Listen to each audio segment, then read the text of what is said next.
Why, that much.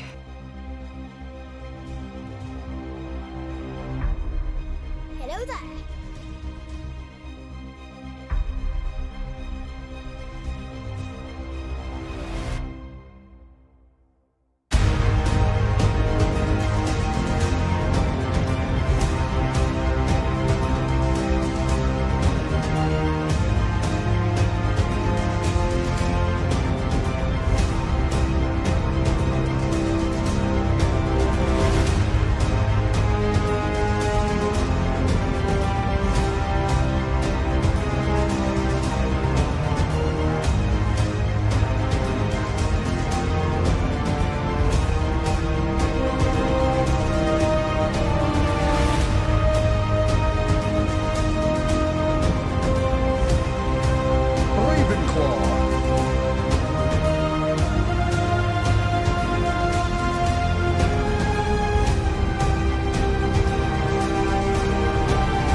Well, hi.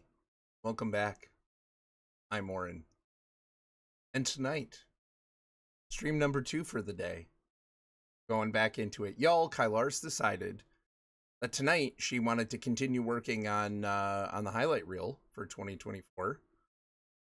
She's going through a bunch of clips and stuff like that. So I thought, you know, hey, what am I going to do without her? I'm going to finish Jedi Survivor. I'm going to try. So we're hopping back in. Super excited to try and get this game done. Let's roll. Let's see if we can finish it. And then we'll move on to Riven maybe on Tuesday. So going to finish, you say? I genuinely I don't know, but we're gonna try. I think we're nearing the end of the story, so hopefully we can make that happen. Hi guys, how you doing? How was your day? Let's see here. DY Mongoose. Congrats on first, sir. Well done. And thank you so much. Resubscribing for 35 months. 35 months, dude. With a 23-month streak. Holy cow. That is nuts, dude. One more month and my lease is up. Nice, Goose. Goose, how are you doing today? What's going on, man? Let's see here. The Big missed it by that much. What's up, How you doing, buddy? Heather, hello. What's going on? I gotta see who's here. Let's see. Goose got Skylaris, not Fortnite, I'm sorry, I'm sorry. Heather, what's up with you? Got Heather Bohr, hello, how's it going? Welcome back in. Let's see. I'm good, chilling with the buggies in Minecraft. Nice, that's cool. Tell the buggies I say hi. That's cool. What you guys up to in that? I'm doing good, thank you. Awesome, good to hear it. Just going around hunting and gathering in Pantheon right now. Honestly, I almost hopped on Pantheon, Heather, and I think if I wasn't so close to the end of Survivor and really wanting to get this thing done, I think I would have been back in. I think it would have been in Pantheon too. I need to play. I have not played enough Pantheon recently. Just been nuts. So I'm itching. 2 in 1 day, you know that's right, Buggy. Buggy, what's going on, man? Guess I'll just peep you all alone. Kicks the dirt. Oh, I'm sorry, buddy. I got a rock. How blessed are we? I mean, I don't know. It depends on whether you think this guy is a blessing. I don't know. Mrs. Buggy, hey. What are you guys up to? How you doing? So little recap of what happened after I finished stream. I went and I ate lunch. Exciting, right? I had chips and cheese and a ham and cheese sandwich. It was great. And then I took my kids sledding, which we had a really good time. We were out for like 2 hours. We left. So it's at a park near us, and they've got a really big like field that's almost like it looks like a bowl.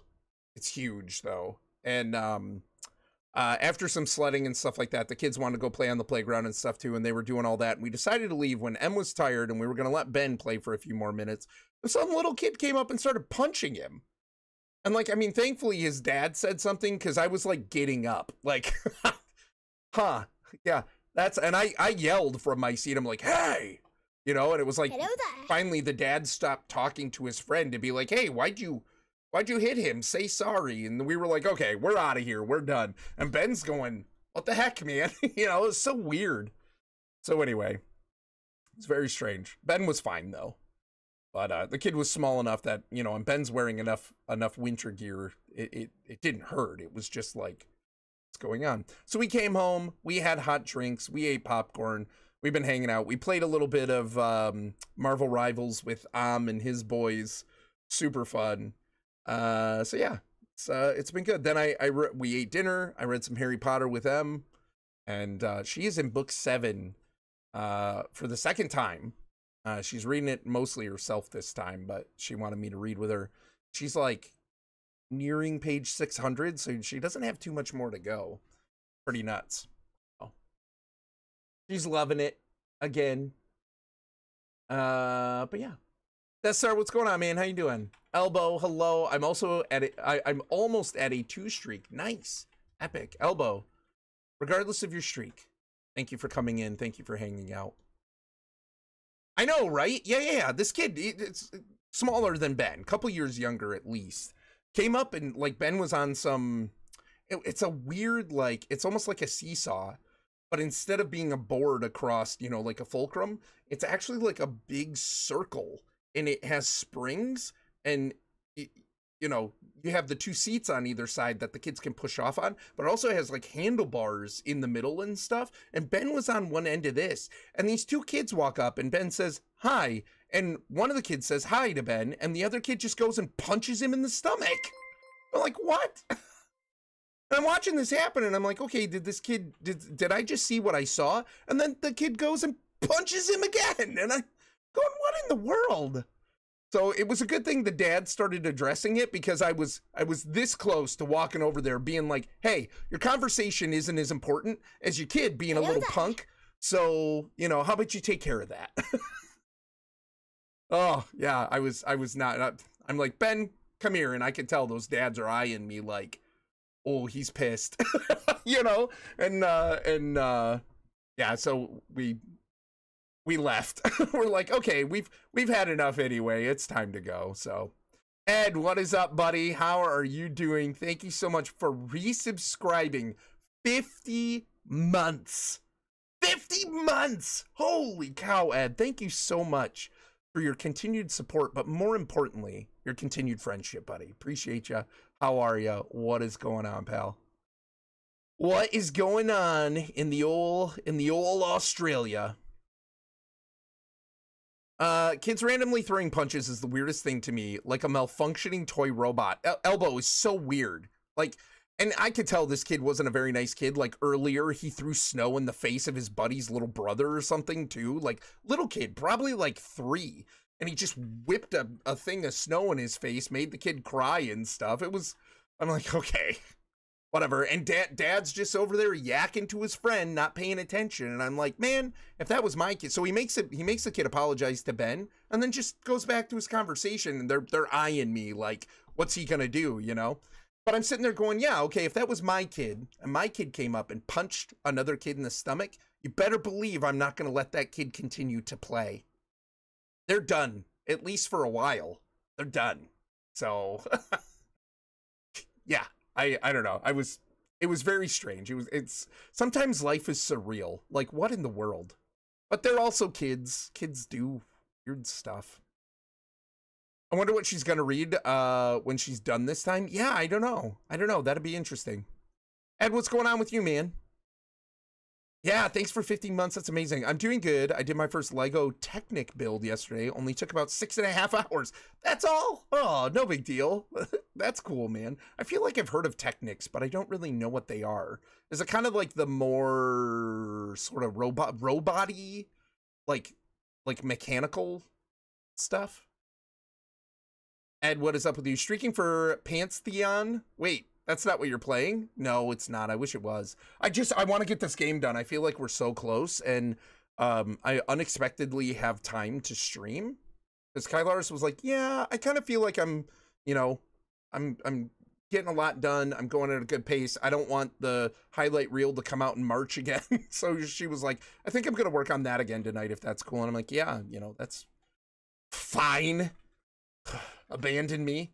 And so that I decided I'm gonna keep playing this. So something like that happened to Isabel earlier this year. She was just trying to pull herself up to a platform on the playground, and a kid her size stomped on one of her hands.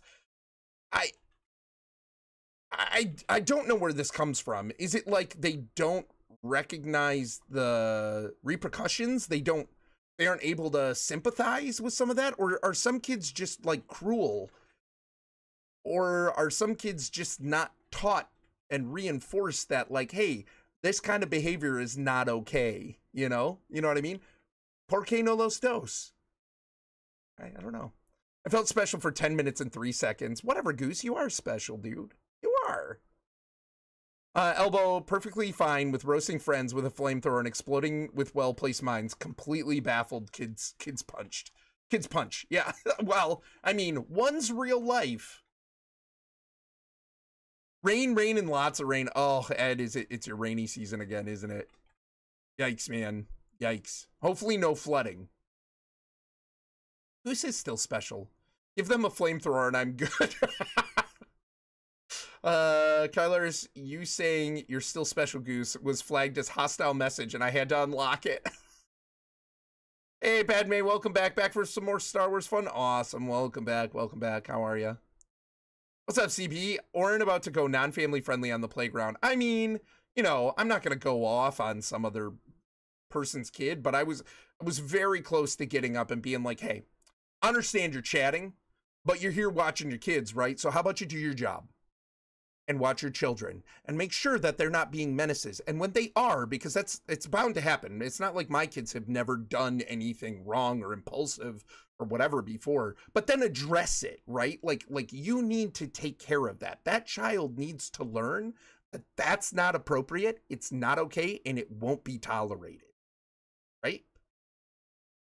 Oh, my kids, I will say, Kylaris and I were really good from the beginning of being very consistent with, with repercussions, with things like that, consequences to actions. So if we told our kids, hey, if you do that, you're going to be in trouble. If they did it, they were in trouble. Like, hey, nope, you're going to your room. Time out. You're not playing right now. Time out. Go. You're not doing this. And it's like, oh, well, if they wanted to go do something and then they were naughty, they don't do it anymore.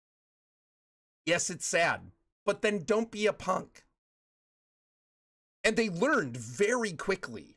That they needed to listen and they needed to behave and think about what was okay or not.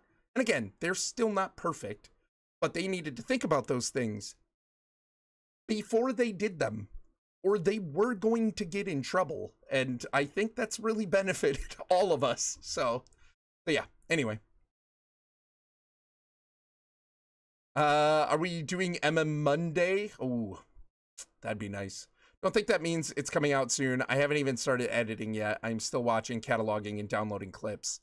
Yeah, but like, what did you say? You're not even a March yet, or you're in March? I'm almost done. She's almost done with March. How many clips do you have? 83. She has 83 clips, and she's only into March. You're what? You're in early April now? Okay, but still. March. Into March, and she's already got 83 clips. Gonna be a long one, y'all. Buckle up. Well, maybe. I still don't know if that's a thing or a random joke, right? To be determined. No idea why he did it. The dad didn't see it, but I made sure to loudly say something about it. The dad made the kid apologize. Yeah, good. Good. What's up, Willis? More Jedi streaming? I'm taking I'm taking advantage of an opportunity, Willis. What's up with you, man? How you doing? It should be a thing. It should. I didn't yell at the other kid, but loudly said something like, if that boy's going to hurt you, we're going to another spot. Yeah, for sure. For sure. Yep, that's where I was like, hey, you know, in my very loud Orrinn, deep, angry voice. I'm going through that with my grandkids lately and was told I'm being too harsh on them for making them realize there are consequences for your actions. It baffles my mind. That is not too harsh, right? I mean, there is a line, but like telling them they lose privileges. I mean, some people get like really wrapped up in the feelings and it's like, oh, this is going to destroy them. It's like, no, I'm teaching them that there are consequences in this world and you can't just do whatever you want, right? You actually will benefit them in the long run by teaching them that you can't just do whatever you want. So, I don't know. Yeah, I think when people are like, you know, you're being too harsh, it's their feelings are getting in the moment are getting too, you know, it's funny because my mom will do that, like with my kids.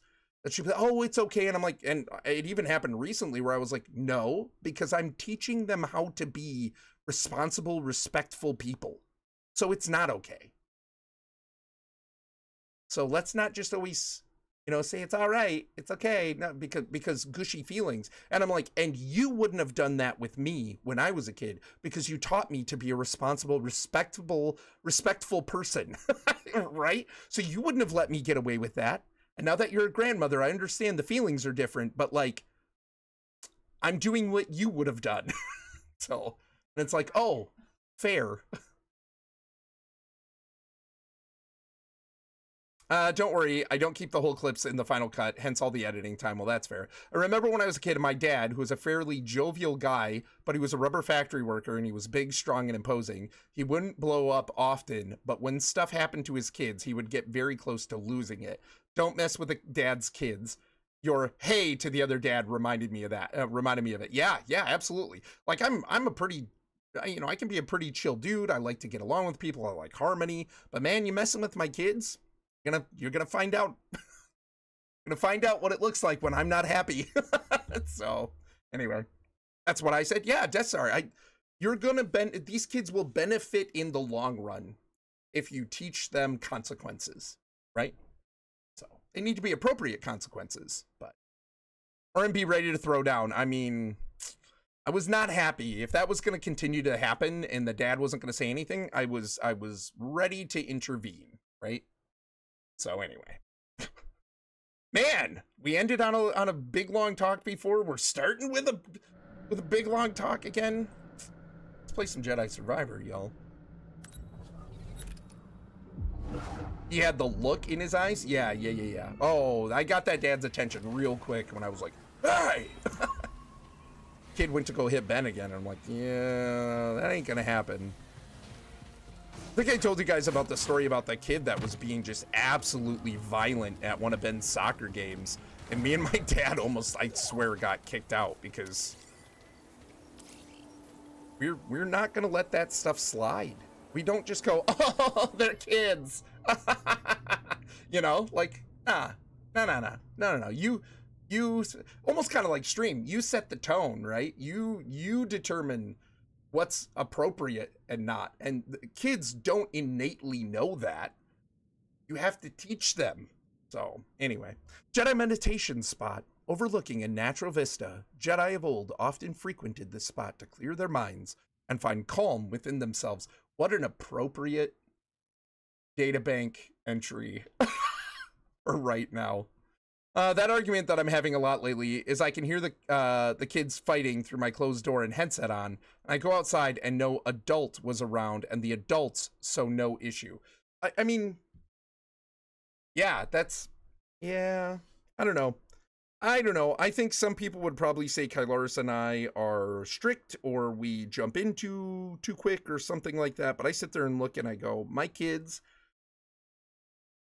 seem pretty well-rounded. Again, they're not perfect. They still make mistakes like everybody else. They still have their moments. They still like there's still times when they're naughty. Like they're normal kids, but they know what the where the line is. They know the expectations. They know what's expected of them. And they've known it for so long now, and it's been reinforced for so long now that they know. Like, it's just innate now, right? Like, it's the norm. And so like I said, I feel like that's just benefited us. We have good kids. We have good kids. They're going to continue to screw up.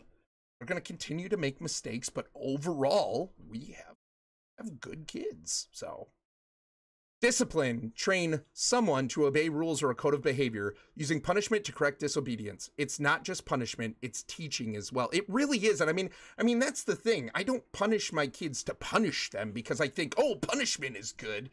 There's consequences to their actions because that's how people learn.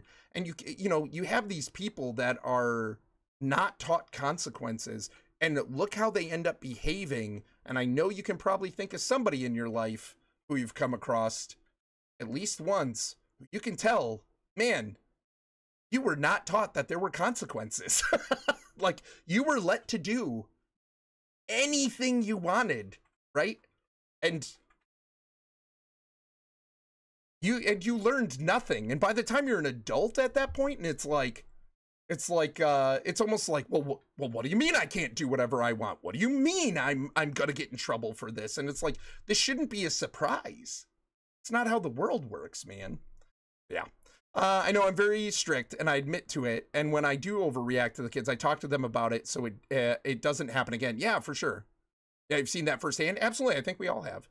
Punishment is pointless without teaching why a consequence happened following their actions. Yeah, absolutely. So that's what kind of bugged me about this dad. I'm not gonna go and tell him how to be a parent, right? I will stop the whole, like, you're hitting my kid, right? I will go stop that. If they're gonna stand there and not pay attention, I will go say something. But he noticed, he said something, he made the kid apologize and stuff. But for me, I would have gone that one step further, and I would have said, hey, that was not appropriate. You can go now sit on the bench for a while. You don't get to play if you're going to behave that way. So you're going to say sorry, and now you're going to lose the privilege to have fun. So go sit, right? And that would have been my course of action. But this guy says, tell him sorry, and then turns to his buddy and keeps, while they're side-eyeing me. And I'm like, okay, this is why your kid is walking up to people and punching them. So anyway, all I got to do is say sorry, right? That's it. Do what I want and just say sorry. Oh my gosh. Look how beautiful. Look how beautiful.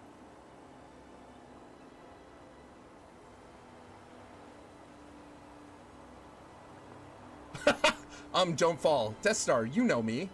I'll probably fall. Maybe he wanted attention.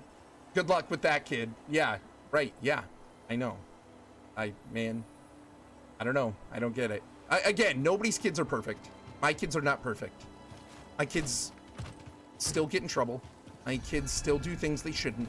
My kids are still kids, right? And there's grown-ups that still don't, none of us do it right all the time, right?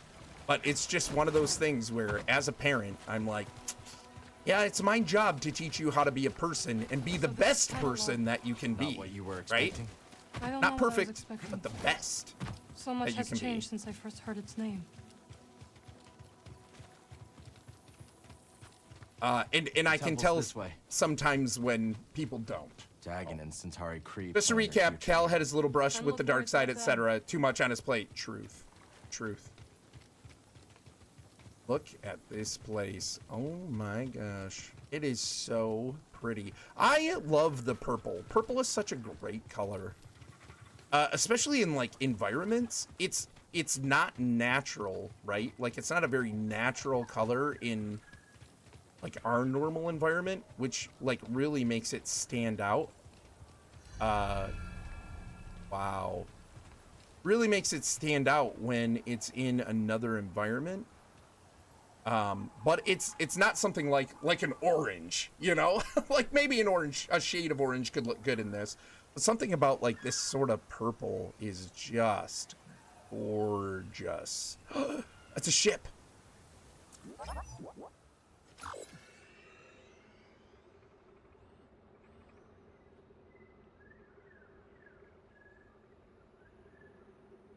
Oh, yeah, that's right, Bor. I think you told me that before.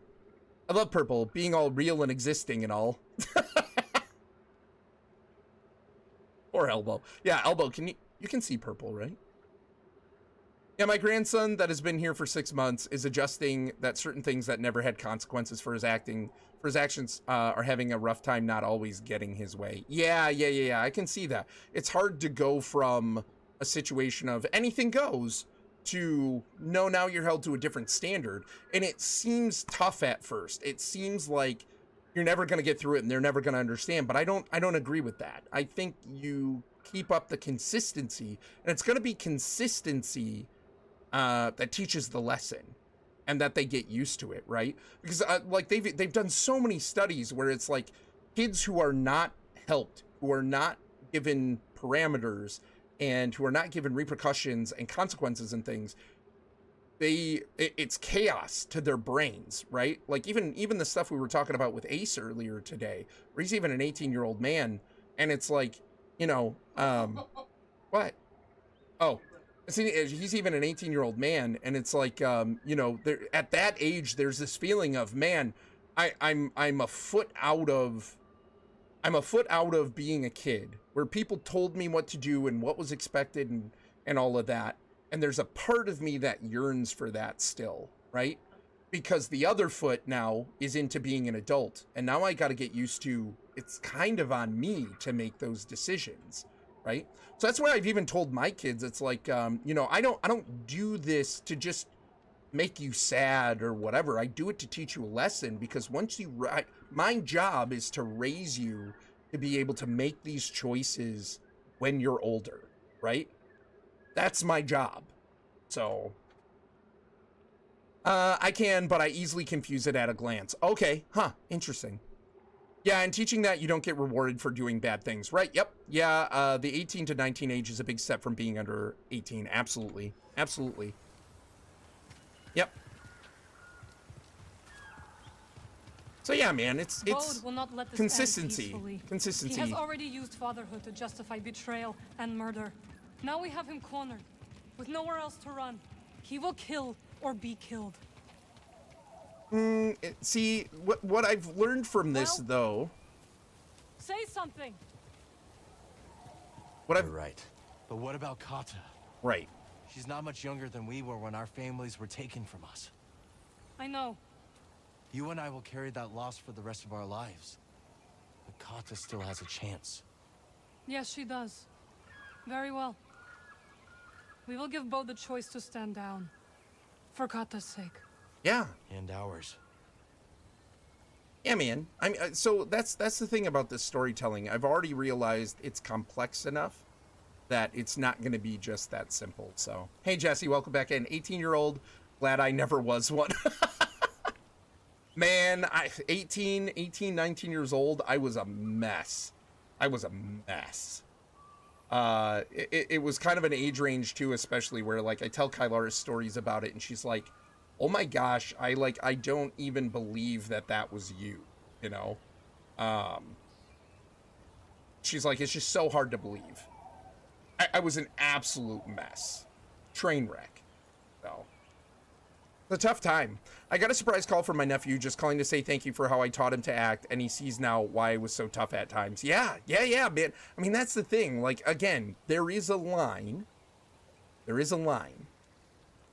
But having consequences for kids, having expectations and responsibilities and things, those things on the surface sometimes may seem like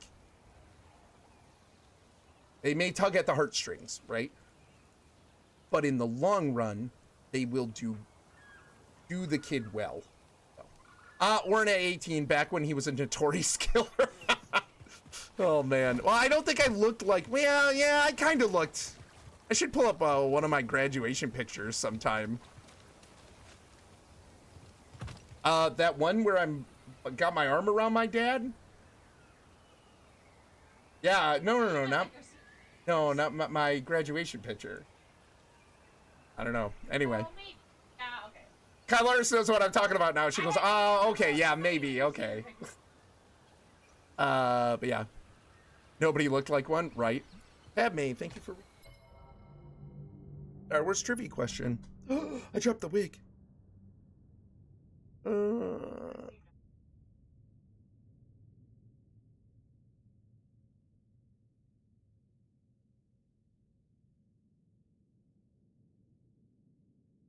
Ooh.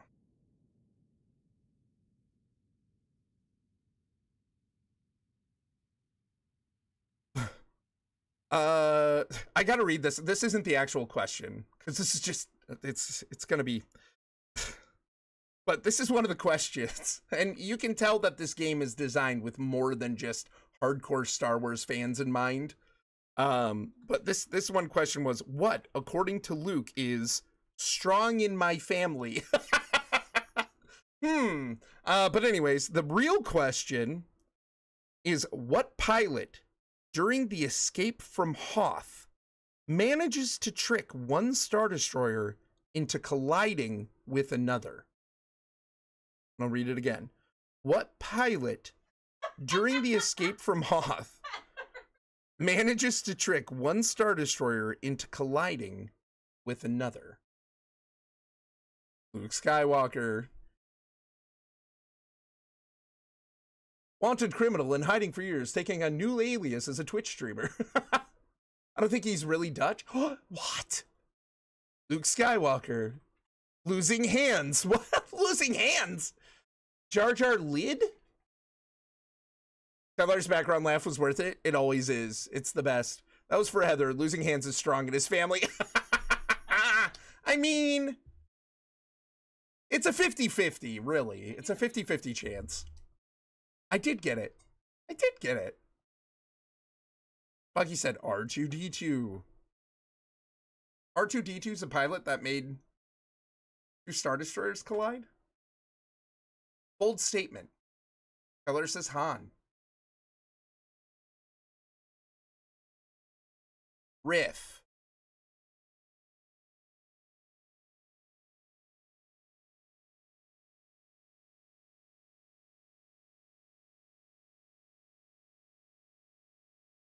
My body seriously doesn't know how to react right now, and I'm not even joking. I'm not being choo-choo bacon. I'm not even, Jesse, I'm not even exaggerating. I felt like little tears were forming in the corners of my eyes the whole time I'm trying not to laugh. Like, my body did not know how to react to Riff. What? Can you read the real question again? Sure, Heather. Maybe you should listen instead of making up hand jokes, you punk. No. What pilot, during the escape from Hoth, manages to trick one Star Destroyer into colliding with another?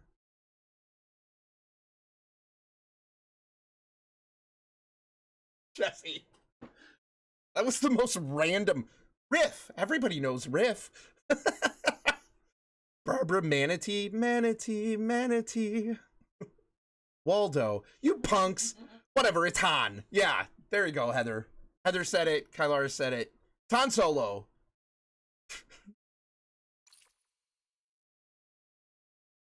It was a question I shared.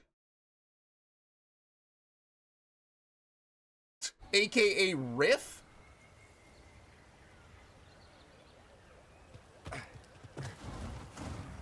Don't. Trying not to laugh so hard. I have a sleeping baby in my lap. Aw, how is he doing, by the way? How are you guys? Did you guys, like, get to take any naps or anything? How are you guys doing? Guitar riffs are always solo. Technically, Heather got the answer first. It was just hidden in the first answer. Scan it, BD. No. No, no. No, no.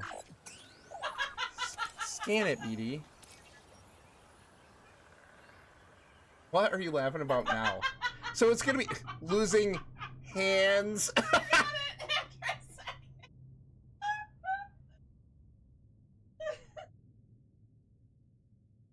I know, right? Hello there. Hey, what's up, Durgo? How you doing? This is what the whole night's gonna be. It's gonna be hard to tell what she's laughing at because she's also watching clips. So it's gonna be chat and clips. And which is it that she's laughing at?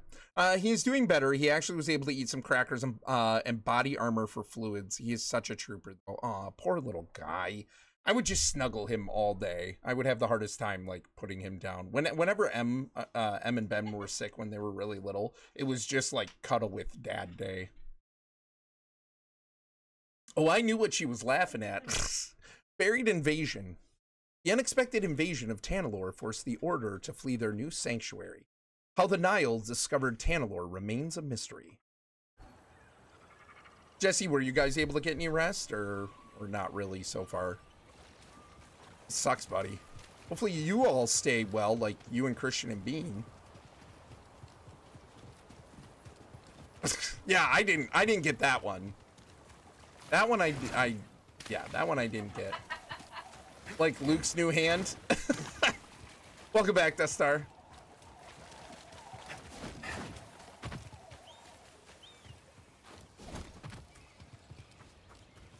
Oh,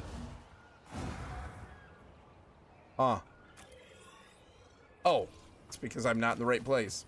Nope, exhausted, and I'm getting up early to sing for church, so maybe no Pantheon for me tonight. Yeah, I mean, that's not the fun call, but it is the... Probably you're setting yourself up for hopefully a better morning call. So, yeah, I get that, Holmes. Probably the best pick. Did you see any of the new stuff in Rivals earlier? Yeah, we did. We did, actually. I've messed around with... about something Seer once said. Hold on one second. A warning. Every Jedi faces the dark side. Yep. I feel so much hatred towards Bode. Seer won her battle with the dark side. You will too.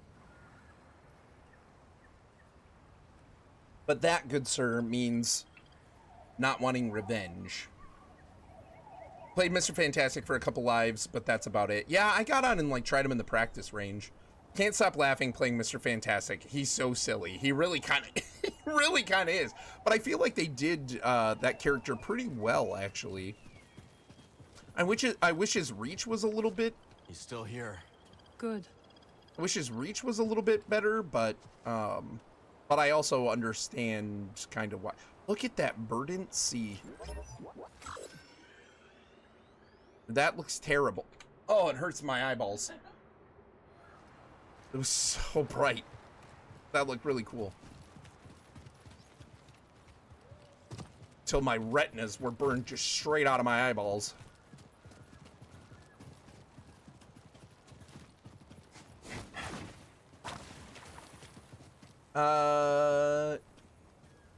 You do love a good punching class. I know, right? Playing with Locke, I ended up going, never had a friend like me every time I did his rubber mode walk. You ain't never had a friend, never had a friend. I got to witness it. Amazing. Amazing. Super fun.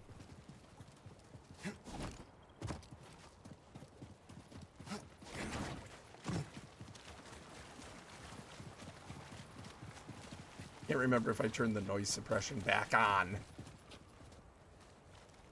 Street Killer returns. The temple. The Nile are enveloping our position. Master Gera, that is an order. Last stand. What's up, Gusty? How you feeling, man? I like these one model back from X-Wing shapes. I don't remember what they're called. Z95 Headhunters. Z95. Ooh, yeah. You could fly a Z95 Headhunter in X-Wing versus TIE Fighter. They were great. In fact, I think you can get a Z95 in Star Wars Galaxies. I just watched a clip out of context of me saying, "This is Twitch. I feel like I don't need to know about anybody from the shoulders down." Last stand. The Jedi, led by Dagan Gera, make their last ill-fated stand against the invading forces. Hello there. That's a lot of words for half an X-Wing. It's like an X-Wing, but chopped. Half. It's over here. You know I gotta check all the nooks. Gussie, what's up, buddy? How you feeling?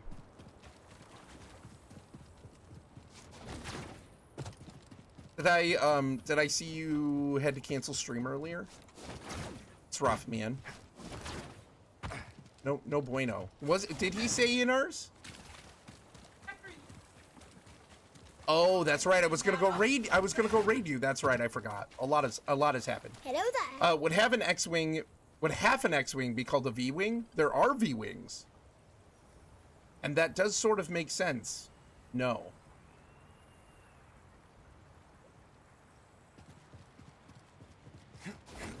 There's wings only on one side. Yeah. Scan that, booty. Ceremonial fountain. A tri-pointed water feature built to symbolize the three core pillars of the Jedi Order: force, knowledge, and self-discipline. Jedi strive at all times to gain mastery over all three. Wood.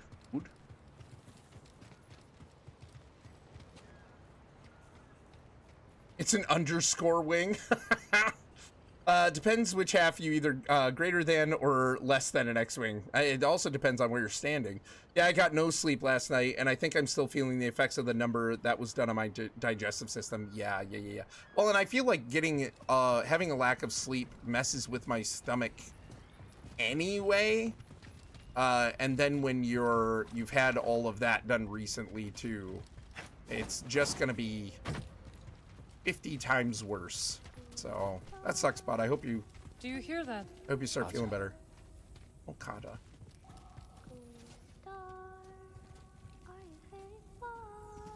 Oh, kid.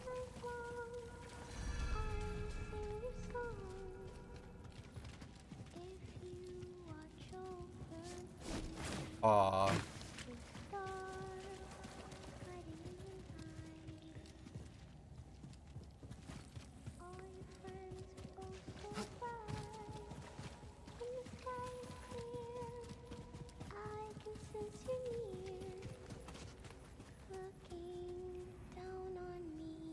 Because you know it's a song kind of like she's thinking about her mom.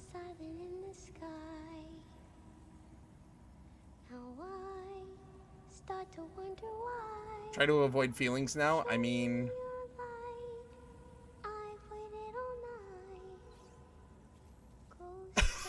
Heather, that's amazing.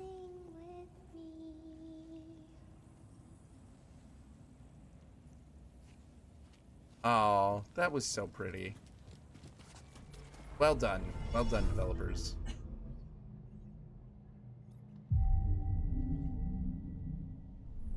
And this poor kid.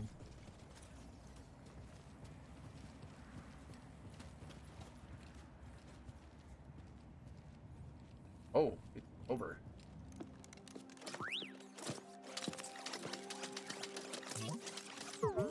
CD1. Hey, Katsa. This is Marin. She's a friend. I'm sorry Papa hurt you. Yeah. He said I'd never see you again. What are you doing here? Kata, your father stole something very important. We're gonna ask him to give it back. Will you show us the way?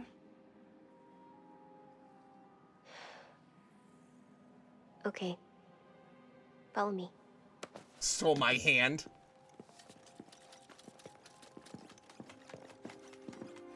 I don't like it here. It's dark and lonely. She force sensitive? You don't have to be afraid.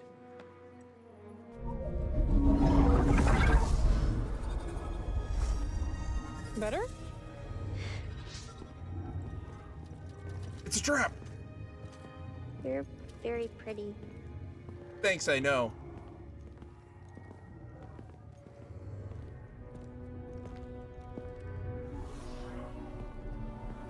It's a trap. Yeah. Probably is. Wow. Epic.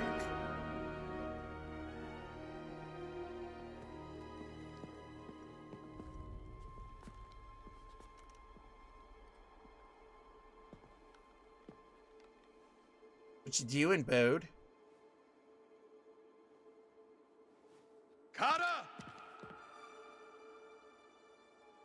How did you get here? It wasn't easy.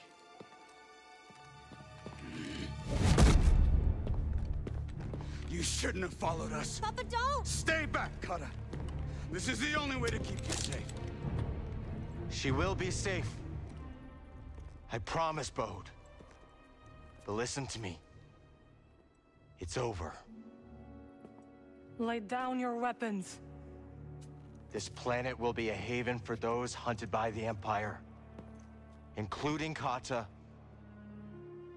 and you. But you have to surrender now. Go outside, Kata. Listen to them, The please. dumb tis?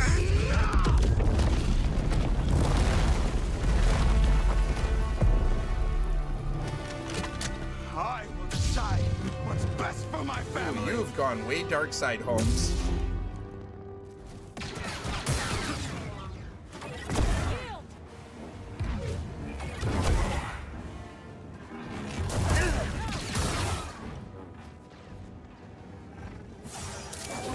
He is using blaster style.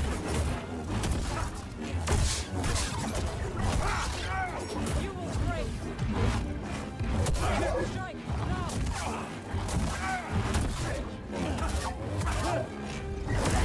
What? I hit block. Drives me nuts. Distract him. I will strike from the shadows. Help, please!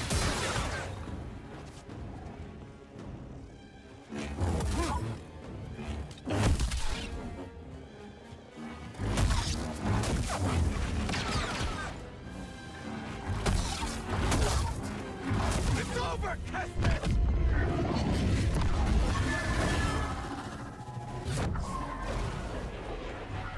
Magic flippy portals. Ooh, epic. What you got, Kestis?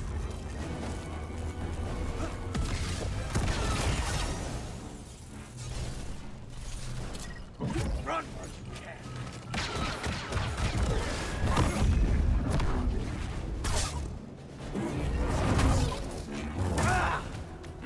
Hit me! Then please! Should have stayed away. Ooh, that was a cool move.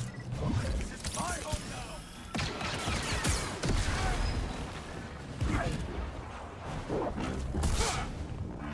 Disappointing.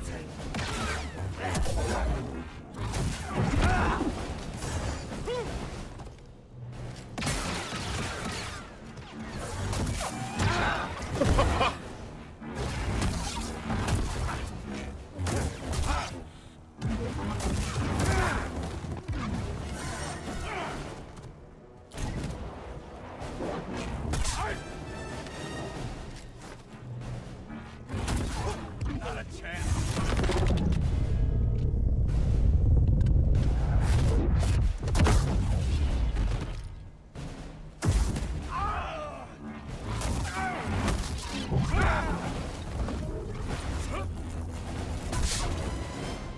Resist.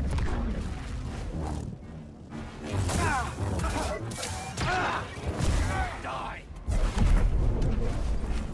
I need something, buddy.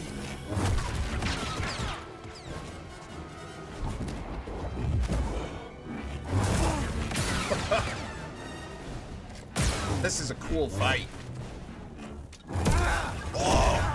Up here.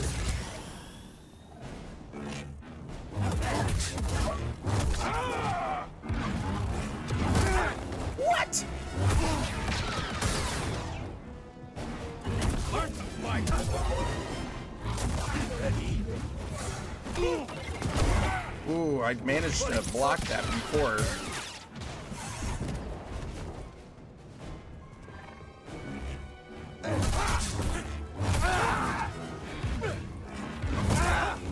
Oh, I'm out of block.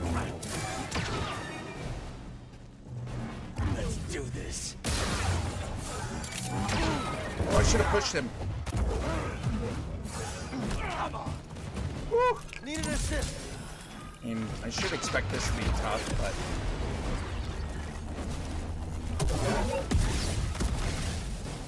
Oh, he had him!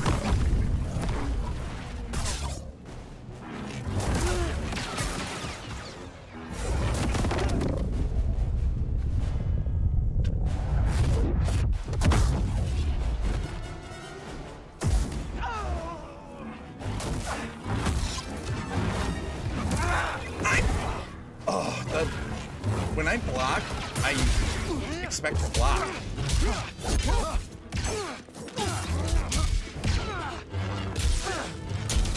We'll get to chat in a minute.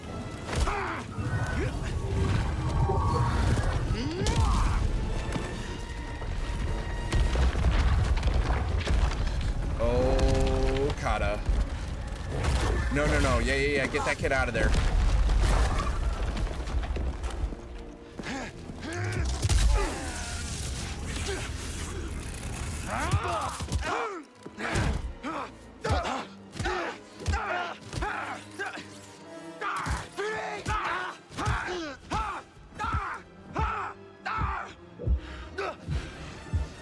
No.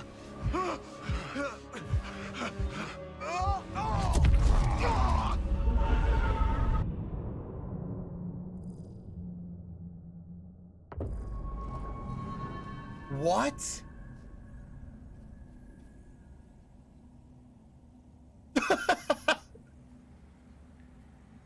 Are they not giving me an opportunity again to not use the dark side? Because I really kind of, that part I don't really like. I'm sure there's some narrative purpose or whatever, but not necessarily a fan of that. Our decision is final. Is a lie. Master Ancesis, There is only please. passion. He has the will to fight. And I admire it. But it is not only his life we would risk. The ships are leaving. There is no time. I suggest you both join us. Yeah, I'm lawful good, Elbow, I'm telling you. Last plea. Faced with the imminent abandonment of the planet they toiled to reach, Megan Guerra and Centauri Kree make a final, impassioned plea to the Jedi Council. Yep.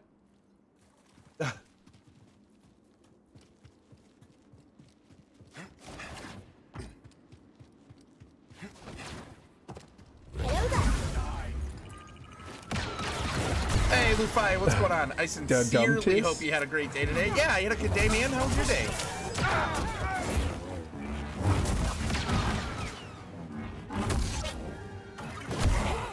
Ha! Good one, Marin. What? Oh.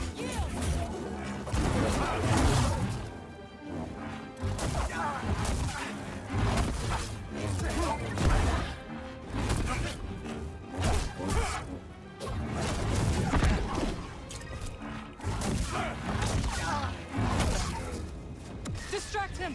I will strike from the shadows.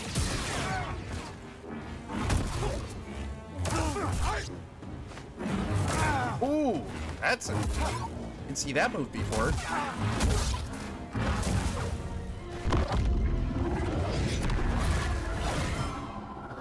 Lufi, what's going on, man? Heading home from church on the trains. Nice, that's cool, man. Hopefully that was good. Yeah, right elbow. No doubt.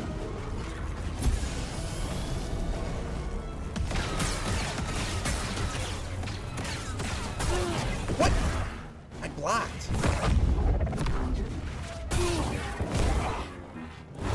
Oh, I have no block left. That's why. Stay away from Kata.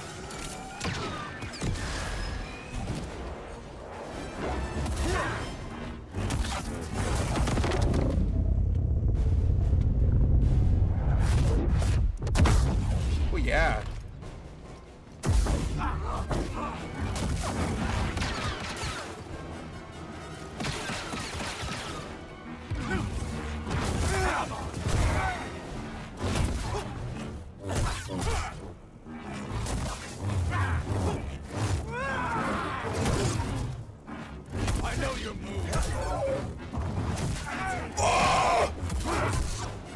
That's the first time I've done that. Did you see it? Did you see it? Now. I wonder if she's noticed the difference in her dad. You broke through my block.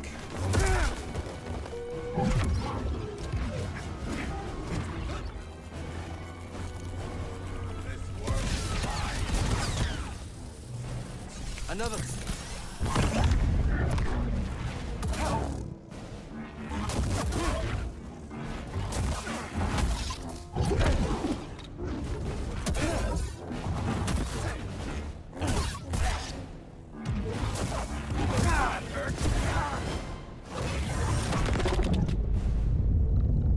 Come on, Cal, use the high ground. I know, right?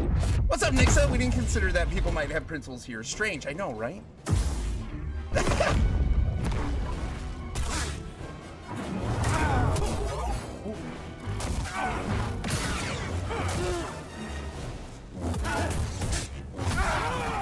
Broke through, he broke through.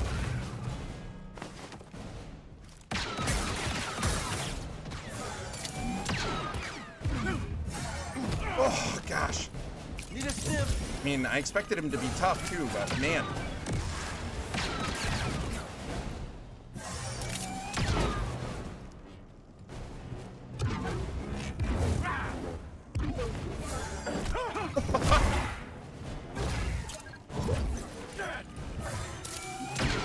I tried to dodge. His own bombs hurt him. I'm right. That kick is brutal. Must be a Dutch thing. Jeez, I doubt it. At least not an all Dutch thing.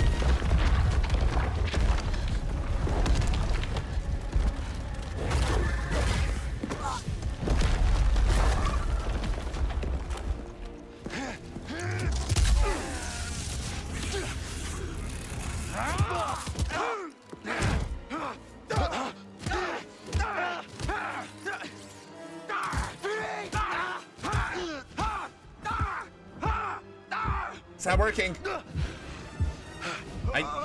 I don't want to do this whole thing over again. This is gonna be a whole Marin saves him from it. Peace is a lie. There is only passion.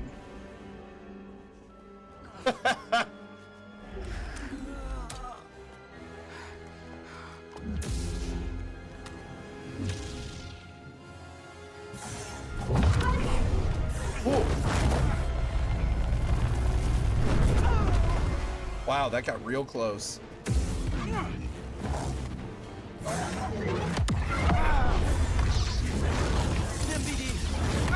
Whoa!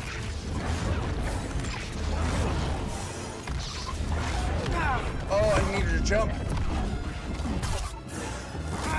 Oh, Orrinn.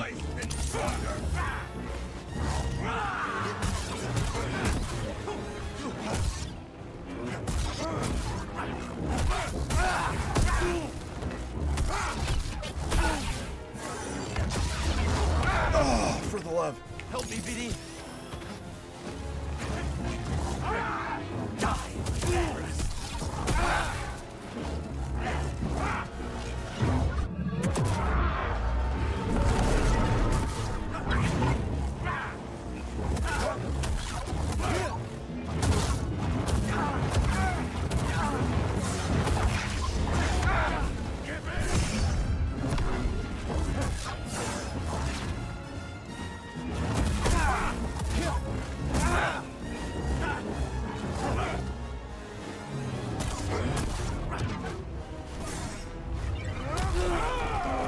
Mischief managed.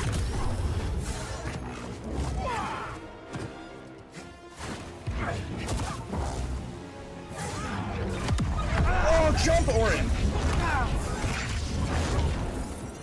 You can't beat me, Cal.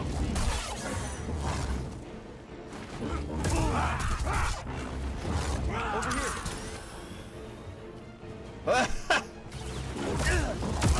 What? I can't block that? Help, please.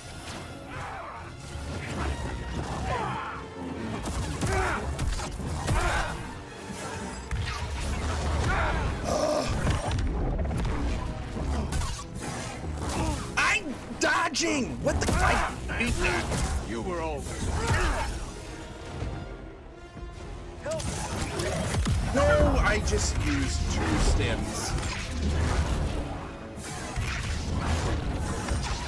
Ugh. I'm in trouble, y'all.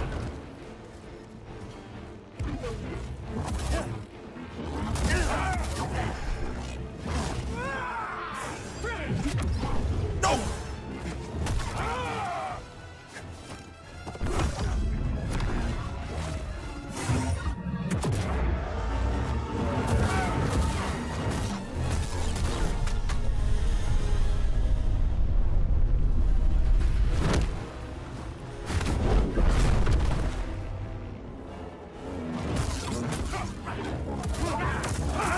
I blocked!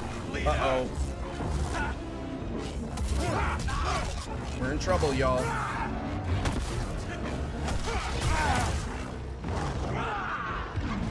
This might be it.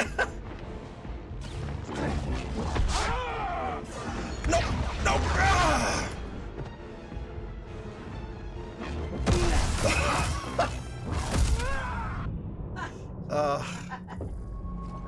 No. F in chat, for real. After enduring Bode's force powers, his block meter will be exhausted. Press the attack. Oh. Try to time force powers against Bode's movements to interrupt them, especially those difficult to evade. Okay, yep, that's fair. Bode has come too far to falter at the last moment. Among the ancient stones of Tanalorr, he will fight with a former Jedi's power to defend his daughter, with nothing off limits in the desperate quest to keep Kata safe. And yet he almost hurt her. Killed her. Well, here we go, folks. Another round. Another round. Hopefully he doesn't glitch. I'd like to beat this one legit. First pancake always has a dark side. It's true. It's true.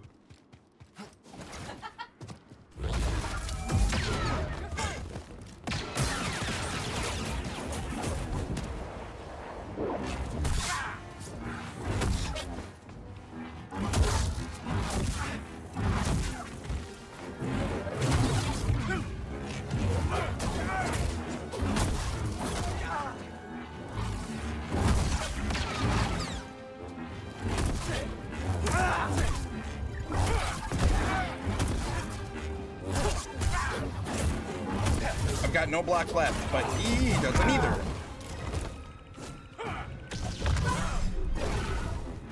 Distract him! I will strike from the shadows. That is a cool move, though.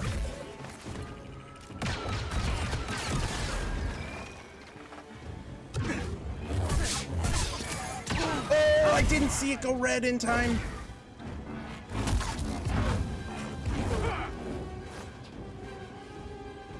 Give me a stim.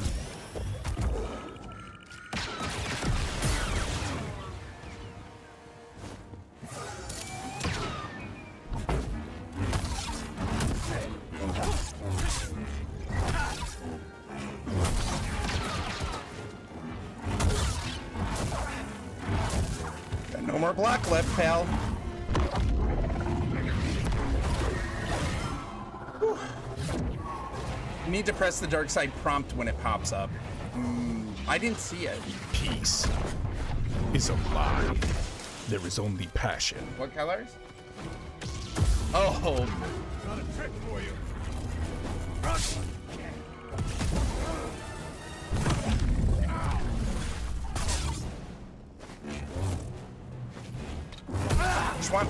I need my block to go back up.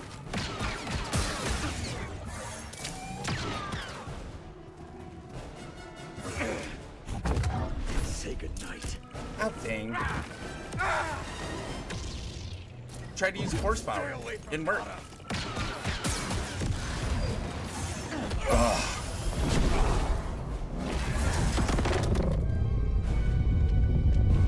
Yeah, for sure. Yeah, that's true. I kind of forget.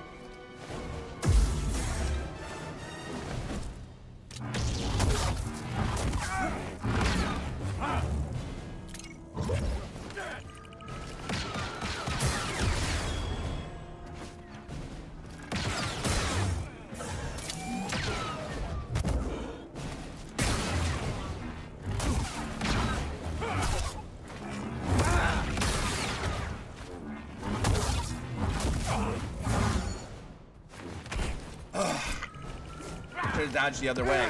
Oh, dang.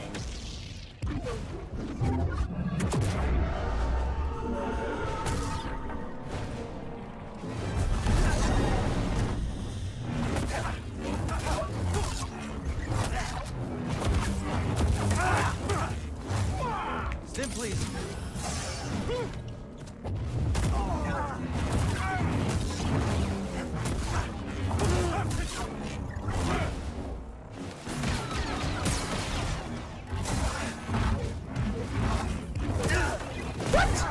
Right here, BD. This is what I'm talking about, man. When I hold down the right mouse button, I expect to block, and I don't think I was out of it then. And it wasn't a red move. I know your moves.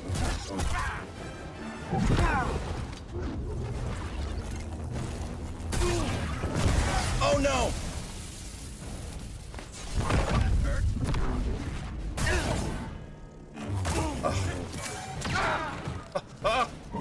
Come on, Orrinn.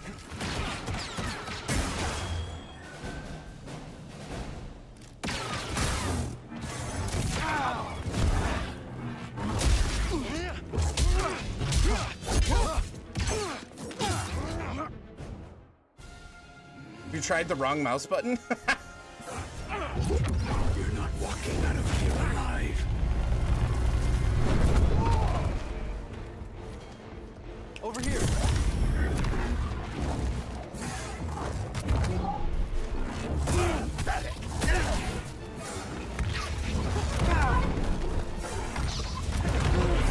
Apparently I can't push for that. Rolling. For the love.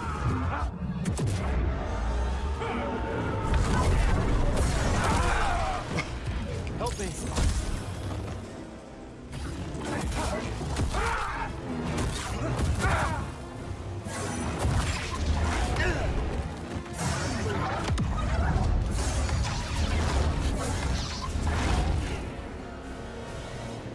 Let's do this. You know you're.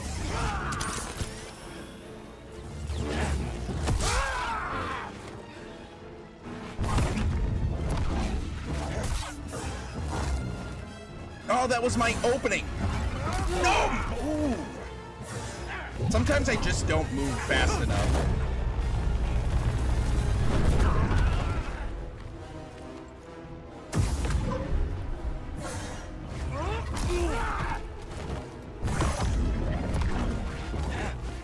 Hey, BD.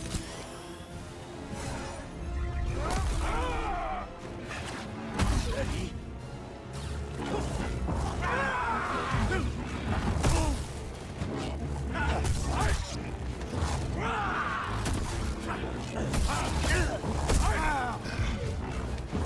Toss it.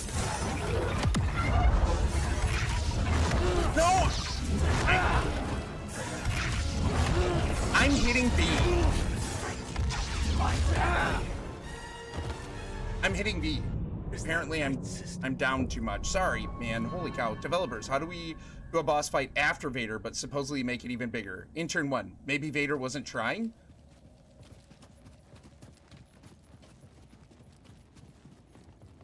Yeah.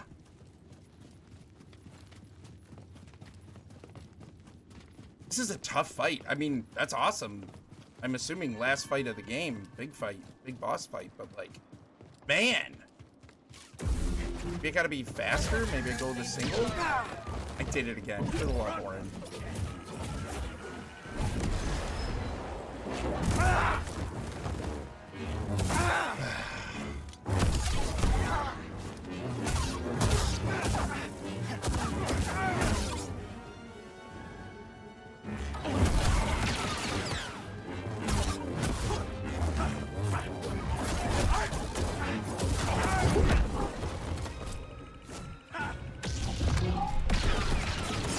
Distract him!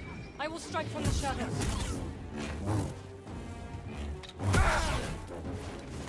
There goes my...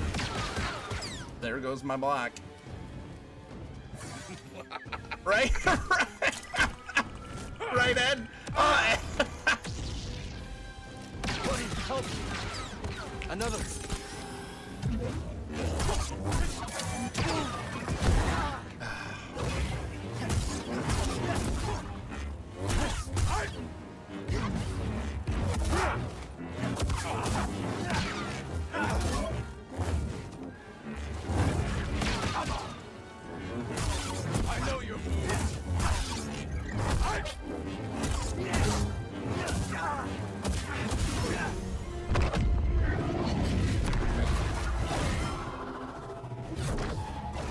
Can't skip this, apparently.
No! Oh, gosh.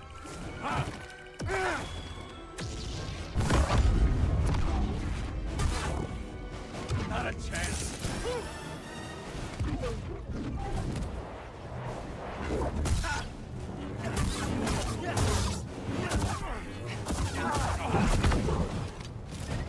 Run,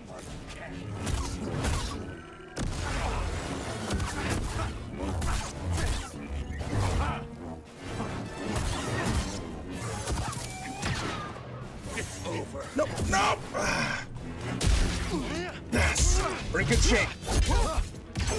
Yep. Thanks. You're going home? Virgo, are you really going home, or are you talking about the game? Oh yeah, we can skip this.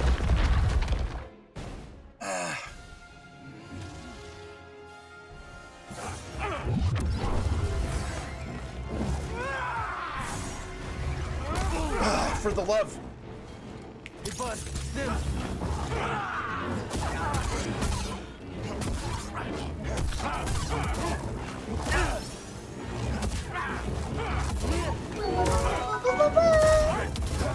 You know you're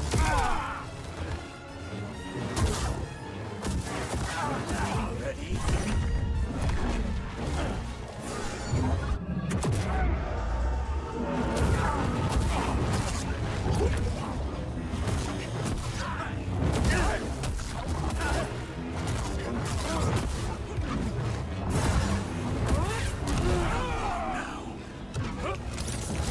No, not you!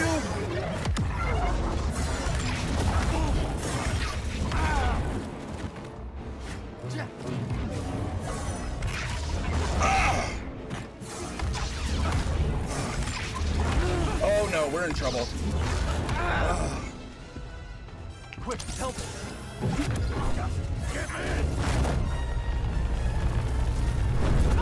Come on.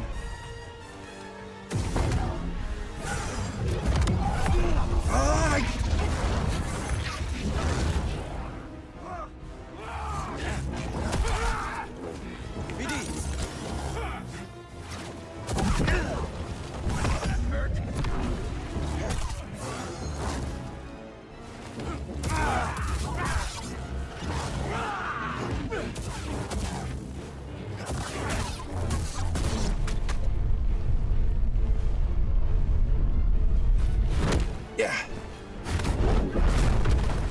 Come on, Cal. Get him.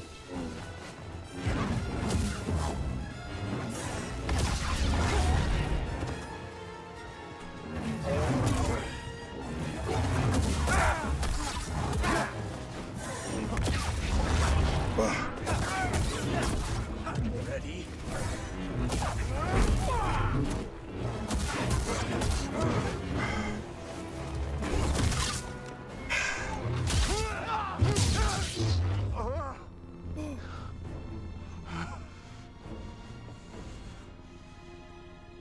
Don't put this on your daughter.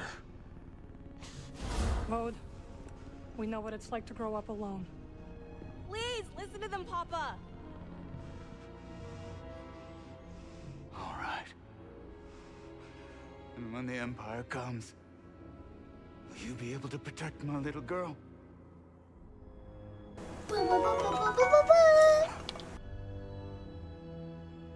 I'm sorry, Kata.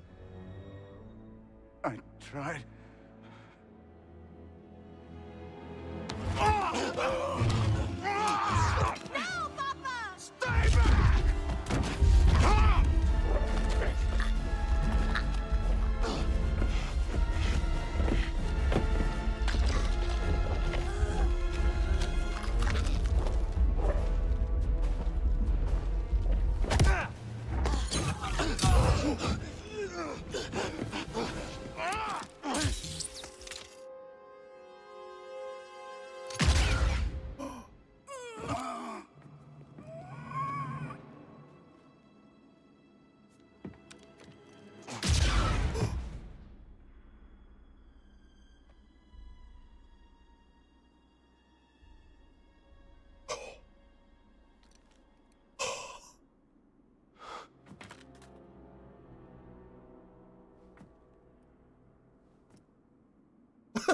Elbow. Good, good, yes.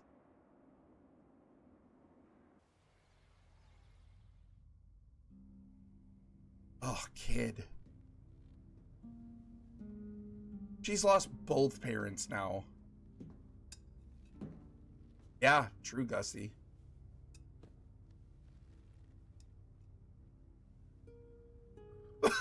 Right?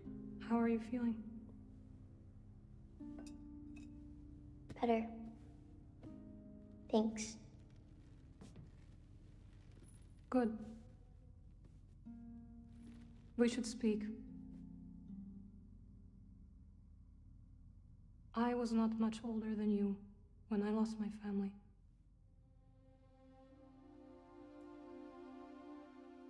For many years I carried this pain. I did not want to feel better. Why?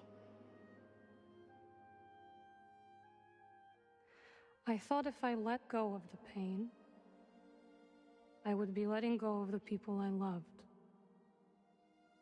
But I was wrong. And one day, I met someone who also lost his family. Together we found another way to survive. Yeah, true, cheese. This pain is yours. It is part of you.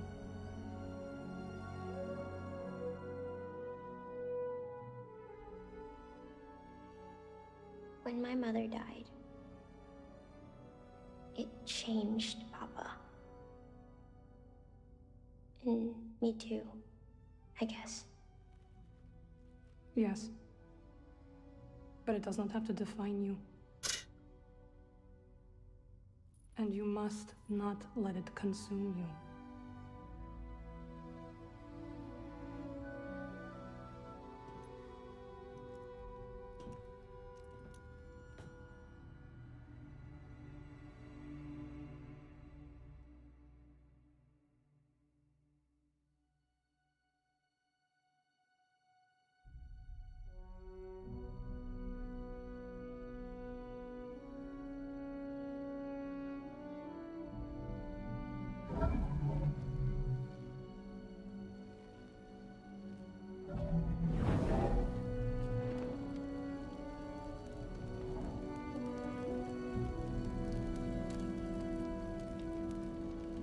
Hello Got their bode.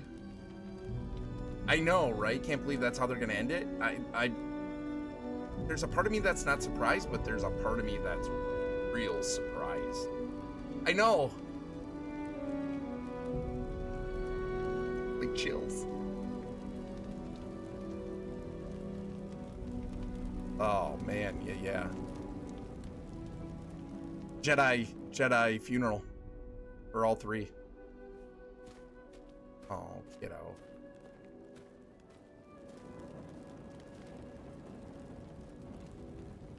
She gonna put the doll on there with her dad?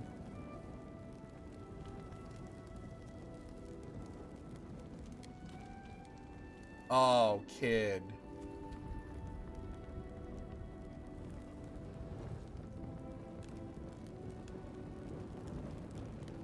Oh, kid.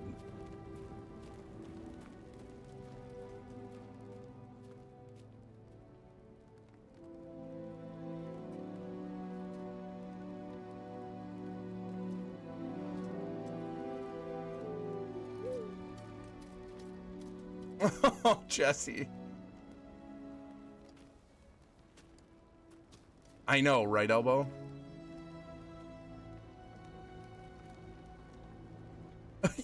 Yeah, right, Nixa?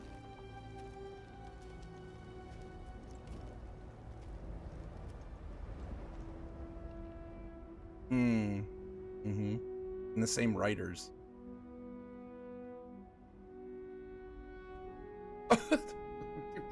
Look at them, they're all glitched.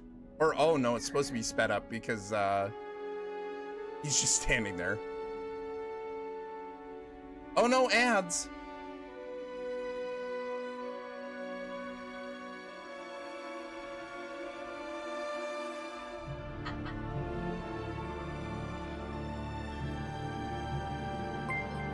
Huggy, thanks for resubscribing.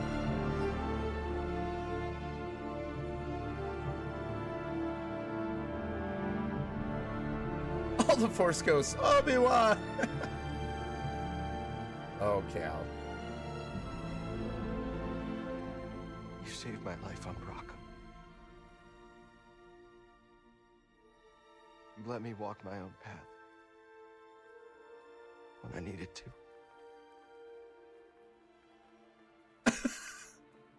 You taught me what it truly means to be a Jedi. And then I went to the dark side. Now you're gone.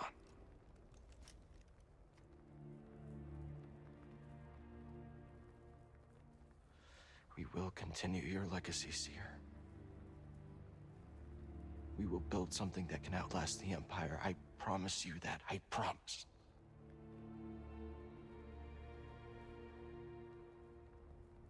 But I'm scared. I almost lost myself. I don't know if I'm ready.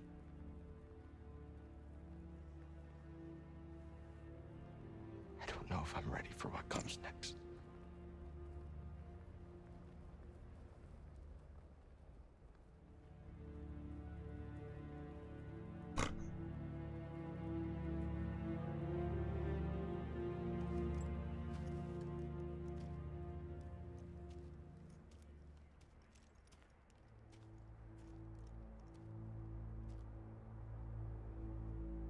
And then the Empire shows up.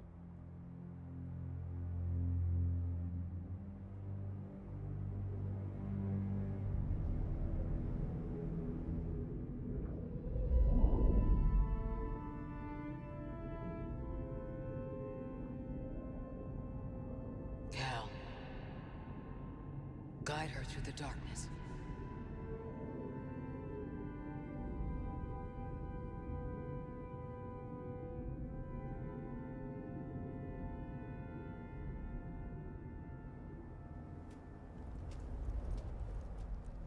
That's no moon.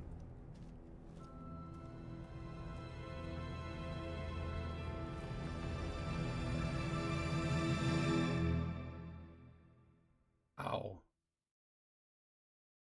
Wow.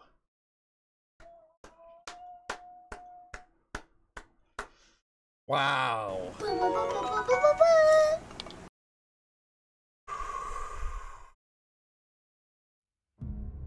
Ah!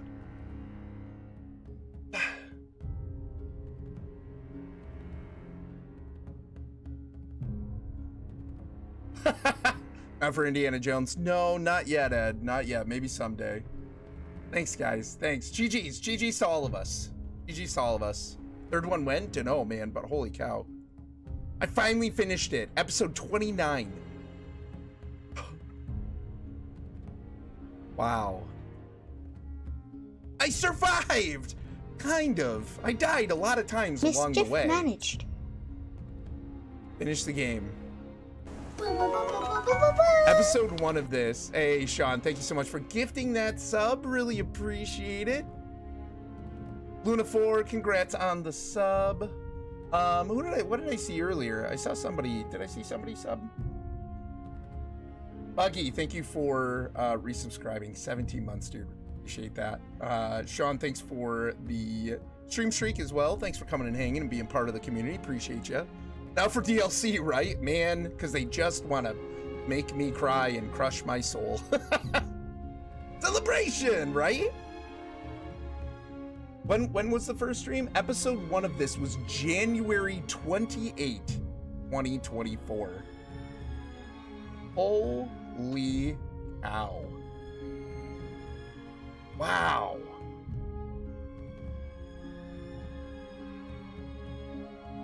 Post-credit campaign? Is there? Or are you joking about like a DLC? Another year of falling? Now what, Orrinn? Next. So my plan is, I missed a stream. I'm back to 1 streak. That will happen, Durgo. It's all good, man. Durgo, I know you come. I know you show up and hang out. I know you're part of the community. All good, man. I appreciate your time. Appreciate your time, your hangouts, chats. It's all good. It's just a number, pal. It's just a number. But yeah, now what? So my next course of action is Riven. I want to get to Riven real bad. I've been itching to get to that. I think it came out in September, and I've been wanting to get to that since then. So next is Riven. If you don't know what Riven is the sequel to the puzzle game Myst. I don't know if y'all know Myst. Myst and Riven were very formative games for me. Absolutely love them. They just redid them. So Myst is kind of this idea of like, the idea is that there were, they're essentially aliens, but like not aliens, not like Mars aliens or whatever. They're like dimensional travelers. And, they have a skill where they can write in their own specialized language. They can write books that will actually link them to other dimensions. So in the first game, you're this random person from somewhere that comes across one of these books. Like, this is how it starts. You don't know anything. You're just a random person. You come across one of these books right at the beginning, and you touch the moving picture at the back of it. Like, what the heck? I'm gonna touch this, and you're transported to the world of Myst. And there's a bunch of puzzles and things to solve, and while you're doing that, you're kind of learning as you go kind of what's going on with the story. Get a little glimpse of like, who were these people, and you kind of learn more as you go. And then Riven expounds on that. Riven is an amazing game. So I did stream Myst, the remastered, I don't know, maybe a couple years ago. Gussie also streamed it too. That was a really fun stream. And then they didn't just remaster Riven, they expanded on it. So they redid Riven and included new content, new music, things like new locations, things like that. So I have no insight into what exactly they added. You know, I can tell you generally, but I'm really excited to jump into it, check it out. I don't know how long it's going to take. It's been years since I've played that game, and so I can't say that I'm going to remember every puzzle and how it's solved, but I do have a general idea of some things. Like, I'm aware of how some things work, and I'm sure as I play, more things will probably come back to me a little bit, but I'm really excited to play that again. After Riven, I'm thinking, hold on, after Riven, I'm thinking of playing where is it? Kenna Bridge of Spirits. I've heard really good things. I got it on sale. Seems like a really fun game, so I want to play Kenna Bridge of Spirits. I also have Tunic. I've heard good things about Tunic as well, so I want to play Tunic. What else do I have that I wanted to... Man, this is some epic music. I have Horizon Zero Dawn, the complete edition, and maybe at some point we'll get to that, but I'm not sure when I'll fit that one in. My current plan is Riven, then Tunic. Oh, Tears of the Kingdom. Tears of the Kingdom. Tears of the Kingdom might happen before Kenna. Tears of the Kingdom might happen before Kenna. I'm really excited to play Tears of the Kingdom. Well, now I have to go finish this game. You should, Death Star. It's so good. No, I haven't, I think. Insert obvious joke here. It. No, I haven't. I think I missed it. I only saw the more solid mints. Wah, wah. Yeah, Tunic. After that, we go back to Enshrouded. I'm probably waiting on Enshrouded until it officially launches, I think. I really like Enshrouded. I really like Enshrouded. But I think, first of all, I think their production pace is really good, so I don't think we'll have to wait that long. But Enshrouded is not in the same category as like Survivor, Riven, Tunic, Kenna, because those are bonus games for me that I'm gonna do solo, right? Whereas Enshrouded, it'll fit more of like a regular time slot, I think, or a regular stream slot. So, but we've also got Pantheon. The thing with Pantheon is like, I love Pantheon. I want to play more Pantheon. But we also have a lot of time with Pantheon, right? Like Pantheon's hopefully not going anywhere, and they're continuing development. So there's always going to be Pantheon there. So here and there, we're going to fit in, I'm sure, some other games. So that's the current plan. I think, yeah, Riven, Tears of the Kingdom, Kenna, Tunic, I think are the four that I really want to do solo. So Tunic is fantastic. That's what I've heard, Nixa. I've heard really good things. So I got that on sale as well. I think I got Kenna, Tunic, and something else on like a sale. I also picked up Dave the Diver at some point on sale. I've heard good things about that too. I'm not super itching to play that one though. That's not like near the top of my list. So maybe we'll get to that at some point, but yeah, Tears of the Kingdom. Thanks so much for, oh, I just started reading Stream Elements. Wow, Orrinn. I'm in an emotionally compromised state right now. The little I've seen of Tunic, it looked really good. I've heard great things, so. ROTM.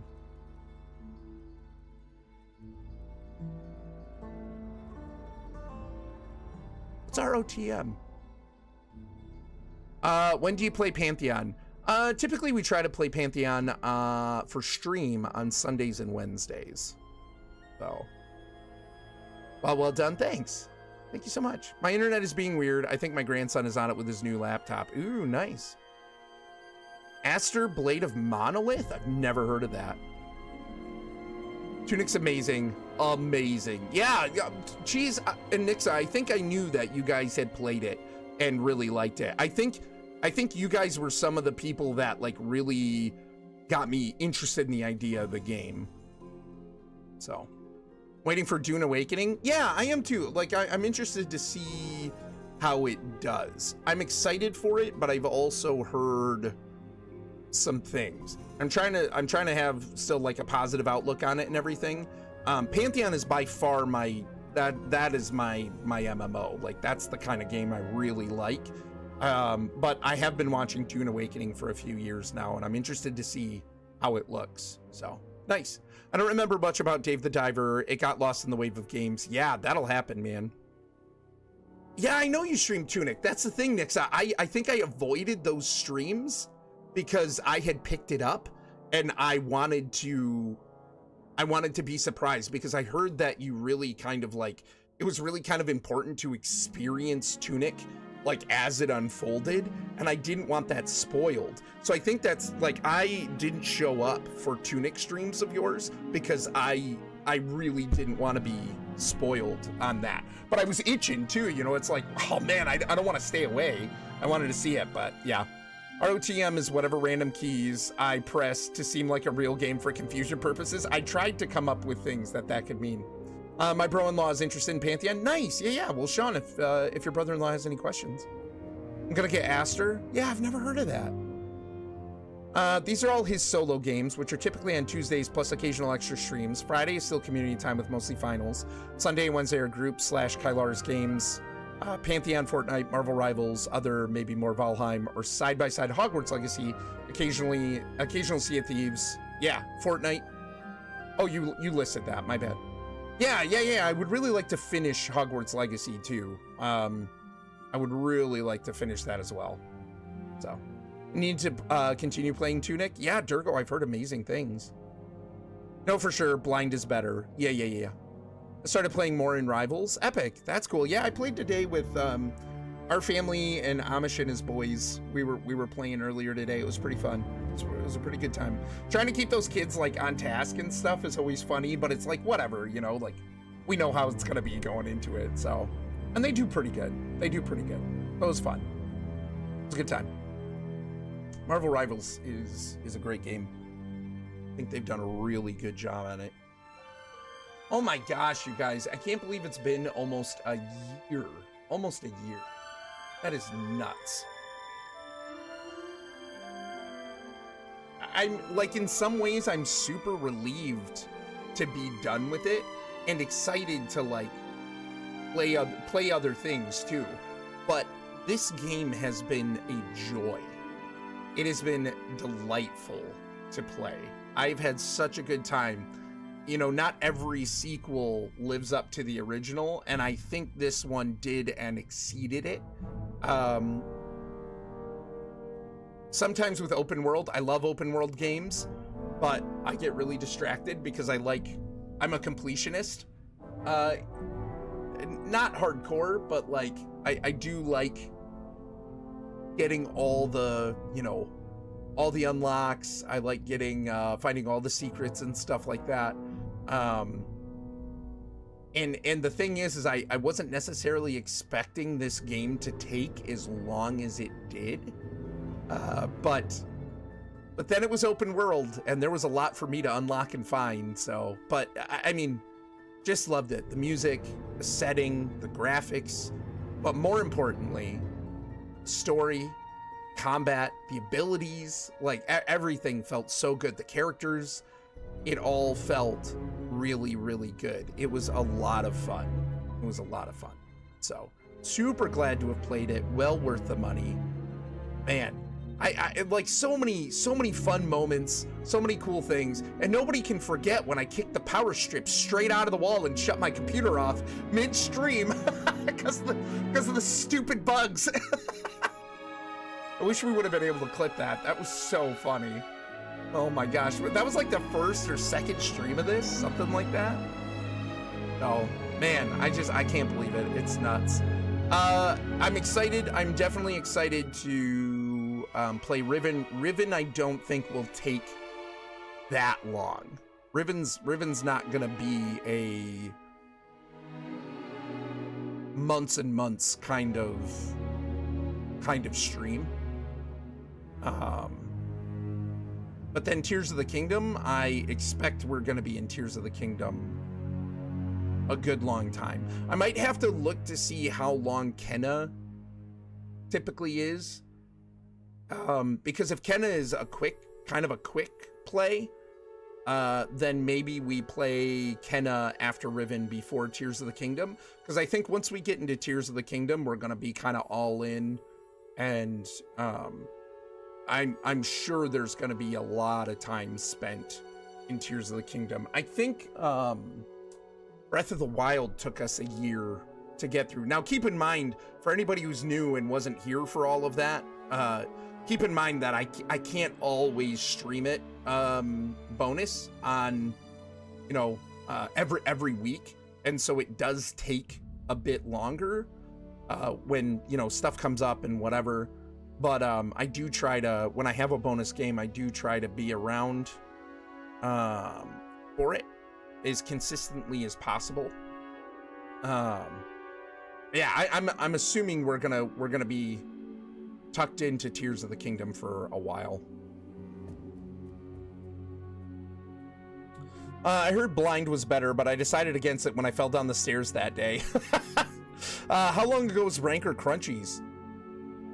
January, probably. It wasn't the first time? No, but it was one of the first. Yeah, it was. Rancor Crunchies, that was right at the beginning. It was very close to the beginning.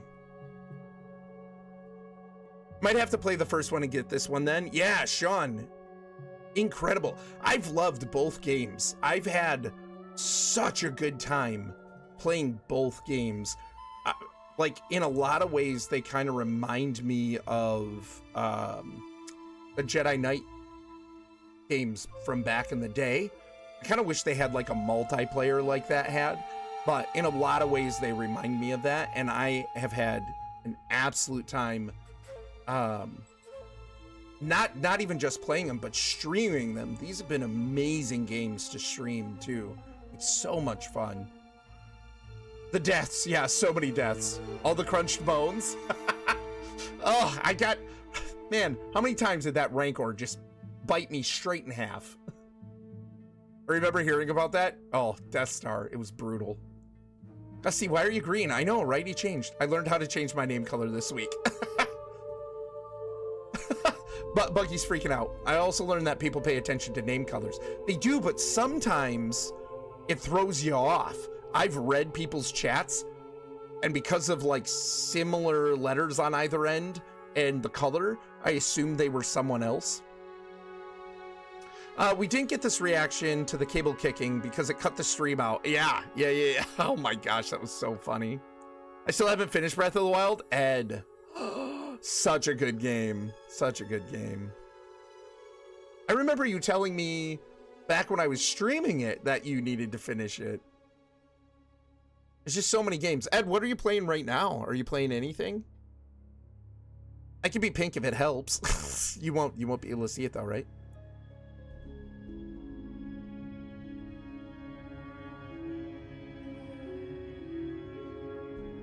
Wait. What did Nixon respond to? Oh, I also learned that people pay attention to it. I still don't know how you don't. It almost becomes an identifier. It's interesting. These people are a certain chat color. Yeah. I mean, you really get used to it, I feel like. At least most people. I haven't played Breath of the Wild because I would first have to get a Switch. Fair. My buddy said I wouldn't like these games since it is Souls-like, but I love these games. Man, I feel like your buddy's wrong a lot. I've been confused with Goose many times because of my color. Yeah. Indiana Jones right now, I've heard it's a fantastic game. I've heard it's so good. I watched Cole play it a little bit. I've watched the Big Amish play it a little bit. It seems like such a great game, but yeah, I have too many games that have been on my list for a while that I feel like I just can't fit it in yet. Plus, it's all the hype right now, and I usually let the hype kind of die down. So, like, even with Survivor, right? I didn't play Survivor until it had been out a little while, and I like that because while it's not during the hype, I don't care as much about the Twitch numbers, right?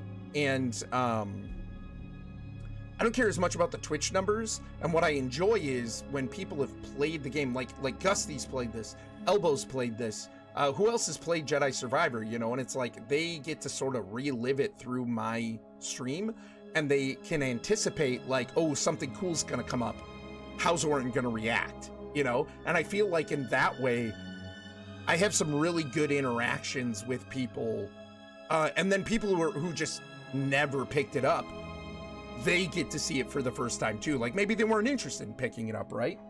And it's been a little while, but you know, hey, watching it on stream is fun. So I tend to kind of wait until the hype, in some cases, wait until the hype dies down. So I've always read just the name. It never occurred to me to associate the color with the name. I feel like Gusty, like, it wasn't a choice that I made. I feel like it was just intrinsic, like it just happened for me. Like I see the name, I see the color. It's a way that I'm able to like sift through the chat and differentiate, and the color is a big part of that. So I think my brain just latched on, and it became part of it. It becomes sort of an identifier. Like I start to identify that color with the chatter, with the person. So it's interesting when they change it. It's very noticeable. Confuse my buddies a lot. I'm colorblind, and even I identify Buggy from his purple name. Indie is legit a great game. Yeah, I've heard amazing things, and the little bit I've seen, it looks so cool. I'd love to play the new indie game, but I would have to get a newer video card. Again, Death Star? I've heard it's pretty taxing. Yeah, I prefer that. Makes it more fun to watch and no spoilers. Right, Ed, for sure, for sure.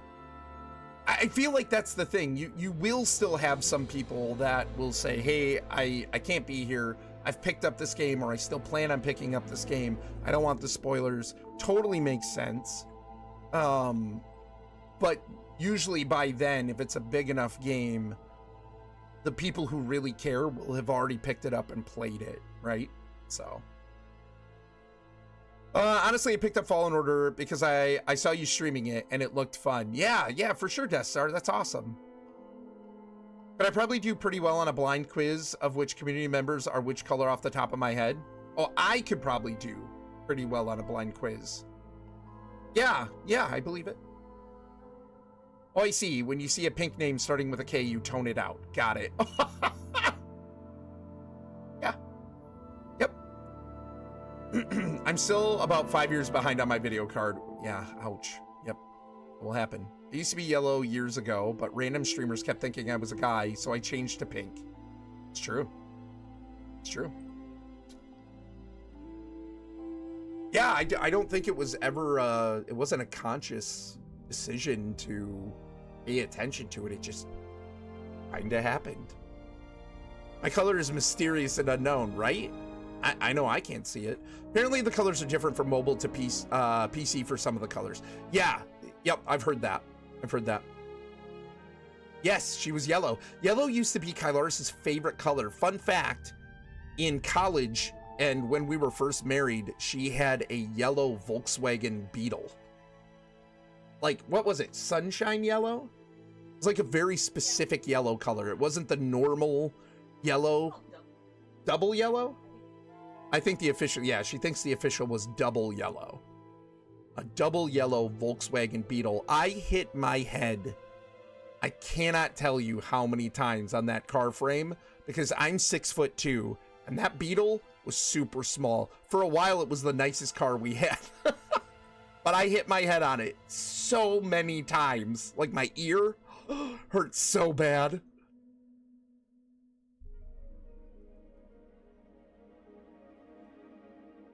I'm happy with the 1660 Super I have now, but I know there's a lot better out there and new tech on the newer cards. I mean, it's an ever expanding list and increasing awesomeness, right? Death Star, you can't keep up. Unless you have just gobs and gobs of expendable income. You can't keep up. Frankly, I'd be annoyed to try to keep up all the time, but whatever. But yeah, but the problem is some new game comes out, they're pushing the graphics.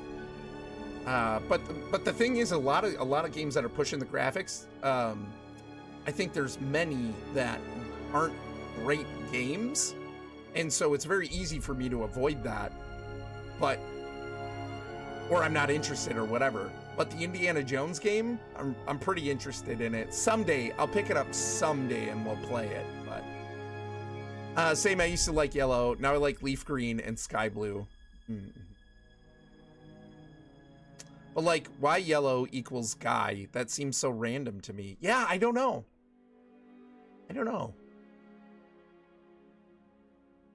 Yeah, I wouldn't necessarily immediately associate yellow with guy, but it happened. I think it comes with the territory of there are expectations that it's more guys than girls. I think there's, you know, Kylaris is a pretty, I would say it's almost androgynous, you know what I mean? Like, you don't, it's a made up name anyway, but then like it doesn't sound one way or the other. And so, and then it being yellow and just people thought she was a guy. So before almost any of this community, maybe Ed Wilbert would have seen it. Oh yeah, maybe. Sunshine Daisies, Buttermellow. Turn this stupid fat rat yellow, right? Oh my gosh, amazing. My best friend had a VW Beetle and we had to run and push start it. Oh, old one. I have a 7580. I think they assumed Kylaris was more masculine, and since the color was neutral, they figured guy. Yeah, that could be.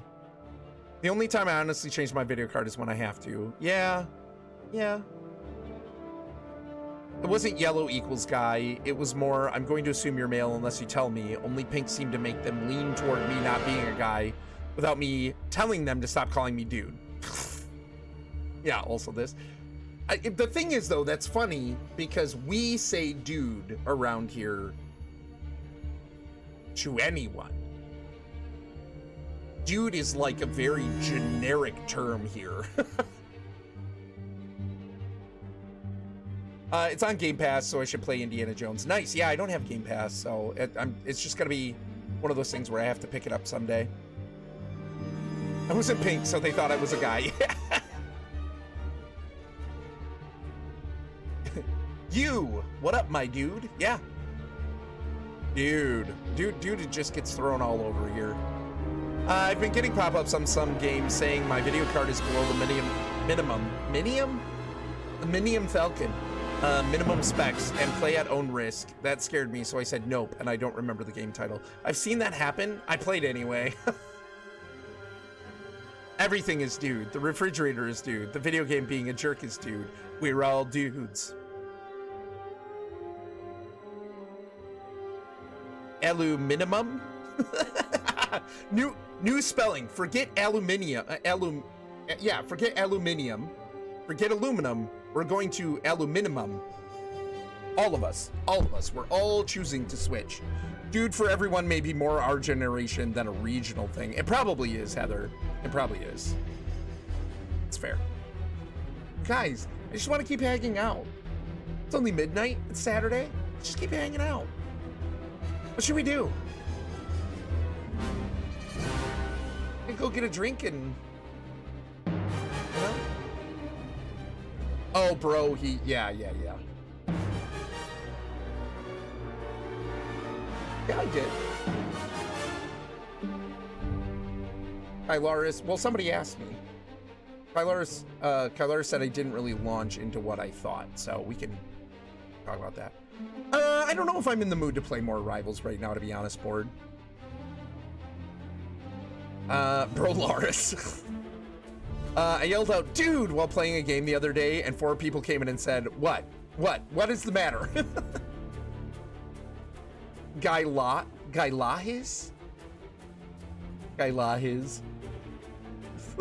You guys. Oh, you guys.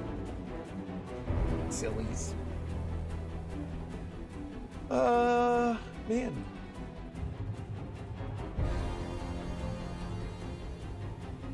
Oh, Boar sent me a link. I'll have to check that out later, Boar. Thank you. Man, these some credits. Featuring the Who as the Asgard, Agassar as the Agassar in Ho-Ho-Chu. I mean, she's talking to me, but I can't hear her. What? Ooh, Padme had trivia questions.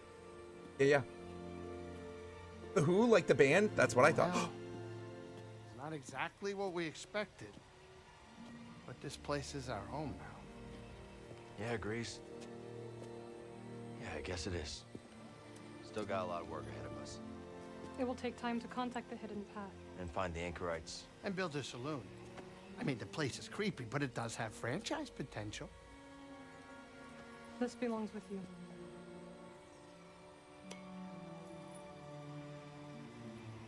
It belongs with all of us. What does it do? What is that? What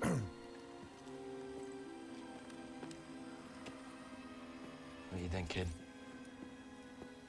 Should we give it a shot?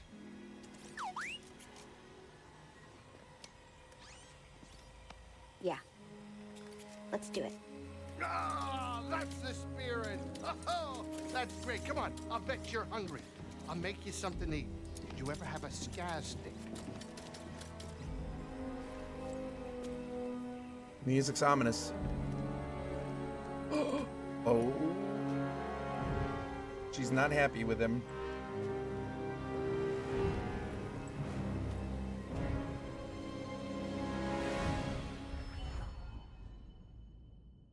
Okay. Whew.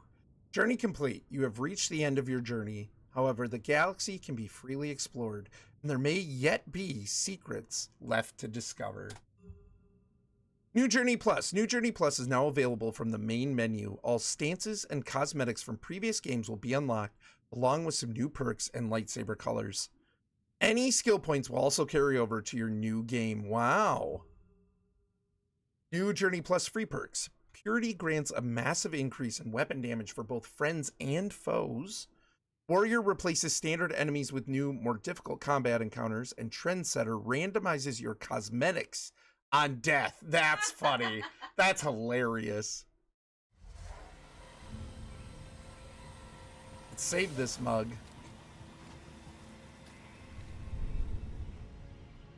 Yeah, Nick said the credits are still going, so we're still here. I don't save, yeah, and then I die from falling off that cliff like Death Star said. It's so beautiful. Ah! Go back to the beginning. Oh my gosh, I would barf.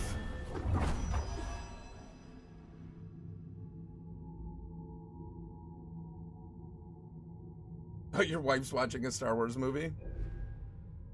Maybe it's the compass. I don't know. Maybe. Here, have my Jedi thermos. Dun dun dun! Take the ship back to the saloon. Why? Every death is a different Cal. Right, he's just, you know. He's just a clone. New Journey Plus, let's go, yeah! What's up, Lufi? Lufi, how's your day? Oh, I asked you, Church, riding home for the train. But how is your day? Next time you can use confusion, like at all. I know, Gusty, I almost never used it. Only one true survivor? I mean, there's 4 of us.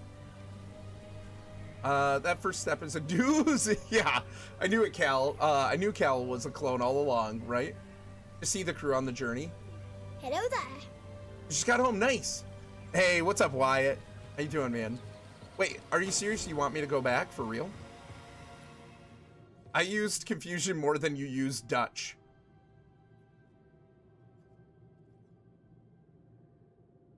Gusty, it's coded into my DNA. I'm always using Dutch.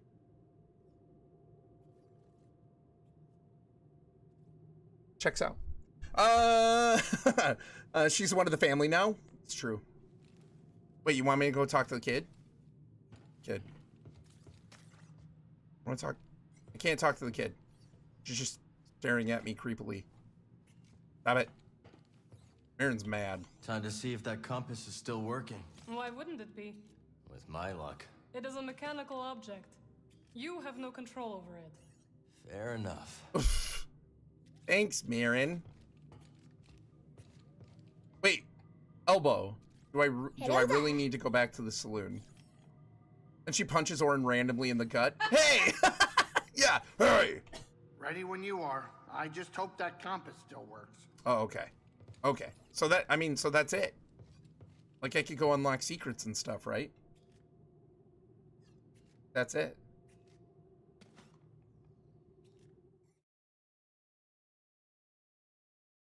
Kylars goes, well, time to 100%. Yeah, but probably not tonight. I gotta listen to the music time. Hold on.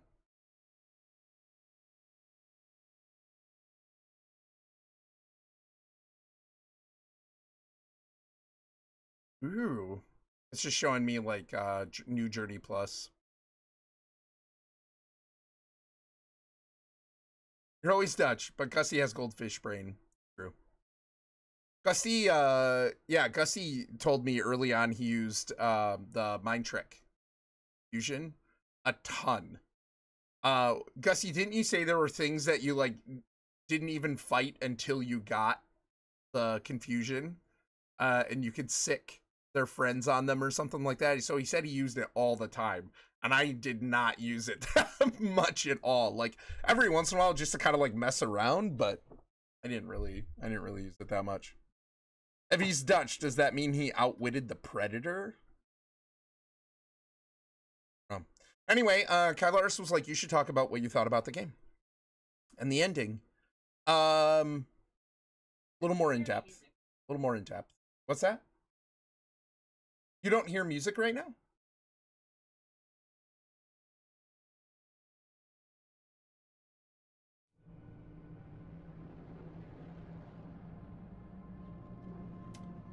Yeah, my desktop audio is not on the outros.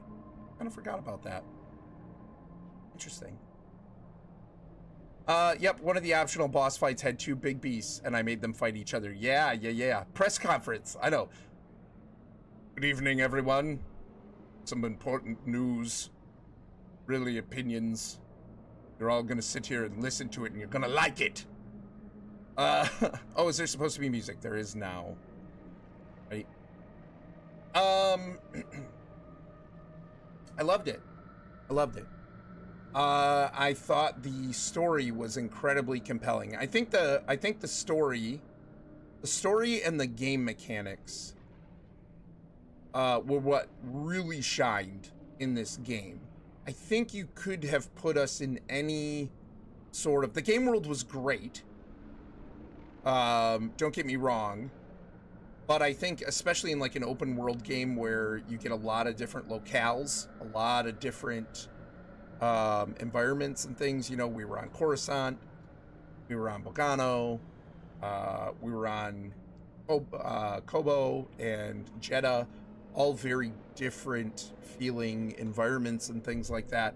I feel like you really could have put us anywhere. Story and the abilities, the story and the mechanics are what really shine in this game. I love the complexity in the story. I think we had some major jaw-dropping moments, but they felt right too. You know, like sometimes you can tell like, oh, you just put this in just to have a jaw-dropping moment, and then it didn't really pay out in the long run. And that didn't happen in this at all. Absolutely fantastic story. I love the characters. I love how the story wasn't, it wasn't just complex. It was so multifaceted and such a, like, an interesting gray area where you kind of don't know who to root for sometimes. I wasn't a fan of Cal giving in to so much dark side. I don't, given an option, I don't play like that. Like Kylaris, if you've ever played Star Wars The Old Republic, you get to kind of like make these dialogue choices between light side and dark side. The overall outcome of everything isn't really affected by it, but your character and their story and their personal story and growth are affected by those things. Kylaris would always choose the evil stuff or the sassy stuff, and I always to a fault pick the good stuff, the light side, right? Like, it's just who I am. I have a really hard time, even in games, picking dark side stuff. So it was tough for me, those moments, but I actually think narratively it was kind of cool, because there are moments when I'm not really rooting for Cal in the moment and what he's choosing to do. And I had moments where I'm kind of rooting for Bode, where like I felt like I understood him and his motivations. I wouldn't have necessarily picked the same things, but some of the things too, I can't tell you if I was in his situation what I would pick. Because again, you have the faceless masses versus your child. For anybody who's a parent out there, you know how much you love your child. And that responsibility and the idea of having to choose between the two, right? In such an extreme social, economic, like, you know, the Empire was pervasive, right? And they were cruel and terrible. And, you know, I can't say that I totally blame Bode. Now, I think he went super dark side because of his wife. I don't like that. Or at least he was leaning more into that. Feel bad for his kid because his kid even recognized a change in him. And that gets really scary with the dark side, man, if you're force sensitive. But the story was just really good. It was interesting to like meet that Danvik and to find out that the ISB, at least his faction of the ISB, was really kind of working side by side with Vader, I guess, but there's a lot of friction, you know, like it wasn't a seamless, we serve the Emperor, we're on the same team, you know, let's get along. It was very much a friction kind of situation with them. And I really liked those different elements. The story was phenomenal. The story was just so good. So many different characters, different motivations. Just really cool. Really cool. Some quirky things, some things that were really fun, but the game never leaned too heavy into that. I like humor, but I'm not much of a satire person.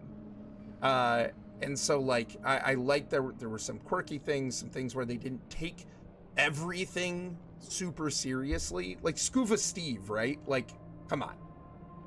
But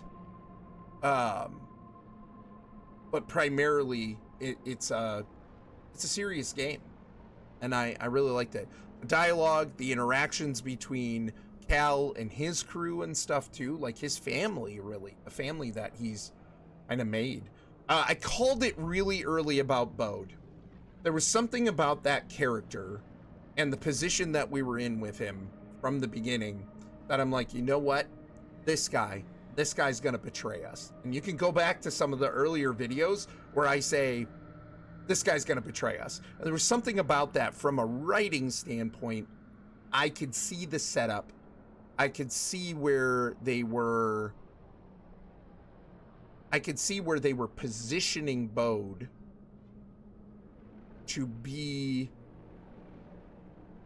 a backstabber, but they were gonna get us to like him, like really like him. And I did. I liked him, but the entire time I'm going, yeah, but he's gonna be a traitor. and they did a good job. But hey, have a good night, Bor. Take it easy, buddy. Thanks for hanging out. Appreciate you, man. But yeah, I called it. Because I mean, I feel like if you studied writing and done some writing, sometimes these things stick out pretty quickly and clearly. I was totally okay with being wrong. I would have been surprised about that part of it, but I would have been all right being wrong about that. And that would have been an interesting twist too, is if I called that from the beginning and then there was a major twist in that. That would have thrown me, and that would have been really cool. But yeah, I could tell from the beginning the way that they placed Bode, right? He's the only other survivor from Cal's crew on Coruscant, and there was just something about that I'm like, they're setting this up. We're gonna care about this guy. We're gonna like him. and then he's gonna stab us in the back. So, phenomenal story. Phenomenal story. In my opinion, the story was great. Yeah, for sure. Jedi Survivor starts with Order 66 all the way till now. Yep. Well, Fallen Order really is like from... Yeah, I mean, yeah, they're all affected by Order 66 for sure. Light side equals boring. I know, Kylaris. I like the part where Seer got stabbed by Vader. Wow, Lufaya. Dark. I just feel like I am always light side in real life, so I like mixing it up in a fantasy world with no real repercussions. It's like playing the villain in a play versus the hero. Villain is often way more fun. Yeah, I can see that. And like, it's interesting too, because like in writing, people usually like the villains more. There's reason for that. Villains are typically proactive. Antagonists are proactive, whereas the protagonists, you'd think they'd be proactive. Protagonists are usually reactive. They're reactionary. And so people actually tend to like, they might still think they're bad, but they like the bad guys in stories usually more than the protagonists. That psychology is awesome to me. If your antagonist is well written and you know, whatever. But the story was spicy, especially when Vader got set on fire. Yeah, super hot. The story was fantastic. It really was. Yeah, you remember me saying that way early. I did, yeah. I was totally okay with being wrong. Orrinn, January 12, 2025. Kylar's, write this one down. What? Gusty? Let's see here. Are we still in ants? No, we're out. This is why I think villain actors get into their roles so much. They don't get to be villains in real life. Yeah, for sure. Well, and I think too, I think for Kylaris doesn't get as immersed, invested in these things like I do. I tend to get really, if I really like something, I tend to get really invested and very immersed. And I start putting myself in the shoes of these characters, and a lot of me ends up influencing then my choices in them. So I would have a hard time making a dark side option or making a dark side decision, even if it's in a game. Whereas she's like, yeah, you know, it's whatever, it's a game. I care about stories too much that it's like, even in them like this, I have a hard time choosing the dark side option. Whereas she's like, yeah, I think this is hilarious chaos. you know, like, I'm gonna be dark side. Because for her, there's she might like it, but there isn't like that level of attachment, I guess. I've only done a couple of plays or musicals, and they were decades ago, but I had way more fun the time I played a villain. Villains are fun. Villains are fun to play. I think there's a level of freedom to playing a villain, right? Kind of like shedding the restrictions of being good, right? Now, obviously, we don't know. We know it doesn't really work like that. You know, there's repercussions and consequences, and whatever. But I think when you're playing a villain, you're given the opportunity to pretend that the rules don't apply to you, right? That's fun. I've done a couple of plays, musicals, and they were decades ago. Oh, no, sorry, Gussie. Sorry, I'm rereading. On realizing that the shoes are too small. Realizing the shoes are too small. I do have big feet. I wear 13 wides, y'all. I wear 13 wides. I've got big feet. On Knights of the Old Republic, I felt so bad picking dark side options that hurt fictional characters, but also the most memorable thing that has stuck with me was a dark side choice, really. I can kind of see that, though, because, I mean, like, in choosing a dark side option, it would be something I think out of your norm. And so that could be more impactful, more ingrained in your memory, right? So I can see that. I have a really hard time choosing it. I actually agree with you, Orrinn. Doing the bad choices in Mass Effect broke me. Yeah, I will avoid them at all costs. I really will. I don't enjoy, because when I'm playing this game, right? I don't just look at it as I'm playing out Cal's story. I'm also playing out my story in the game, and I might be playing in the role of Cal with like the Cal, we'll say like the Cal costume, right? But it's also my story in it, and I have a really hard time not doing what I would do in those situations. So that's where even like initially, right, we were laughing about it earlier tonight, that's where it's like Bode's literally killing us, and I'm like, I'm not gonna press that dark side button. And I wondered what it was gonna do, and then come to find out we can't avoid it. I don't want to do this fight. I pushed that button only because I had to. Otherwise I would have avoided it at all costs. Then you start to get the idea that that's really an unavoidable part of the narrative, right? They want you to have Cal feel like he has no other options, and he's being tempted, and where does that leave us now? We know that whole part wasn't really resolved. Merrin touches on it just a little bit indirectly, you know, especially when she's talking to Kata, but it's not resolved.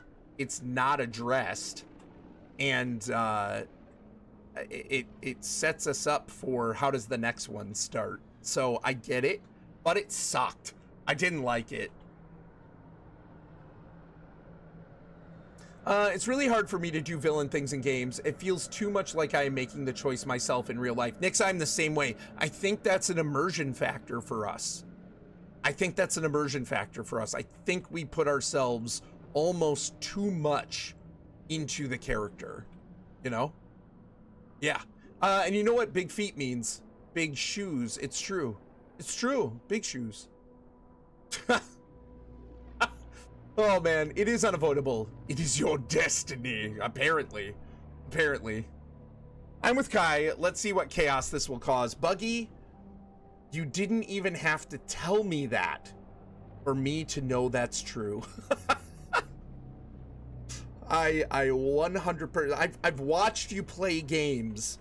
I 100% believe that.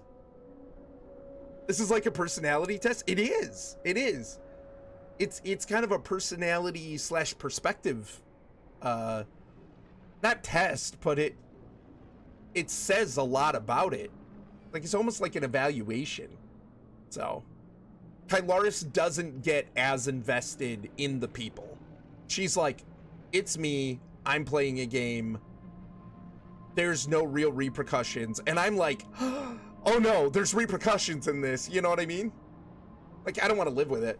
I've played games before where I didn't like the choices I've made, and I've gone back saves and redone them because I'm like, I don't like this. I don't like it. Personality test. Did you press the dark side button? No, and I died. That's the way you perceive content. Yeah, I like the chaos that comes with making the choices I can't legally make in real life. Why it's like, it's all just because it's illegal. Plot twist, I am the dark side button. Truth. Yep, repercussions, choices. Yeah, I have a hard time with that. Can't do it. I'll pick light side. There have been some times, I think, in D&D when I've walked the line a little bit of neutral, but I think it would be hard for me to play someone, especially chaotic evil. Like, it would be funny, but I think it would be tough for me to play a chaotic evil character. I blew up Megaton in Fallout 3 just because I wanted to see what would happen. Amazing. That's so cool. I think we've covered the story plenty. The abilities in this game were phenomenal. This game felt so good.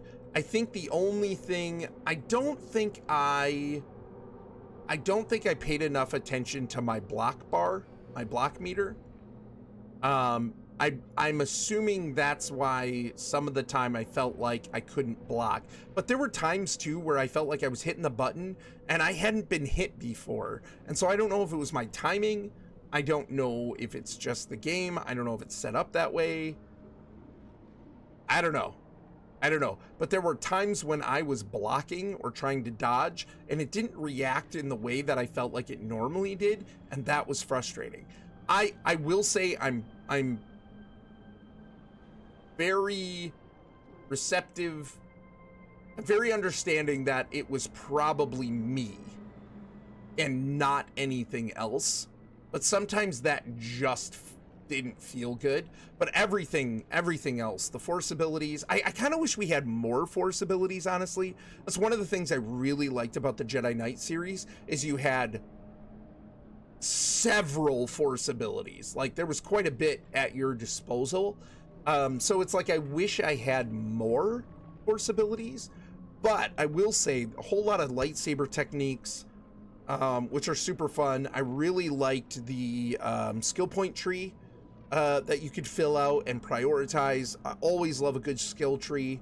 I think when I first started playing this, Kylaris and I were like, yes, skill trees, because we love skill trees. Absolutely love that style. Yeah, man, like all of that felt really, really good. It all felt really good. I felt like it was an extension too of the first game. Like, it felt familiar enough, but they added in some really cool things that, like, on their own, maybe not that major of a thing, but like in the context of like expanding from the first game, you know, even like the grappling, right? We had just come out of Enshrouded, and I love the grappling in Enshrouded. Something about grappling just feels good. I don't know what it is. It's the sound, it's the movement, it's reaching a location that I otherwise wouldn't be able to reach. Something about grappling feels really, really good to me. I loved it in Enshrouded, and then we started this game, and I was so excited that they had grappling in this as well. So, really, really cool. What did I do? Oh, I thought I was just gonna get that off the screen. Hold on. Hold on. But yeah, all the abilities and everything felt really good. Everything felt really smooth. I thought the gameplay was a good level of difficulty. I was challenged. But you know, when I started getting comfortable with the abilities and like thinking outside the box and stuff like that, I probably could have used abilities more, special moves, but the ones that I did use, awesome. Man, some of those like finishing, I love the finishing move system. I love the finishing moves. Like, I don't know if you guys could tell, probably, but like some of those I'm like, oh my gosh, that's amazing. Oh, so good. So good. So much fun. Very cinematic. All of it was very cinematic, but it's like, you know, you had these like really great cinematic moments, but I rarely felt like I wasn't in control of my character, right? And so like that immersion wasn't really broken. So good. It's just so good. So then you've got the world building, you've got the music. It's a Star Wars game. The music's typically on point. So good. Some great moments with like some great moments musically. The worlds were beautiful. The graphics were incredible. I was super glad when we upgraded our computers and I was able to like increase the stream quality too, so that we got 1080p 60 FPS pumping out for stream too, because the game is gorgeous. And that's less important to me. It is less important to me, but the fact that we had fantastic story, fantastic gameplay and also had fantastic graphics. You can't go wrong there. Like, that's just all W. That's all win.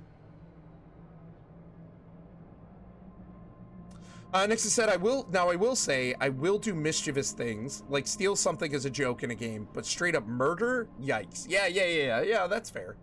I don't know, Nixon, if you've ever heard the story of me, like, in Skyrim, when I first got to, what's the first, like, major city with the Jarl, or what, is it Whiterun?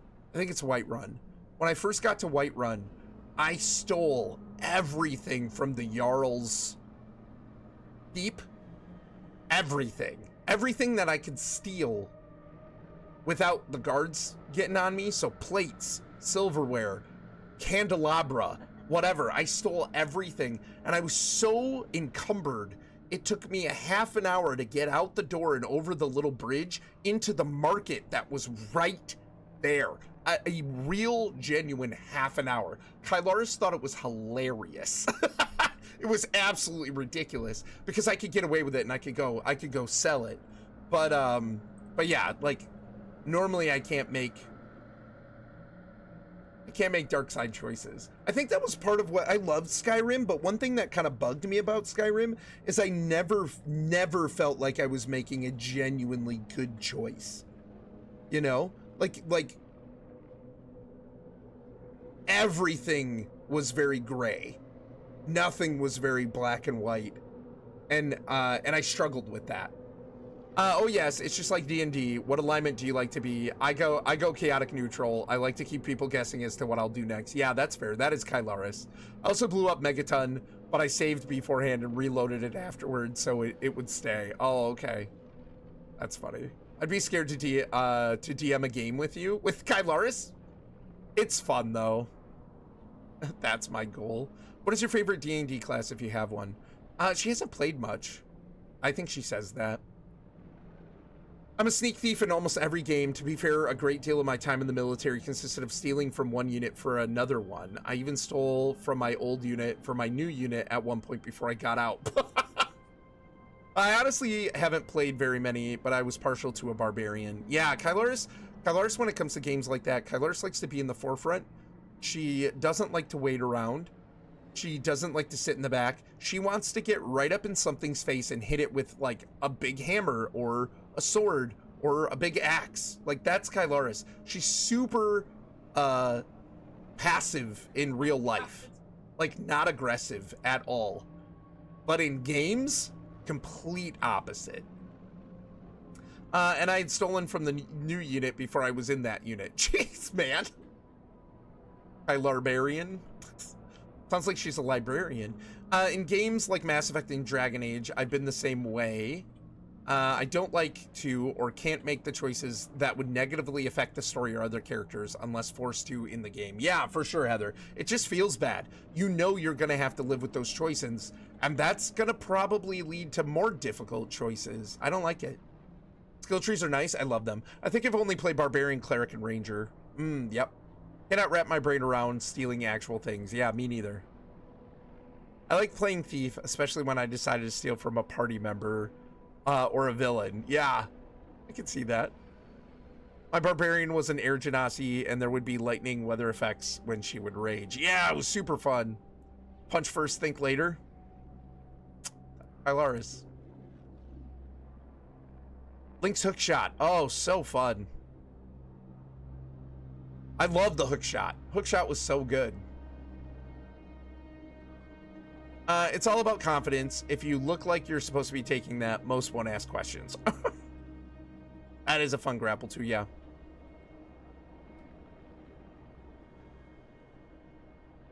My conscience cannot at all get past the thought that I am stealing. Yeah, me neither. When she was calm, so was the air around her. It matched her mood. It was a super fun character. Kylaris has a hard time, like, getting into her characters, I think, though. It's like, you know, it's like the DM would be like, well, what would your character do? And she's like, I don't know. At some part, the music would make me jump and not what was actually going on. Yeah. In the end, I didn't get to keep what I stole, and I didn't have to wait for the paperwork to get done for the missing gear, so I kind of went numb to it. Then again, the most common saying I heard was, gear adrift is a gift. If the door isn't locked, obviously they didn't want to keep their stuff. Oh, interesting. You also could have made multiple trips in less time. That is part of what was so funny. Yeah. Oh yeah, I could have, but forget that. I'm gonna load up right now. Go sell it all. Encumbrance in Skyrim made me learn the power attack run a trick. I don't know about that. That's a whole cultural thing I don't think I will ever understand, right? Man, bringing in groceries from the car vibes here. Yeah. Oh, geez, you should see me. What do I do when I bring in the groceries? As much as I can carry in these gigantic hands. As much as I can carry. Bags go on the arms. 2 trips is weakness. Gusty, yeah. My favorite Star Wars games. Battlefront. Oh, Battlefront's so good. Which Battlefront?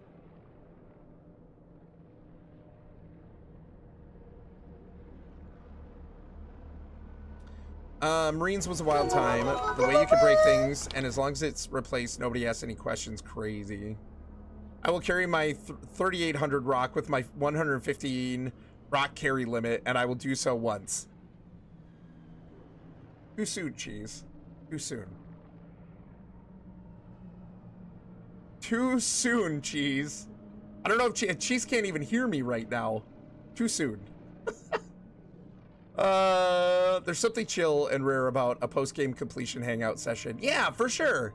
For sure. It's a good time. It's a good time, Elbow. I mean, we feel accomplished, and now we get to just kind of talk about it and hang out, right? I like it. That's true. I'm non-confrontational in real life, so I'm super confrontational in games. I like to be the opposite. Yeah. I started a new campaign on Monday. We're all halflings. I'm playing a paladin. Epic, Durgo. That's fun. It's very fun, Durgo. I hope you have a good time in the new campaign. Your numbers confuse me. Geez, I don't think you heard me, but the thing about the rock... Too soon, pal. Skyrim tries to make me think I can't carry everything, but the game is wrong. I need all these plants, cheese wheels, random utensils, potions, etc. I might need them someday. It's true. I'm not a pack rat at all in real life. I'm very minimalist. But in games, I might need that. Okay, I only played through it once. But I get it now. I agree, it's like a rap party. It is. It's super fun. I like the idea of... We've already completed it. We have that complete satisfaction. And now we get to just hang out and chill and talk a little bit, you know? We'll talk about the game and stuff. Since I got no sleep last night, I'm going to bed. Night, everybody. GG Orrinn. Hey, thanks, Gussie. Take it easy, buddy. Hope you feel better. Hope you get some rest, man. Take care. Thanks for hanging. Thanks for your help in this, too. You're probably gone already. It's probably taken me forever to get to this.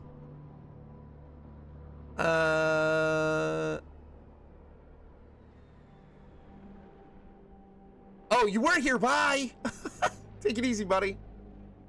Orrinn, the trick in Skyrim is to start a power attack with a sword or similar weapon and cancel the power attack before it consumes stamina. Your character sprints without encumbrance until the end of the power attack animation, which covers quite a bit of distance. That would have been good to know. Would have been good to know. Not as long as other times. Fair. I tried to move through pretty quick, but... Yeah, you guys. I think overall, I loved this game. I think it was well worth the play. I really, really enjoyed it. I am glad to be done.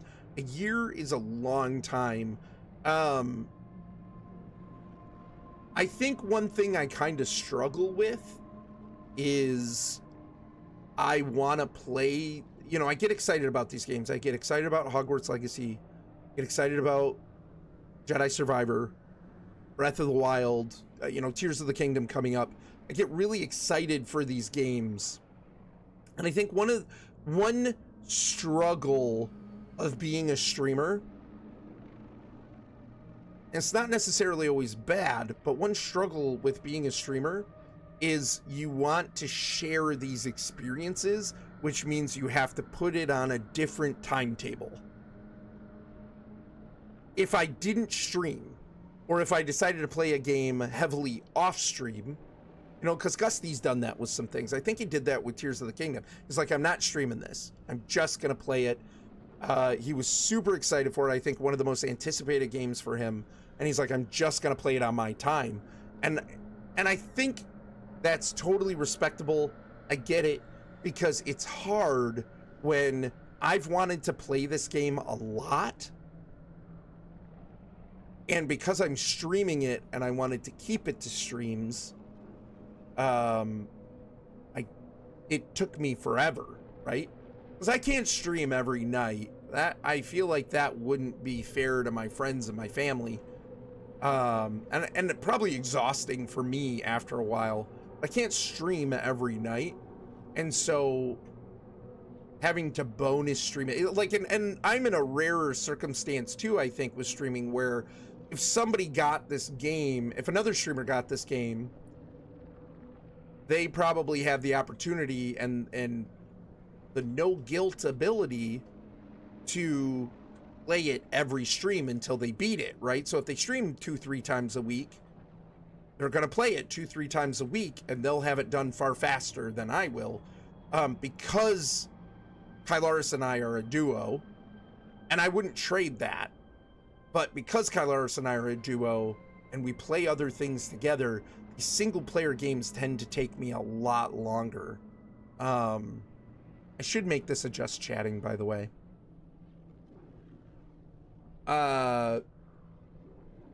They take me a lot longer, and you know, that's the thing. I don't want to give up my time streaming with Kylaris, because that's part of our hangouts too, and I think you guys want to see her as well.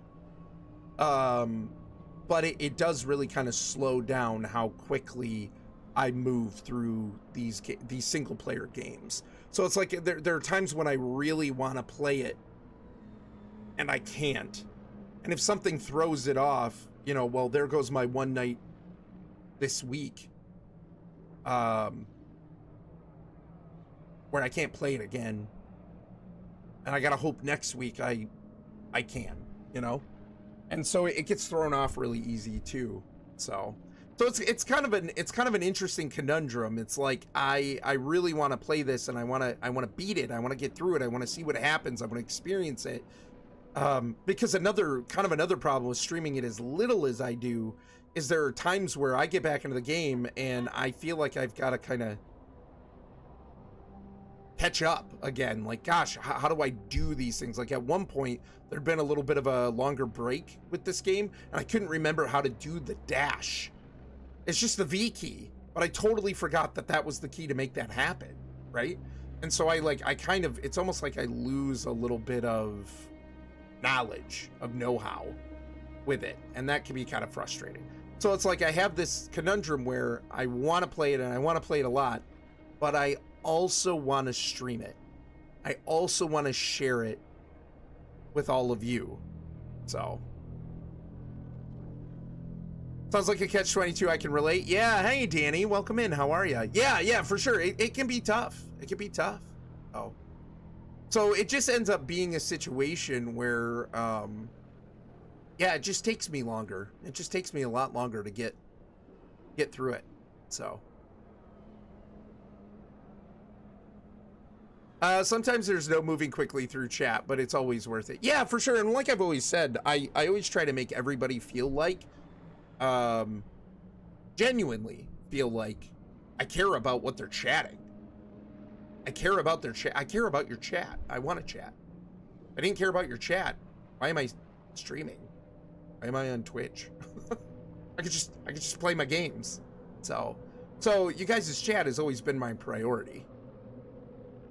And does it make for a good YouTube video? You know, if I upload this to YouTube, like even the stream earlier today, somebody watches my Orrinn Plays Jedi Survivor, they're going to get, you know, the big talk that we had at the end of the stream earlier today.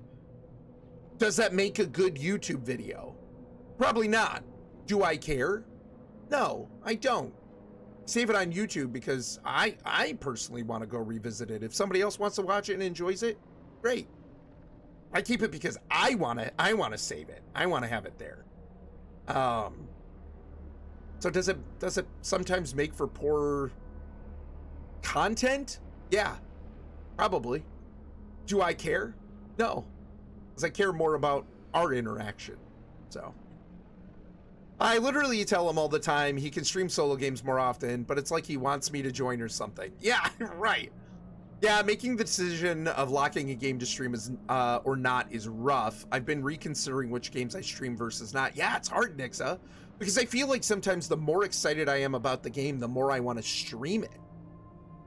Because, and I've said this before, us as streamers, we set the tone of our streams. And so if we're excited and we're having fun, generally speaking, our communities are going to have fun, right? It's going to be enjoyable for them as well. So the stuff that I'm really excited about is sometimes the stuff that I want to stream the most, even though that's going to put a different kind of restraint, a more restrictive restraint, typically, on how much I can play it. And it's tough. Hey, Airlie, how you doing? What's going on, buddy? I have to relearn Valheim every time we play with our friends. Oh, yeah? Yeah. Danny, glad to have you in. How's it going? I'm loving Star-Lord. Nice, Sean. Awesome. Yeah, Star-Lord's pretty fun. He's one of the first ones I played. Yeah, get that? Yeah. I think just about any streamer can understand. It's like we've taken that. Well, Airlie, you stream with Lufaya too a lot.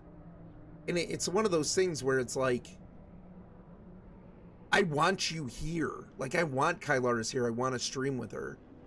But not every game works for multiple people, right? Like, this is a solo game. I really want to play it. I really want to stream it. That's why I try to stream it, like, on... I try to stream it on, like, bonus nights. Because I don't want to take away from our time hanging out and streaming. That reminds me, I have to check your VOD later for some parenting chat you had. Nixa said it was refreshing to hear. Oh, nice, dude. Thanks, Nixa. Appreciate that. Oh, what, from the beginning of the stream when I was talking about consequences and stuff like that and, like, teaching your kids? Oh, nice. Yeah, the beginning of the stream was about lack of parenting of the random kid who punched Ben at the park today. Yeah. Nice, Padme. That's cool. I genuinely really enjoy Orrinn solo streams and don't mind nights off. I know that. But I also enjoy hanging out and streaming with you. And I know our community likes hanging out with you. And I think there's a dynamic to our streams because you're part of them that not every stream has. Most streams don't have. And I think the fact that we get along so well, even like we're married, but we're best friends too, you know what I mean? And so there's that level of banter, you know, that I think lends itself to a fun stream. So yeah, I don't know. And sometimes there's games I love, but it doesn't really work well on stream for one reason or another. Not in a how many viewers are there kind of way, but my own feelings of the game and chat interaction. Yeah, that's fair. That's fair. I can understand that. It's gotten to the point where really I don't play too many games off of stream that I don't play on stream as well, but I'm pickier now, I think. Not just because of stream. I think partly because of my age and life experience, maybe. But, like, I'm pickier. So... yeah, Lufaya has become my emotional support human. I feel like something's missing when he's not there. Yeah, that's fair. Yeah. Yep. And you guys are fun to hang out with too, you know? But because you guys stream together, I'm sure, you know, I know I've watched you guys, and you'll play one thing when you're playing with him, and then when he goes to bed, you'll play something else that you're interested in. And so in a way, not in a totally like negative way, but in a way, it dictates what you play when. So even more than just the choice of, do I stream this or not? Right? Porkfire does a great job though. Yeah, for sure. Choices have consequences. Consequently, think about your actions. Yeah. Yes. Yeah. Padme was here for a lot of that talk. Yep. Yeah, Kylaris and I are big proponents of, you know, again, there's a line, but we're big proponents of our kids, needed to learn that their actions had consequences. And I think a big part of teaching them that, like, you don't have to go to extreme measures. A big part of teaching them that is just consistency, right? So what made that kind of tough for us was Emily is the type of mind that we would tell her something, and even just from her observing us and people, she kind of figures it out on her own. Again, not to say she's perfect, not to say she doesn't still make mistakes or struggles with things or whatever. That's not what I'm saying. But Emily is the mindset of, oh, I can see why mom and dad do things this way. That makes sense. I can recognize how I feel and how that makes other people feel. And because of that, I'm going to correct my behavior. And so we had to do very little correcting with Emily in comparison to her brother. Ben, absolutely, we've had to take a different approach. Not because he's necessarily naughtier or anything like that, but because Ben has a different perspective on life. Ben is a different mind, right? And he's a different person. And so with Ben, we had to a little bit more reinforce this isn't okay. And it wasn't like we just punished him. Kylar's touched on this earlier. It wasn't like we just punished him and expected him to figure it out. We would send him for a timeout, and when he was done with the timeout, we would go and talk to him and explain to him, this is why. Your actions have consequences. Your actions affect more than just you, right? And it's not about just mom and dad want to make rules. It's mom and dad are trying to teach you how to be a person. And those calm conversations about those things have been the best. And now where I struggle is, you guys know I'm loud. And I've talked about this a little bit before. You guys know I'm loud. I have a hard time controlling the volume of my voice. My frustrations come out in the volume of my voice. And that has been something that my son has very much had a negative reaction to, where Emily can kind of like push it off. You know what I mean? Like, Emily almost just kind of like, yeah, she doesn't like it, of course, but it's like Emily didn't need correcting as much. And Emily was able to kind of ignore that, whereas Ben, it very much affected him. And so it's pushed me to be better as a parent, too, that my son is going to be more receptive if I come to him with a calm conversation. When I keep my tone even and in control, and that's made me better. And I'm still not perfect, but like my voice will rise. I get excited, my voice rises. I get angry and frustrated, my voice raises. And so, like, you know, it's helped me be better. Consciously making the choice that I'm going to approach my son in a way that he's more receptive. Because if I yell in one ear, out the other, he doesn't care. He doesn't hear what I'm saying. It's not helping. It doesn't do anything. And my job isn't just to, you know, yell at him or punish him or whatever. My job is to teach him why these things aren't okay. It's to teach him that his actions have consequences and ramifications and affect other people, right? And he needs to be mindful of that. So the conversations that we've had where I've told him I might not be happy, but I'm going to do my best to keep my cool. We can talk about it. If you'll do your best to try and understand, you can't just do whatever you want when you want. Sometimes things are appropriate, sometimes they're not. All of that, right? So, yeah, Kylar's and I have definitely been of the mindset that, like, you need to teach your kids that there's consequences for their actions, and for good reason. This was a good discussion, yeah. Appreciate that, Nixa. Thanks for telling Cheese about that. And thank you for the positive feedback on that as well. So sometimes I feel like I go on these tangents, and I think if you guys don't like the tangents, you'd probably be gone. I think Buggy said that at one point. Like, well, if we weren't here, you know, we know what we got ourselves into. If we weren't here for it, we wouldn't watch. So I appreciate that too. But yeah, sometimes it's hard to not critique myself on the tangents, but then I remember we're here to hang out and have discussions. So choices have consequences. Fear leads to anger. Anger leads to hate. Hate leads to suffering. Hits hard in junior high, high school, and college. Yeah, talking about choices. Right? Yeah, it does. It's tough. I think we were talking about that on the other stream. But yeah, that's a tough age. And like every age comes with its stressors and things like that, but that's a tough stage of life.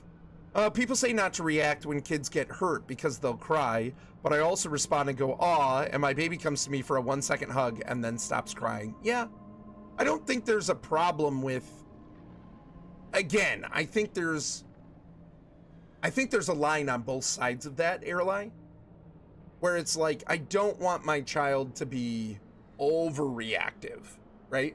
I don't want my child to almost dramatically play it up like I need all the sympathy. There is a level of, you gotta kind of pick yourself up and get on with it, right? Is it really that bad? But I also think, especially young children, that you can't communicate with words as much, and they don't understand the world as much. That outpouring of love and affection isn't a bad thing, right? So you can teach a kid to not overdo it while still showing them caring and affection. So it's all a balance. It's a balance. So everyone is different. Yeah.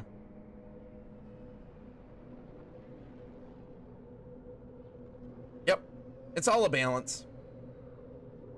My message keeps failing to send. What's your message? Huh? Is it too long? Huh. You want to send it to me in Discord and I'll read it? Carlos is going to send me a message. It's not letting her post it. Hates her. For good reason.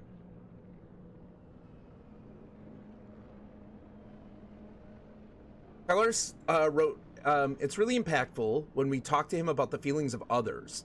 So if he misbehaves in school, it's not just what consequences happen to him and how he feels, but it hits him more profoundly if we say, how do you think that makes your teacher or friends feel when you're acting up and distracting everyone? Then he feels bad about it way more than getting grounded or something. Yeah, Ben is very empathetic. And again, he's still not perfect and he's still a kid, but he's very empathetic and he cares. Ben has a very caring heart. And Ben kind of cares about everyone. And so when we approach him with step outside your own desires for fun or whatever, right? Step outside of that and think about the situation and how that made other people feel, right? And how frustrating. Like, we had a conversation with him one time about misbehaving in class, and we were like, think about your teacher. How crazy are all the kids in your class? How crazy do they act? And he's like, yeah, they can be pretty crazy. And I said, okay, well, so imagine now that you're your teacher and it's your job to teach all these kids in a very short amount of time. And you've got your one person with 20 some kids and they're all going crazy. And it is your job, literally, you are being paid. And also because you care. I think most teachers care. To teach all of these kids. I said, how frustrating do you think it is when they don't listen?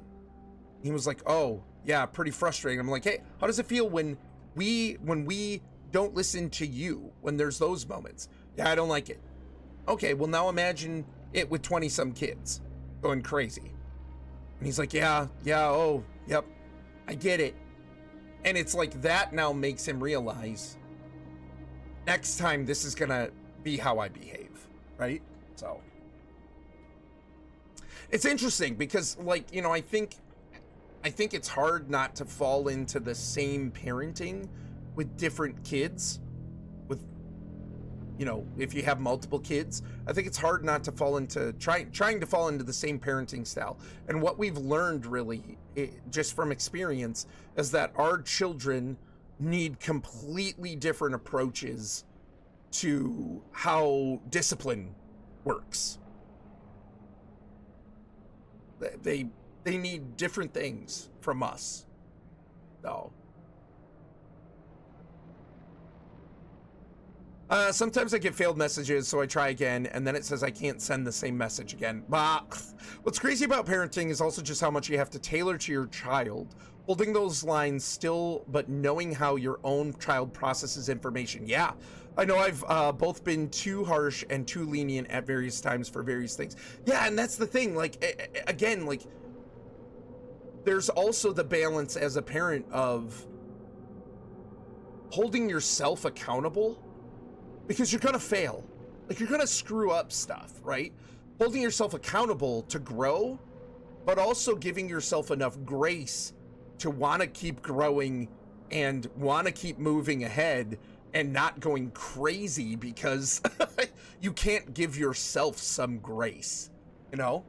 There's been times that I've, you know, gotten upset. Ben's done something, especially Ben. Again, Ben is the one, unfortunately, that we just have to correct more. It's just the reality of it. We have to work harder. There's more instances, I guess, of that. It's kind of like when something happens with M, it's kind of bigger. Ben has all of these little things that happen all the time. But, you know, it's like when my voice starts rising because I'm frustrated, I'm quick to, like, go to him and apologize and explain too, like, I'm not perfect as well, and Dad struggles with these things. This is where I make mistakes, and I have to get better at it, and I have to work harder. And I think it's good for him to hear that too, to know he's not the only one that makes mistakes. I make mistakes too. And if I hold myself accountable, it's not just him having to hold himself accountable and try to change. It's also me trying to change and work harder at that. And hopefully then our next interaction is better in those situations, and he can see I'm trying.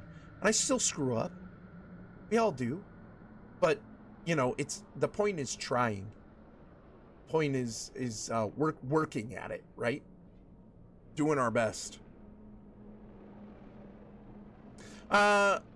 Like, he will still get grounded situationally, right? But it won't really change his actions, like changing his way of thinking will. Yeah, for sure. Like, I think you still have to have that component where it's like, no, I am taking away a privilege. I am taking away something fun for a time, right? Like, you are not getting rewarded for this behavior. You're not just going to get a conversation and it's off to fun. You are losing some of that. But we will also be having a conversation about why and how can we do better, right? How we can do different. And honestly, I feel like it's worked out really well for us. Again, it's not perfect. Nobody should ever expect perfect. Nobody should ever expect that we won't fail sometimes still. That's just being human. But I think overall, it's worked out really well for us. It's made me into a better father, which I think is a process. I think that's a process as well. It's a process that I feel like doesn't really stop. And so it's made me a better father while I'm helping my kids grow into responsible, compassionate, capable people. Let's see here. Teaching empathy, that is a gift he will take for life if he continues considering that. Yeah, for sure. Absolutely. Absolutely. Empathy is a big deal. I think there's situations, you know, like we kind of joke around in my family that my dad was such a good firefighter because he doesn't have a lot of empathy. And that's not totally true. It's just more situational. I think there's times when he had to shut it off because there was a job that needed to get done, and people's lives very literally depended on it sometimes, in him shutting that off. But having empathy isn't a bad thing, right? Like, I think like anything, you need to know how to control it. It's funny because his sister, Lover, my favorite aunt, but his twin sister, it's like she got all the empathy. She can't say no to people. Like, it's crippling for her. Like she's almost too empathetic. So there is a level of, I think, control that has to be maintained with that, like a healthy level of empathy. But having empathy, I think, is beneficial to everyone around you. So, and because it makes him realize that his actions affect more than just him, for sure. This is what I'm learning, is that my grandson, that has been thrown a lot, that has been through a lot, I have to take a different approach than I did with the other three. Yeah. Yep. Absolutely. That grandson's gonna have a different perspective on things, right? That grandson's probably going to have been taught things through actions even, and through his observations, that are different. So, I mean, beyond even what we say, our actions speak to our kids and inform them as well, right? So you can't just say it, you gotta back it with action, right? I think it helps them knowing their parents aren't perfect. I do too. And like, I'm pretty honest with my kids. I've told them before, I won't lie to you. I'm not gonna lie to you. But I will tell you if something isn't appropriate for you right now. But very early on, I made it clear, like, mom and dad aren't perfect either. We make mistakes. And when I do, I'm going to ask for your forgiveness, and I'm going to try and learn and be better from it too. Right? And that's really all we can do. And if I approach it like that, then she sees, you know, both the kids, that, yeah, they're going to make mistakes sometimes. But those mistakes can be used to help them grow to be better. And maybe make less mistakes. Never going to be perfect, but less, maybe. You know, and I think that's teaching them too that my actions have consequences. Even if I'm the boss, my actions have consequences as well, and I need to be held accountable. So, yep. Yep, that's what I learned I have to do also. Yeah. Yep, I've apologized to Peanut too when I've done wrong. Yeah, for sure. I think our kids need to know mom and dad aren't perfect. So, and I think even like making that clear and then apologizing to them kind of almost helps them learn to, again, show themselves some grace a little bit, right? Like, it's not a, you know, free card, here you go, do what you want, but it's a, you know, you got to give yourself a little bit of grace too, that like, you're gonna mess up. You're gonna mess up, but it's all about how we handle it when you do. So, it's important that they understand why they have the punishment too. It is. Yep, it is. I want my son to know I'm always interested in listening and understanding how he feels and communicating together. Yeah, a big thing for me is I was afraid as a kid to tell my parents when I'd screwed up. A lot of you know my dad and I didn't really get along real well when I was younger. Different relationship now, but when I was younger, we did not get along. And I did not feel comfortable going to him when I screwed up. And I think that's something that eats away at him I think that still bothers him. But, and I get it. I can understand. But a big thing for me is I've told my kids, you know, first of all, I've told them about that, and I'm like, you know, hey, Pac isn't perfect either. Pac has struggled with different things, and I forgive him, and our relationship is better, and we've both made changes, and so it's like, you know, but for our relationship, even if you think I'm gonna be upset, I want you to feel comfortable to be able to come tell me, right? Like, I'm never gonna be so upset that I'm not going to help you. I'm never going to be so upset that we're not going to work through it, right? And so you've got that support system. I can't do everything for you in life, but I will do my best to help. Or even if it's just to listen, if that's all I can do, then I will listen. But like, I want it to be a situation where they're not afraid to come and say, hey, I screwed up. And I need your forgiveness, and I need your help, and I want to be better, right? And that's what I'm trying to cultivate is, yeah, I might be upset, and I'm gonna fail sometimes in my reactions to that, but I'm going to do my best to listen. I will always be there. I will never be so upset that I won't help, that I won't do what I can within my power to help. So definitely something I try to cultivate.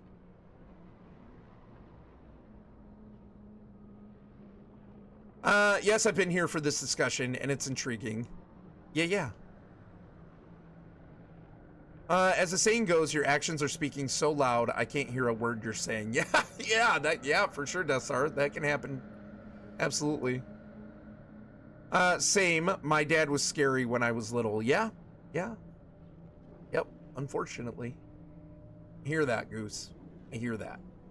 So, yeah, it's unfortunate, but it is what it is, you know. And it's a situation where I had to forgive him. I do. Doesn't mean it hasn't affected me. And I think he knows that too, right? Like, again, there's consequences to your actions. And it's a situation where, like, where, yeah, I forgive him. But it's been a part of the stepping stones into shaping who I am, right? And it's not like I can just forget it all happened. It's been part of shaping me. And, but there again, too, can I say I wish it never happened? Well, that's kind of a double-edged sword. You know, yeah, it was rough and it wasn't fun, and I wish we would have had a better relationship. But conversely, I'm here with you today, who I am, doing what I'm doing, being the person I am. So I've been shaped and molded by my experiences, right? So and how I reacted to them in the long run. So yeah, but I hear that, Goose. Yeah. I was freezing at school because I was scared to tell them I'd lost my sweater. Oh no. I will never be so upset that I won't help you. The most lovely thing I've ever heard. Aw, thanks, Airline. Well, I mean, but for me, that was a big deal, right? Like, for me, that's a big deal. I want my children to feel comfortable enough that, you know, again, I've told Ben too, that doesn't mean that you come tell me and we figure it out and we fix it. That doesn't mean there won't be repercussions.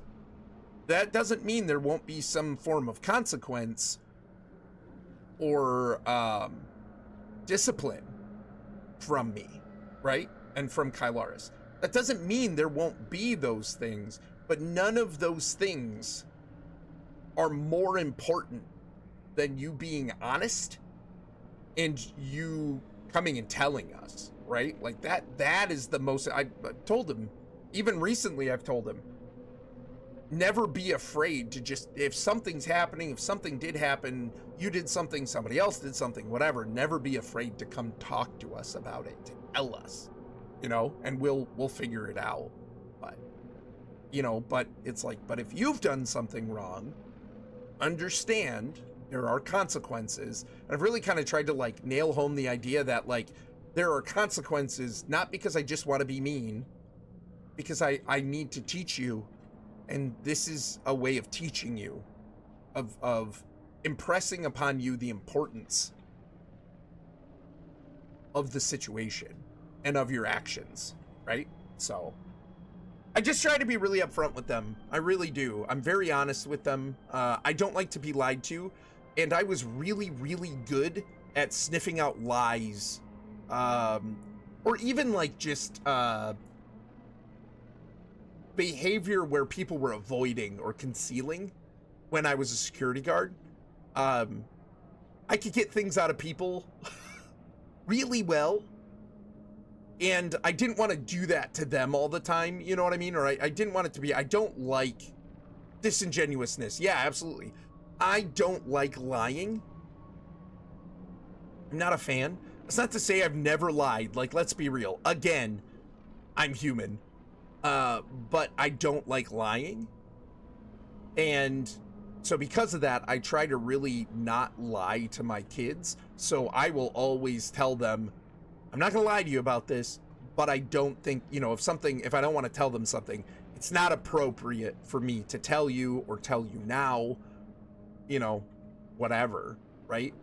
And I think that creates a level of trust too, right? Like, I think they know, well, Dad's not going to lie to me. Mom and Dad aren't going to lie to me. Mom and Dad are going to let me know when it's not appropriate, but they're not going to lie. And I think that creates trust, right? Like, that should. Not lying to your kids and being upfront and honest also creates trust. So, my parents didn't react in anger, but in disappointment, and I didn't talk to them about stuff because I was scared to not live up to their expectations and always wanted to make them proud. So there are different ways to be unapproachable. Yeah, for sure. For sure. They would always be there for me and help me too, but I hated seeing their disappointment, so I'd avoid it. Yeah. Not lying creates trust. Such wise words. I mean, right, Buggy? Yeah. Yeah. Yep. My thing is even with people, if I will try to avoid a conversation more than I'll lie, which is probably not good either. I will incorporate some avoidance if something's uncomfortable or whatever. I don't want to have that conversation, or I don't want to talk about it or whatever. I will tend to avoid it. Because I do like harmony, but I don't want to lie either. So I really don't like it. Not my bag. I mean, I think that's one of the reasons why I'm so like upfront chatty too, right? Is I, you know, and why I preface a lot of things and why I try to provide a lot of context, because I don't like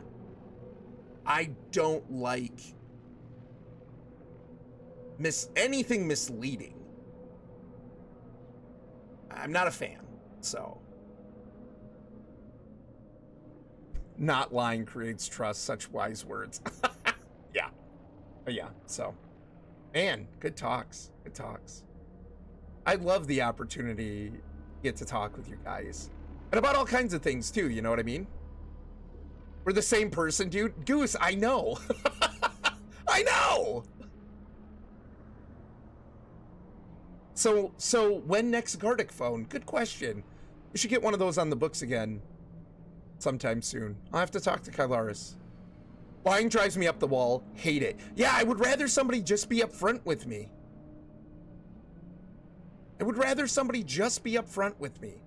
You know, like, the thing is if somebody comes to me in a calm and respectful way, even if it's a topic that isn't going to feel good or whatever, if somebody comes and talks to me I will be receptive. And I'll give an honest reply. You know what I mean? So it's like, I would rather someone talk to me honestly. But my parents don't believe children deserve respect, so they never listened to me and punished me for anything, so I don't have them in my baby's life for his safety. Wow. Yeah, that's not great. That's terrible. Because, yeah, I mean, like, my children deserve respect too. How do you expect them to learn respect if you don't also give them respect? You have to exemplify the things you're trying to teach them. Like, that's what drives me nuts about being imperfect, right? Is that I know I'm gonna screw up. And I don't want my kids to screw up in the same ways that I struggle with, right? And so it's like, you know, like even the raising the voice thing and stuff too, where like my voice, I'm boisterous. My voice starts to get away with me. There's times Kylaris has to tell me, you're yelling, and I don't even realize it. You know, like you're yelling. Like even when I've been excited, like even good mood stuff, Kylaris has been like, you are absolutely yelling, and I don't realize it, right? And so it's like, I don't want my kids to struggle with the same things I do. I mean, the kicker is they'll have struggles regardless. But like, I'm terrified of them picking up my bad personality traits, right? And so it's like, but in regard to that, connected to that is you have to exemplify the things you're trying to teach your children. They are going to pick up more on your actions than they will your words, right? The words help. The words are part of it. It's a complex system here, but you need to exemplify those things to them. So it kind of drives me nuts a little bit too, that like we expect all these things from our children, but then as people get older, they throw it to the wind. You know, I mean, like just hop on like something like Twitter for 10 minutes, 5 minutes, whatever, and you will find instances of where like, man, we wouldn't let children typically behave this way, but because we're adults, suddenly it's okay? Nah, like there's a reason why we taught them as children, and it's not just because they're young. It's because these were supposed to be life lessons, you know?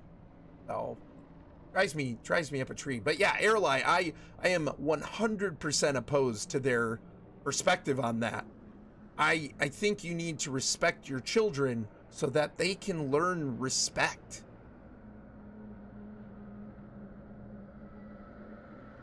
Got a friend playing Gartic right now? Nice. That is tough. Yep, tell me the thing I don't want to hear. I'll be upset for a little bit. Then we'll get through it. Tell me a lie to avoid negative interaction. I'm so much more mad. Yeah, for sure. Absolutely. Because then it's not just somebody made a mistake or somebody, you know, we have to have an uncomfortable conversation or something like that. Now it's become you've purposefully what's the word I'm looking for? You've purposefully misled me. You've purposefully deceived me. And that takes a level of intent, right? And that sucks. Like, oh, that drives me nuts. And again, I'm not perfect. I've lied, right?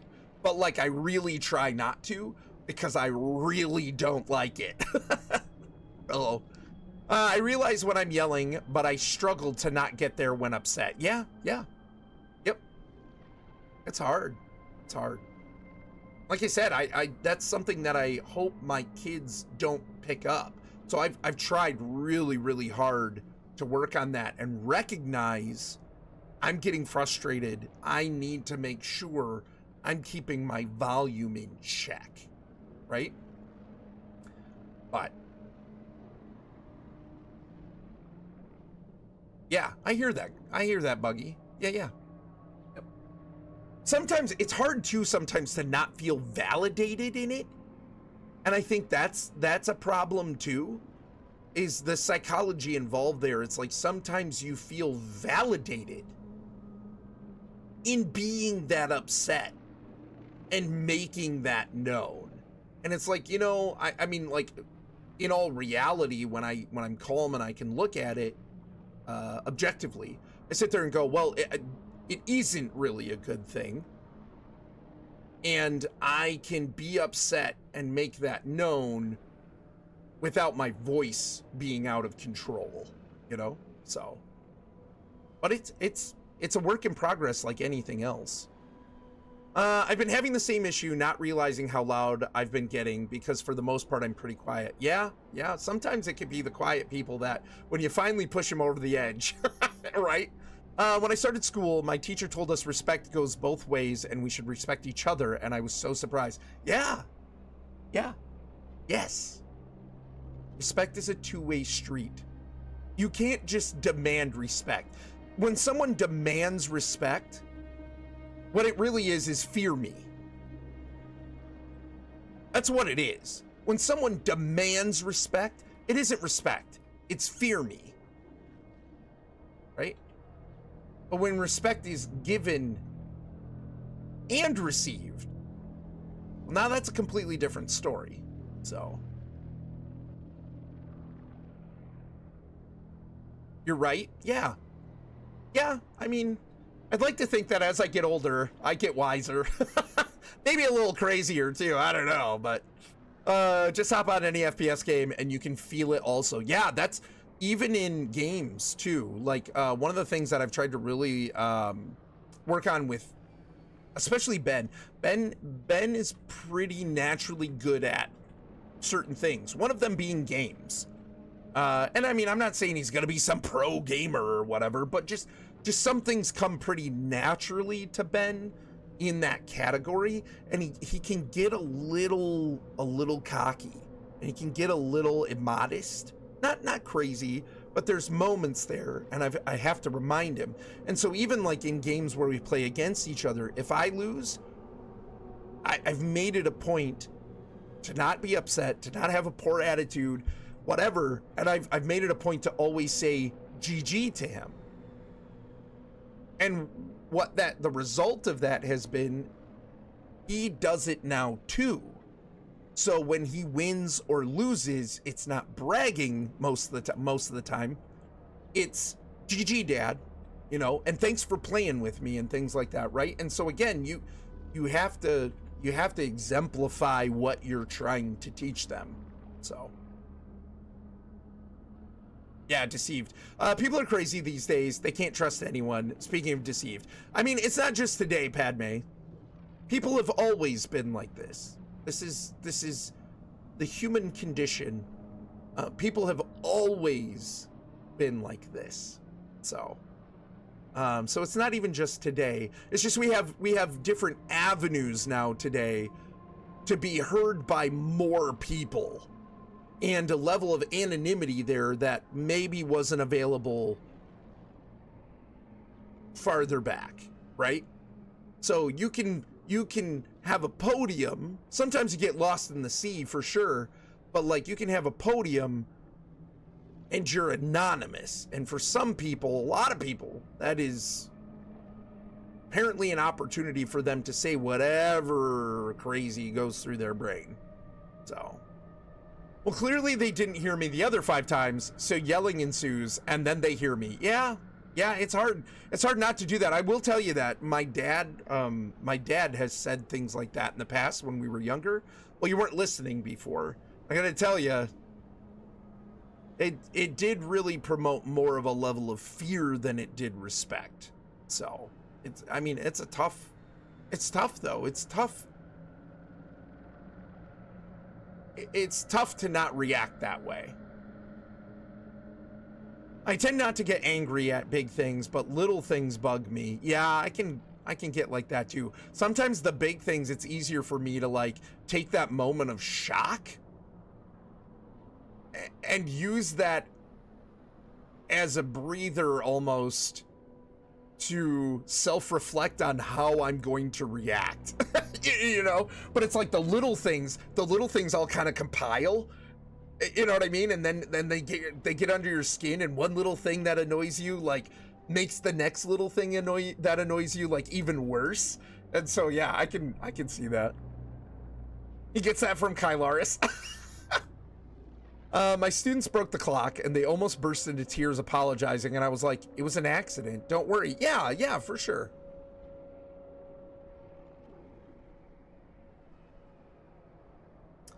I tend to be someone who doesn't yell, and Orrinn cannot hear, so when he asks me to repeat something multiple times and then is like, whoa, don't get so worked up when he finally hears it, it drives me insane. Yeah.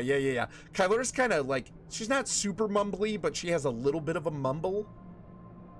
And she's quiet. She's very soft-spoken. Her voice does not carry at all.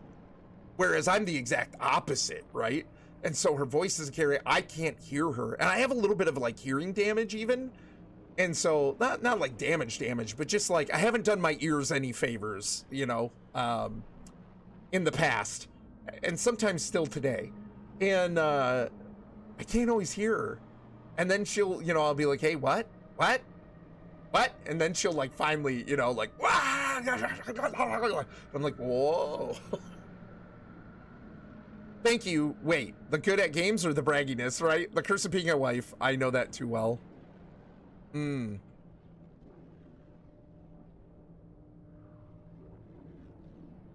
see here. Procano Los Dos, right? People feel like sharing all their personal grievances in public instead of dealing with things with the person directly. Yeah, I think sometimes it's easier. That's a tactic, right? That's a tactic to get people in your corner so you feel validated. Really, if we're straight up honest, that's what that is, right? Is when you throw it out there to the masses instead of addressing the situation with the person directly, that's trying to get validation for your feelings and have people in your corner and on your side. Oh gosh, I'm missing something. And get people on your side so that you can feel validated in your approach. And really, a conversation with a person one-on-one takes a mutual... It takes compromise, right? And it takes both sides maybe admitting where they could have done something better. They could have done something differently, right? And so it's easier in a lot of ways to have a bunch of people telling you you're right, even if they don't even have the whole context, even if they weren't there for it, even if they have no clue and all they're getting is one side of the story. It feels a lot easier and better to have a bunch of people tell you you're right and you're validated in your feelings than to actually approach somebody about the real problem and try to resolve it in a way that, you know, it might not be comfortable, might not be easy, but like in the long run, maybe you get to the best place. So, yeah. Her laugh is the only thing that carries. Yeah, Buggy, for sure. Oh, man, I love her laugh. It's so good. I was about to say this, yeah. I get to the point of yelling and enunciating, and you're like, watch your tone. Yeah, yeah. It's like it finally happens, and I'm like, whoa. Kylaris, Orrinn does listen because of ears, and then tells me not to be so loud when I repeat. Orrinn, it's true. Kylaris mumbles. Yeah. Yeah. Yep. Was that not the exchange I just heard? I think it was. I think it was, but maybe I was mumbling and you missed some of it. I don't know. It definitely was, but maybe if you type it in caps, Orrinn will hear it, but be offended. My heart. Hey, Orrinn doesn't listen. That's amazing. Oh, you guys are awesome. I have so much fun talking with you guys. I have such a good time. Like, even if we're not talking about fun topics, I have a great time talking with you. Phenomenal. Good job! Thanks. Now we need just like fire from friction, just fire bursting off the forehead. He reads, but his listening skills are sketchy. It's I read great, I listen, but do I, what's the word? Like the kids always get graded on it. Like, do I comprehend? Do I take it in? Thank you. Whoosh.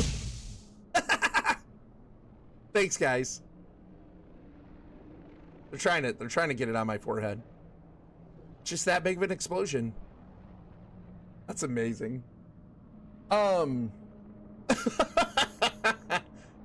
hey, thanks. Appreciate it. No, I really appreciate you guys. I'm gonna get scooshy for a second. I really appreciate you guys. I've been doing this for almost 8 years now. And the more people that I've gotten to know and gotten to talk to, you heard Elbow, you like it, the more thankful and glad I am that I started streaming. Because I really, really enjoy talking with y'all. I have such a great time getting to meet you guys, getting to know you, having these conversations, sharing a little bit about life. Like, obviously, you know,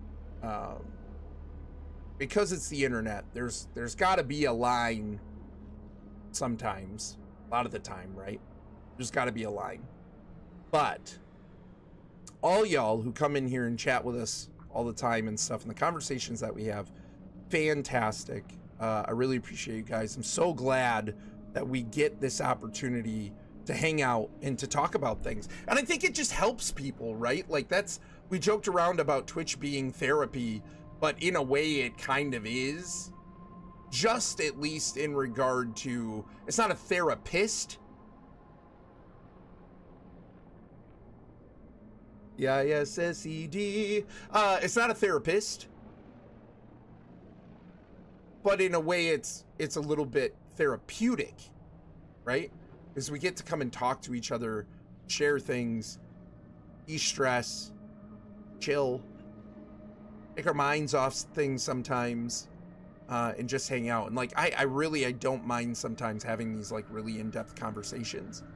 I'm here for it. So I appreciate you guys. And I appreciate you guys sharing, like being willing to share it with me too. Because I think to me that says there's a level of trust there this way as well. So that one doesn't let us move it. It's random. Oh yeah. Orrinn's burning down the Jedi temple. Oh wait, no, Anakin got there a while ago. Oh, but the dumptus. Let me get super real and serious with y'all right now. Ads. Yeah. Yeah. I can't remember the last time I had a conversation. I rarely talk. Oh my gosh, Elbow.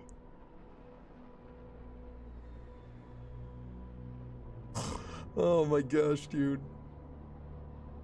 Yeah, only when you're stressed, right? Yeah, that's what we've learned. I heard someone once say that a therapist is sometimes an expensive friend. Not saying this is all instances. I mean, in a way, it kind of is. It's almost like a friend who can maintain an unbiased perspective to what you're telling them, right?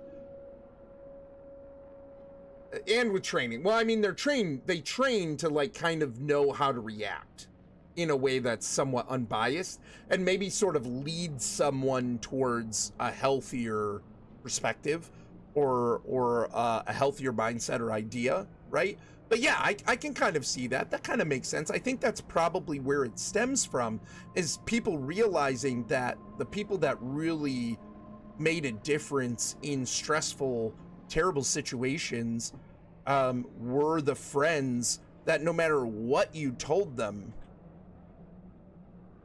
they would be there to listen, right? So, and maybe they couldn't solve all your problems, but they would help how they could, and they wouldn't think badly of you. So I've told some of you before too, I went to, not a therapist, kind of a counselor, for 3 years. And it did me a lot of good. It did me a lot of good. And really, primarily, that just involved me going and spewing my thoughts, right? And just talking and how I felt.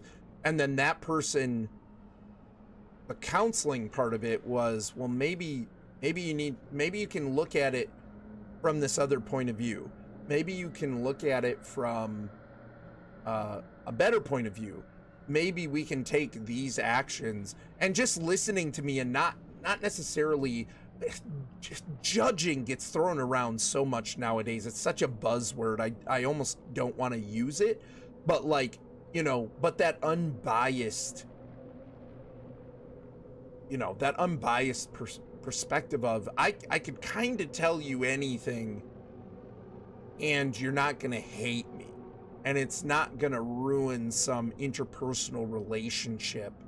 You know what I mean? Because I told you something that maybe I don't even feel good about, right? You know, maybe I recognize isn't healthy or isn't realistic or whatever, but, you know, yeah. So I think that's kind of where that came from. But yeah, I think the opportunity for us to get together on Twitch, and to be able to form relationships to the point where we're having a conversation like this, right? And this kind of conversation isn't going to be for everyone, and that's okay, you know? But like the opportunity that we have to even have conversations like this where we can kind of dig a little bit deeper, I think is super cool. So, and I mean, you guys know me, I don't shy away really from that. I think there's a time and a place. Sometimes it's not always appropriate. Some things get said sometimes that I think like, this isn't the place for this particular topic or particular conversation. But the things that I don't think cross that line, I'm not shy about talking about. So, and I think it helps too to just hear from people, to just hear from other people that, yeah, I struggle with things, and I struggle with maybe similar things or maybe different things, but we still struggle, right? None of us are doing it perfect. And it's really easy, I think, on something like Twitch, like Ace was even kind of saying this, like sometimes people appear like they've got it all together, and it's like nobody has it all together. Nobody has it all together, right? And so I think what's healthy in the context of Twitch is to sometimes have these conversations so that like you don't just get Matt, you don't get Orrinn, who is just having a great time playing video games all the time, and we keep it super surface level, and everything must be fine and everything's great, and it's like no. I think it's humanizing to have these conversations sometimes, even on this platform, to be like, yeah, I'm not perfect. I make mistakes. This is how I feel about it. I would like to say because I feel this way about it that I'm never going to make a mistake again, but that's not true. I think it's just humanizing. I think it's humanizing. I think it's relatable. I think sometimes people just need to hear other people make mistakes too. So we get it. Yeah. I took a chill day yesterday and built my first Lego set I got, and it helped me a lot more than I expected. That's good, Dessar. Yeah, sometimes you just need something to do, you know? It's not a therapist is an expensive friend. It's that a friend is a therapist you stole for free and ran away. Amazing. Orrinn therapy is only the price of a sub, so you don't miss his scooshy moments during ads. I was gonna make a joke about that, but I thought, so Twitch is just like a therapist. You either pay with ads or subs. Yeah, and we're back to stealing. Oh no, Nix, I'm sorry. Game's over. There's time left on the clock. It's scooshy time. I really do appreciate you guys, though. Like, I don't know. I fear coming off disingenuous, even in saying that, because I think sometimes there's a lot of people that throw around like, oh, I love you guys and all of this stuff, right? And I mean, let's be real. First of all, I try not to take that too seriously, but also I kind of feel like, well, we have words for a reason and they have meanings for a reason. So I try not to say, I love you guys. I don't know most of you on that kind of level, right? Let's be real. I don't know the vast majority of you guys on that level, but I can say with 100% genuineness that I really appreciate you guys, and I really like you guys, and I really enjoy coming and talking to you and doing this. And some of my favorite times on Twitch aren't the games, they're when we get to have conversations like this and share life. So we can't all be best friends. We just can't. We know each other primarily online, but it's like we can't and it's just like, it's not realistic, right? We can't all be best friends, but we can get along, and we can talk, and we can share some experiences, and we can have a good time. We can get to know each other. We can be, at the very least, we can be good acquaintances. You know what I mean? Like we can be that. And I really appreciate that. I appreciate that. I don't care about my follower count. I don't care. I don't care about how much money I make on Twitch. I don't care. What I care about is when you guys come talk to me. That's what I love about Twitch. It's only stealing if you get caught. Otherwise, it's creative acquisition. This comment alone makes me miss elbow streams. I know, right? The I will never be so upset that I won't help you person is the best therapist, though. That kind of parent must be so comforting growing up. I mean, again, I'm not perfect in it, though, Aralai. I'm not perfect. So while that's my outlook, and while I try very hard to make that my, not just even like my mantra or whatever, my MO, I try very hard to make that my action, but I still screw up. So there is that too. I don't do it perfect, but I try.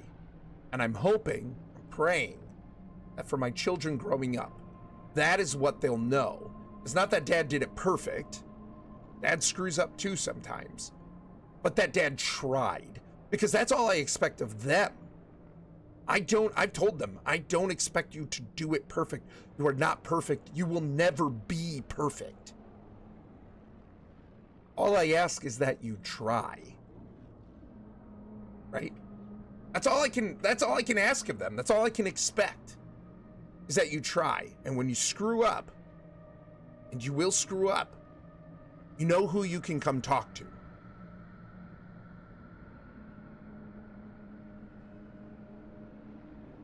Facts. Scooshy time. Peanut butter scooshy time. Like time travel. It's never appropriate in this stream. I'm not saying it's never appropriate. You guys just know how I feel about it, you punks. We all have filters over our lives, so people think we're perfect. It's a defense mechanism. It is. It's a defense mechanism.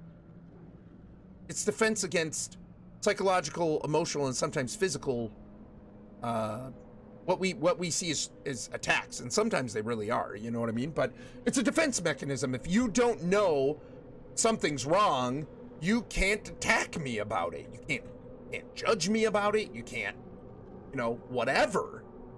And really overall, and I get where that comes from, because people sometimes can be cruel, right? And I'm not saying I've never been mean to someone. I mean, like, you know, you hear stories about me as a kid. It's not like I didn't do anything nice, and it's not like I didn't have a heart, but I wasn't nice to everybody. I could be pretty mean sometimes. Like, I had a temper. And so it's like, you know, we put up these walls to defend ourselves. Sometimes we gotta let people in past them too, you know? But the problem with doing that is you send off the perception to people that you're perfect. And I don't think that's what the message should ever be. And I don't think that's what our expectations should ever be, is that we're perfect, right? We're not. And none of us are. And in that shared imperfection, I think there's a level of grace there, right? I think there's a level of grace there that can be given and received. I pay my Twitch sub, fix my personality problems now. I can't. All I can do is listen. And if you want to work on them, try to, you know, I even have a hard time saying get better. But if it's something that you want to work on, all I can do is encourage. I can't fix it. A little bit of serious there in response to your silly. Got ya, baby.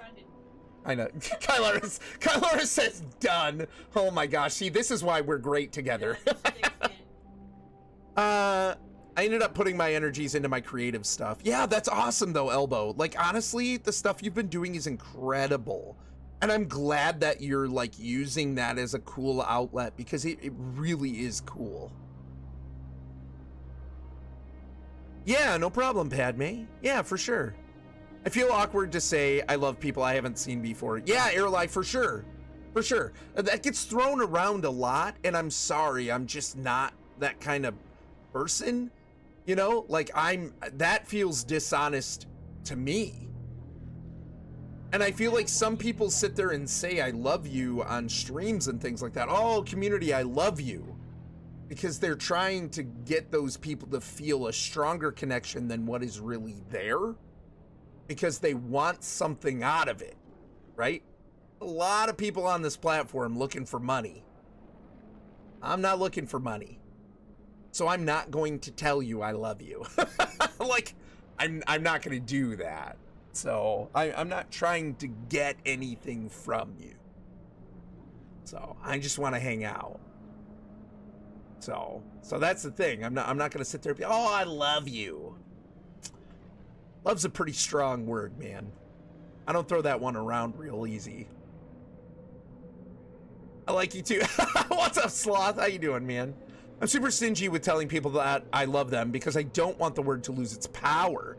Right, yeah, but I say it a lot to the people I truly love, for sure. Yeah, Goose, absolutely, same. Because we're the same person. I'm happy for you that you did, for real, but I do miss the hilarious random detective games you would narrate. Yeah, for sure. Yeah, Elbow's a fun guy. You guys are streamer besties? Stop. Yeah. You and Orrinn are the same. Shocker. What's up, Taz? Behind you! It's a green screen! I think I enjoyed streaming that with character narration of anything else I did. It was over anything else I did. It was really fun, Elbow. It was really cool. Taz, what's going on, buddy? We're having it just chatting. We're getting super in depth. Blame Cheese. Actually, blame Nixa. Nixa told Cheese. Thanks, Nixa and Cheese. I blame you, but because I want to thank you. Good conversation. Haven't played any more of that game? Really? Oh, you know what I was thinking of? Like, you know what we had a really good time with that I really enjoyed? And I really liked the conversation around? Was that Tron game. But we never went back to it because I have so many flippin' games. I want to play that at some point. I've grown to love you guys so much that I truly let my guard down and let y'all get to know so much about me outside of personally identifying stuff. Yeah, for sure. Because that's how much y'all mean to me. Well, I appreciate that, Sloth. That's really cool. I have a hard time with that one because it's like, you know, if there still needs to be that level of, oh, Oh, yeah. No, if there still has to be that level of separation, and there should be. We don't know each other in real life, right? We don't. So if there needs to be that level, is that love? And I think there can be a level of like Sloth, there's a love that you and I know, faith-wise, right? But like, you know what I'm saying? Like,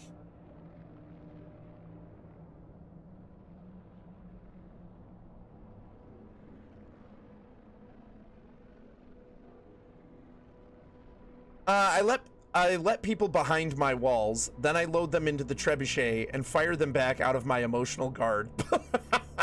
Taz. Sloth over here with his big heart. He does have a big heart. He does have a big heart, and I appreciate it a ton. I unlurked with audio to hear the wholesome talk and had to join in. Yeah, man. Yeah. I'm going to keep listening, but I have to sort out the baby lurk. Hey, appreciate the lurk, Airlie. Thank you so much. Yeah, Airlie, I'm glad for you and Lafaya too. Like, you guys finding us finding you, however it worked out, whatever. But that we've gotten to get to know each other too, because I think you guys are cool peeps. So I always love finding people that we click with, you know, the people that come into our streams, the streams we go into, and that, you know, you just click. And again, you know, like, we live in different countries on different continents, on almost opposite sides of the world, right? Are we ever going to be best friends? Nah, probably not, but that's okay. We can still be friends. We can still chill. We can still have a good time and talk and things like that. Like that's all right, you know? You guys are good peeps. I'm looking for people to game with and hang out with. Yeah, for sure, Buggy. Yeah. No doubt. If you weren't here for the jokes before, you're not here for the jokes still. It's true. Also for the gameplay. If you weren't here for the gameplay before, you're not here for the gameplay still. Thanks, Taz. I appreciate you. This is the true definition of scooshy. Sentimental and appreciative with heartfelt feeling with clear and solid boundaries without going too far. There you go. I like it. Scooshy it is. How I feel about the phrase "I love you" changed so much the past 5 years of my life. It's grown from a significant other phrase to these people that really impact my life positively. Yeah, I can see that. I have a little bit of a different perspective on "I love you." I'm in the goose category where I'm not quick to say "I love you." I will be quick with other praise. I will be quick with "I appreciate," "I respect." Those come a lot sooner than "I love you." That word holds a lot of power for me. I mean, it's kind of like the story I told about going on that date. You know, we've talked about love languages a little bit here and there, and it's like my top one is physical touch, and that like, some people hear that and think that I'm very freely giving of physical touch, right? Like I want to hug all the time or something, right? And really what they've found is people with the physical touch love language, it's actually the opposite. Because it means so much to me, I'm not as quick to want to physically interact. So like I went on a date one time with this girl. I was interested. I didn't know her very well. We went out on a date. And then, and during that, like, her dad was actually a pastor. We went to church first. And then we went out to eat. And then we went back to my buddy's house to watch a movie. And during the movie, she was trying to hold my hand. And I put my hand, so if she's over here trying to hold my hand, I put my hands, literally put a hand on the back of my head and one on my shoulder. I don't know you. And I'm not going to hold your hand because to me, that has greater meaning. It doesn't mean we're married, like it's not that serious, but we're just getting to know each other. And I'm not gonna just give that out freely. And the love word is kind of in that category too, of like, I don't just throw that around. Love, there are different types of love and different aspects of that, but I'm not gonna just be like, oh yeah, I love everybody, I love you guys, you know, like that. It feels too blasé to me, but that's my perspective.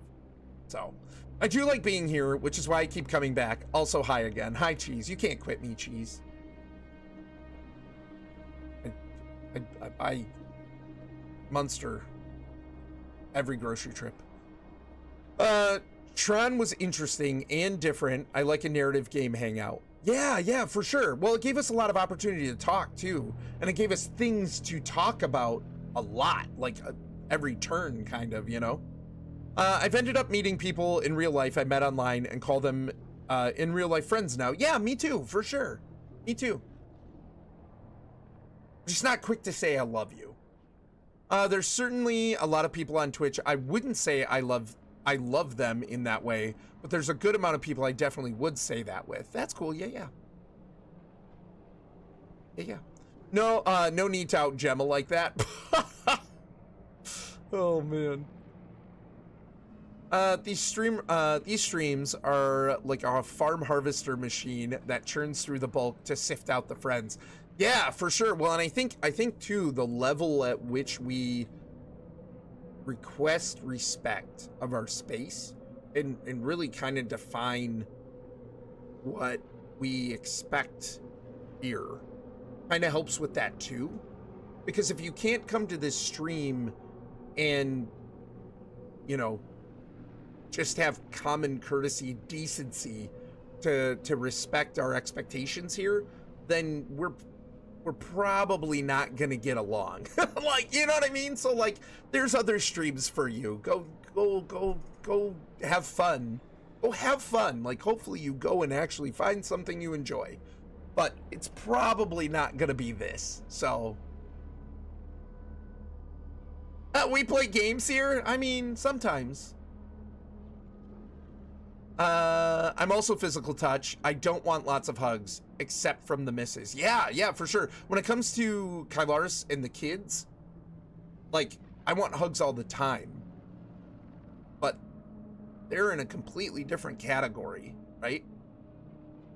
Holding hands in high school? Better make biscuits, not waffle fries. It was out of high school. Out of high school. Better make biscuits, not waffle fries. And that is how Orrinn made a pastor's daughter cry. I mean, we all cry sometimes. What's up, Peripherus? How you doing, buddy? What's going on? Yeah, we did not go on further dates. I will say that. It was not Kylaris. And we did not go on further dates. Panda, have a great night, man. Take it easy, buddy. Hope you had a good day, man. But yeah. Yeah, there were no more dates after that. I was like, nope. Not gonna work for me. And it wasn't just the holding hands thing, but that was a part of it. What does that even mean? That's from a very southern friend of mine. It's about the position of the hands. It's kind of a visuals thing, so hard to describe. Waffle fries equals interlocking fingers. Oh, I can see it. Yeah. You better make biscuits, not waffle fries. Yeah. Yeah. Yep. Yeah. Oh man, that's funny. Oh, I forgot first. 4 hours later. Your sloth hacks have no power here. I don't even understand movie dates. Like, all you are doing is sitting next to each other, ignoring each other in favor of a movie you can just watch alone. Yeah, I mean, like, I guess the thing is like, you know, we did go out to dinner first and everything. It's not like we didn't spend time talking. I think the thing is like, I think we watched Shrek or something. We watched something not really like committal, you know? And maybe that we'd seen before. I don't remember exactly. I don't think it was anything that we were super invested in, so we were talking through it, you know. So there was talk happening and everything, but yeah, I kind of know what you mean. Like movie first dates, I think sometimes it's an opportunity to just go, it's something really common and commonly liked, that it's an opportunity to go do something together, and maybe that creates talking points when you do get the opportunity to talk. And so then you can kind of feel out the situation of, was I comfortable in this situation or not? Like, you're gonna have some anxiety, but like, you know, some nerves, but like, was I primarily comfortable? Do I feel like I could talk to this person? I think it's almost even a way to like have a conversation about maybe something you have a similar interest in, you know, like even picking a movie is trying to like come up with something you both like. So, but only a movie I can see not being a great first date. Oh, but coffee is the best first date. Get a nice warm drink and just chat. Yeah, for sure. Kylars and I, our first date was at McDonald's. There weren't a whole lot of options where we were at. We were camp counselors. We were out in the middle of nowhere. Tiny town. We went to McDonald's to just grab some lunch. And when it came time to pay, the lady at the counter was like, you know, is this separate or together? And I just like pulled out my card or whatever and just paid for it. And Kylar said she remembers being like, oh, this is a date. And, you know, and I don't know if it really like, you know, if we were really assumed that at the beginning or whatever, but I go to pay and she, oh, this is a date. We didn't have a lot of opportunity to like go and do stuff for dates. I think we went to the laundromat, hung out and talked. Oh, McDonald's, the laundromat. There was that cool like it wasn't like the roller skates, but they would bring your food to the car. There'd be like a tray that like snapped on, like they bring the food to the car. What was that? We don't need to say the name of it, but you know what I'm talking about? There was that cool restaurant, but it was a little more expensive. So, and I mean, like, we weren't getting paid a whole lot. I didn't have a whole lot of money. I was putting myself through college, and I was taking time to work at a youth camp. Wasn't making a lot of money, but occasionally we would hit up this cool like outdoor diner thing, whatever they're called. Yeah, but you have something to discuss afterwards. Yeah, for sure, Goose. Yep. Yeah, kind of like an icebreaker. Yeah. My first date with Mrs. Goose was dinner at a local burger place and then Inception. Oh, nice. Wow, what a deep movie for a first date. That's crazy. I bet that was a ton of conversation. Narrator, little did they know it was at this point that the stream took a veering turn. Slowly at first, but it would soon get out of hand.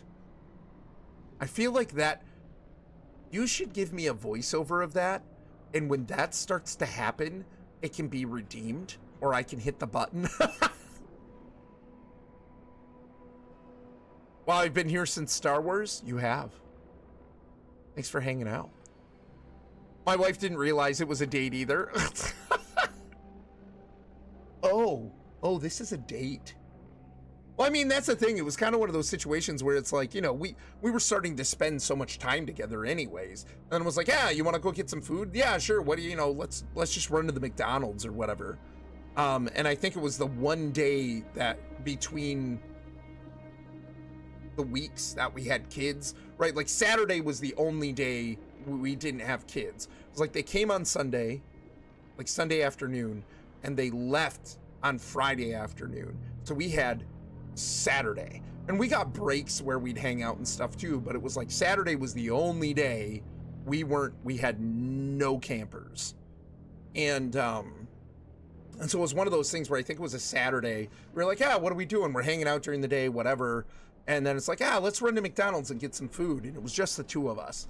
And I mean, that's kind of the thing. When you're at camp, it's like you have all these friends. Like we had friends from home. I had friends from home. She didn't. But I had friends from home. We made friends. No, I know you did have friends, but like, you know, we had friends at camp. Yeah, no. She didn't have any friends that she knew from home, but she made a bunch of friends at camp. And so like, you know, we just always had people around us all the time. And so it's like one of those moments where like, you know, people had gone home for the weekend, or, you know, we're busy or whatever, you know. And so we were just hanging out, and it's like, let's go get some food and stuff. We end up at McDonald's, and then I go to pay for everything, and she said, yeah, she was like, it's kind of standing there like, oh, this is a date. Oh yeah. Oh man. They're tiny. They're towny. Orrinn's a little frowny. We had also already held hands at a movie with a group of people before McDonald's, I think. That was before? So you didn't care about that with me. Well, I knew very quickly Kylaris was it. Very, very quickly. Like scary quickly. Like to the point where I was like, Lord, don't let me get too wrapped up in, you know, like in something fake, if it's fake or whatever. Don't, you know, I don't want to get ahead of myself on this. I came to camp after, I wasn't long out of a serious relationship, multi-year relationship. It's like, I'm not here to have another relationship, to find another relationship, but the relationship found me. so, but it was very quickly that I was like, this is it. This is it. I wasn't wrong. We met at a well-respected establishment that served sodies and nothing else. Sody pop. One time he went to the wrong summer camp by the lake and got surrounded by enormous piles of bodies.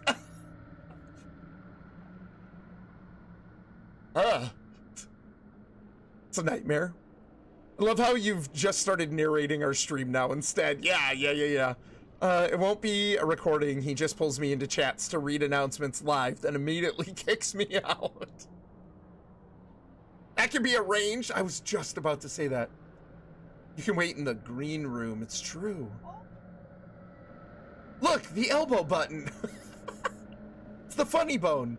Y'all talking about how one of you didn't realize it was a date. Meanwhile, I'm trying to figure out how to ensure someone doesn't think it's a date. That's hard too. Man, that's hard too. We had those at camp too. Yeah, Kylaris just laughed and goes, we had those at camp too. There was a girl that, like, man, really liked me. I've told this story a little bit before. I won't go super in depth into it, but there was a girl who really liked me. And after Kylaris and I kind of made it official, and I think she went, like, I think you went and met my parents. I think we went home back to my parents' house for the weekend. And we came back, and I think we were holding hands or something, and this girl, like, runs up. And she was like, you know, oh, hey. And then she realized that we were holding hands. And it was like, you could visibly see the change in her whole demeanor. And she basically was like, I gotta go, and ran away. And then Kylaris had a guy who was, a couple of guys that were jonesing after her. And, you know, she was being really nice and stuff. And so, of course, you know, and so, like, they were, some of them were not very happy with me. So, but yeah, it happens. I went, the one time I went to homecoming, there was a girl who liked me, and I danced with her once, and I felt really bad because, you know, I think she thought it was going to go farther. It wasn't, and yeah, that was tough. It was like, hey, can we just be friends? But it was funny because she was really short, and I'm 6'2", and she was maybe 5'1", something like that. And, you know, I was dancing with all my friends, and she wanted a dance, but she went to put her arms around my head, or around my neck, and, like, pulled me way down, and I spent the entire dance, like, almost at this angle. It was very uncomfortable. Man, she had like a death grip on me, you know, like, yes, we're dancing, you're mine, you know, and, you know, it didn't go anywhere. I felt bad, but it happens, Sloth. You can only press it with your elbow. Oh my gosh, amazing. Waffle fries, hashtag waffle fries. Oof indeed. Elbow. Elbow, do I allow that or not? Yeah. There's a space between the hyphen there. Elbow, how dare you? I wouldn't. I had that happen too, being 6'4" at the time, and the girl I went to prom with was like 5'3" or shorter. Yeah. I dated a girl for a little while who was 4'11". And it was like if we ever wanted to hug looking eye to eye, she had to be a couple steps up on the stairs. So that was never serious or anything like that. But yeah, like, it's like I'm so tall and you're so small.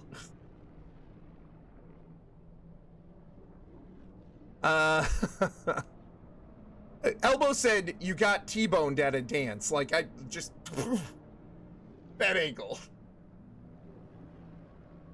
I never had that problem. My girlfriend in high school was 5'8". I was 5'2". So she had that problem.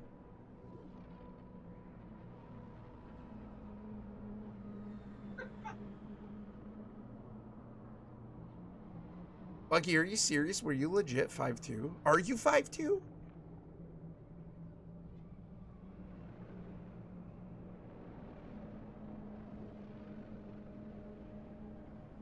I'm sitting here wondering the same thing. This is too funny. We have a good time. I don't remember how tall she was, but she came up to my chest in heels. Woo, yeah. My narrative warning was definitely on point. Yeah, you're 5'2"? Wait, oh, he said he's 6 foot. You were 5'2" until you were 16. Wow.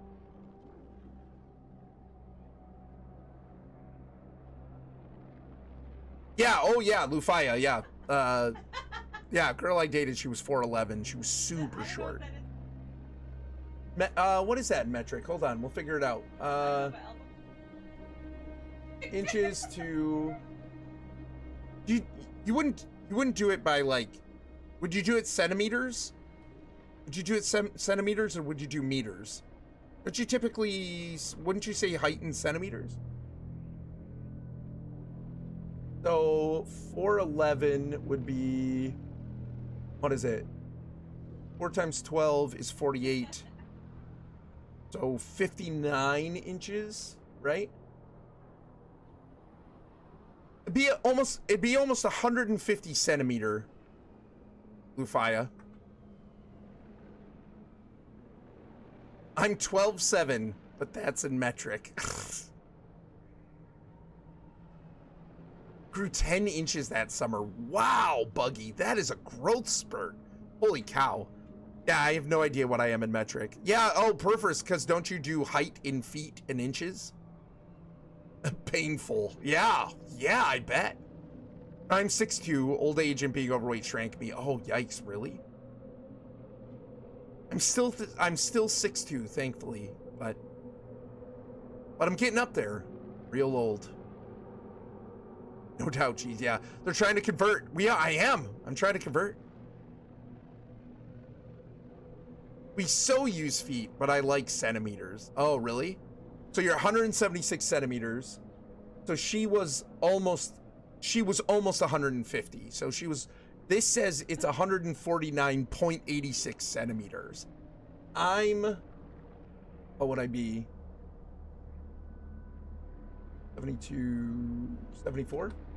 I'm 188 centimeters.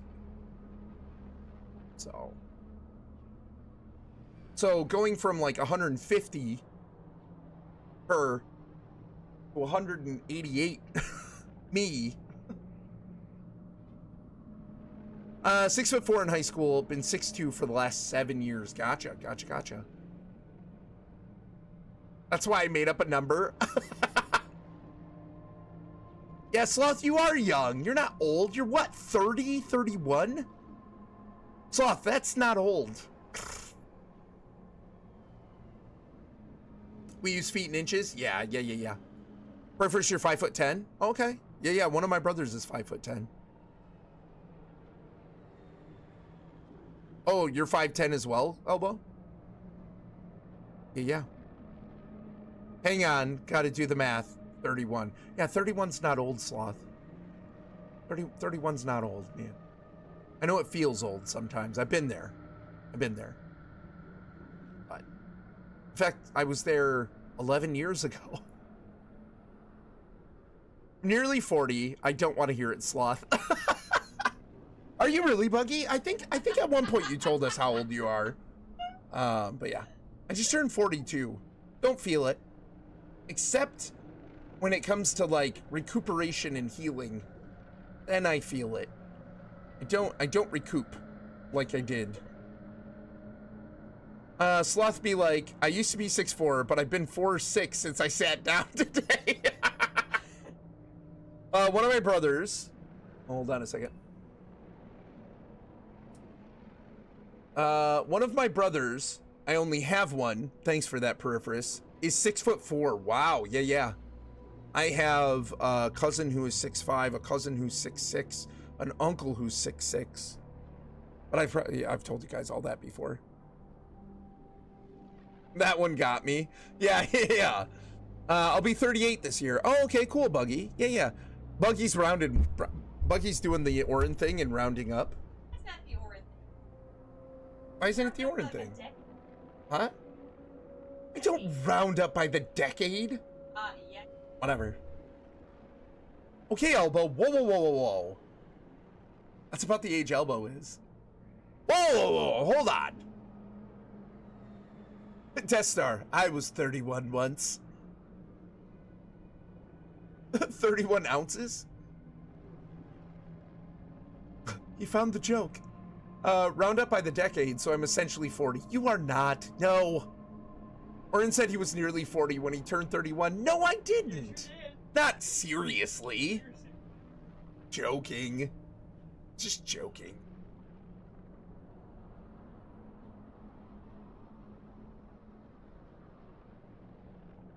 Or improved it when he was my age. Yeah. Man, that's crazy to think. It's been 11 years since I was 31. We had M when I was 30. And we had Ben. Was I 33 when we had Ben? I think I was 33. 32? I was almost 33. Yeah. I was almost 33 when we had Ben. It just... like, on the one hand, it doesn't feel that long ago, and on the other, it feels like a lifetime Mischief ago, managed. you know? Okay, it's late and we have church in the morning. Good night, friends. Cheers, have a good one. Appreciate you, buddy. Take it easy. Hope you guys have a good night, Cheese. Cheese, that baby's close, right? That baby's happening soon. My church is canceled due to weather. Yeah, you guys are getting slammed down there with a lot of stuff you don't normally get. Every joke has a bit of truth in it, right? Some. I see Orrinn is a glass half on the face kind of guy. Yes. Because I've damaged the nerves in this hand and this thumb, and I don't have any grip anymore. So it's like, whoa, ah! If we round up by the decade, I would be half a century old. Yeah. Okay, it's like, oh no, I read that. My church, oh no, I read that too. I was 27 with the first, 36 with the last. Man. 36. That's tired. So tired. I'm not upset about when we had kids. I think I've told you guys, some of you guys before, We didn't have kids when we wanted them or when we planned, because really, again, going back to earlier's conversation, we have very little control really over things, right? And so it's like it wasn't to our plan. Took us 5 years to have M from when we decided we wanted to start having kids. And I don't have a problem with the age really, except that sometimes I do feel like I don't have the same kind of energy for my, just to be available for my children that I would have had if I had them earlier. But besides that, I don't think it really matters. Yeah, I'll give a few details another time. So far, so good. Okay, good, Cheese. I'm glad, dude. Have a good night, man. Take it easy. Still haven't had my first. Not planning on having it anytime soon. Midlife crisis? What? It's official. Orrinn is losing his grip on reality. Did I ever have it?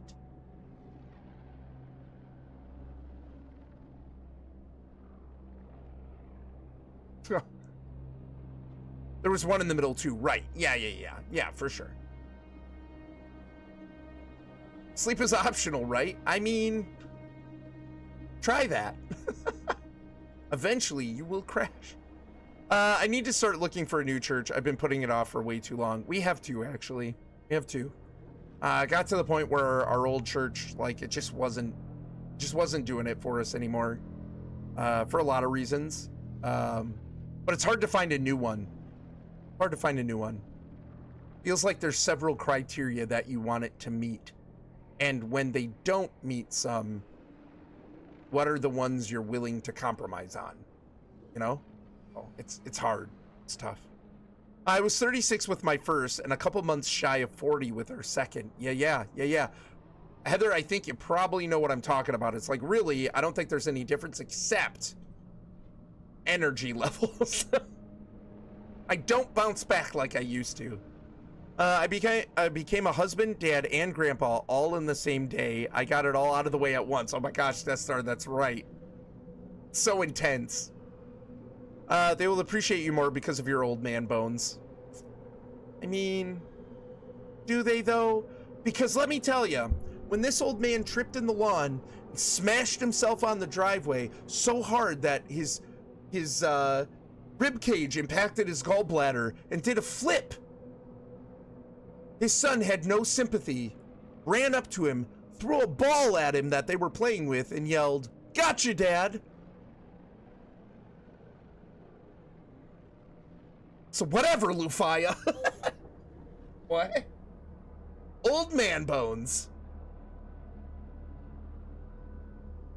Goose, we found the easiest way to try some is watching online, then going in. You want to make sure the preacher is teaching the word, then make sure you enjoy the people. Yeah.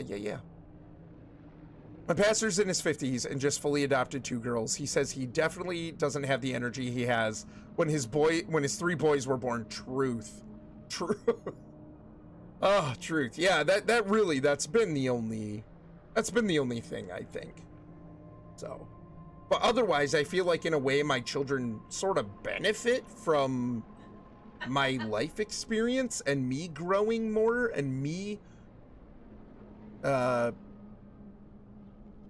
don't know, just like having longer to try to get my act together. So,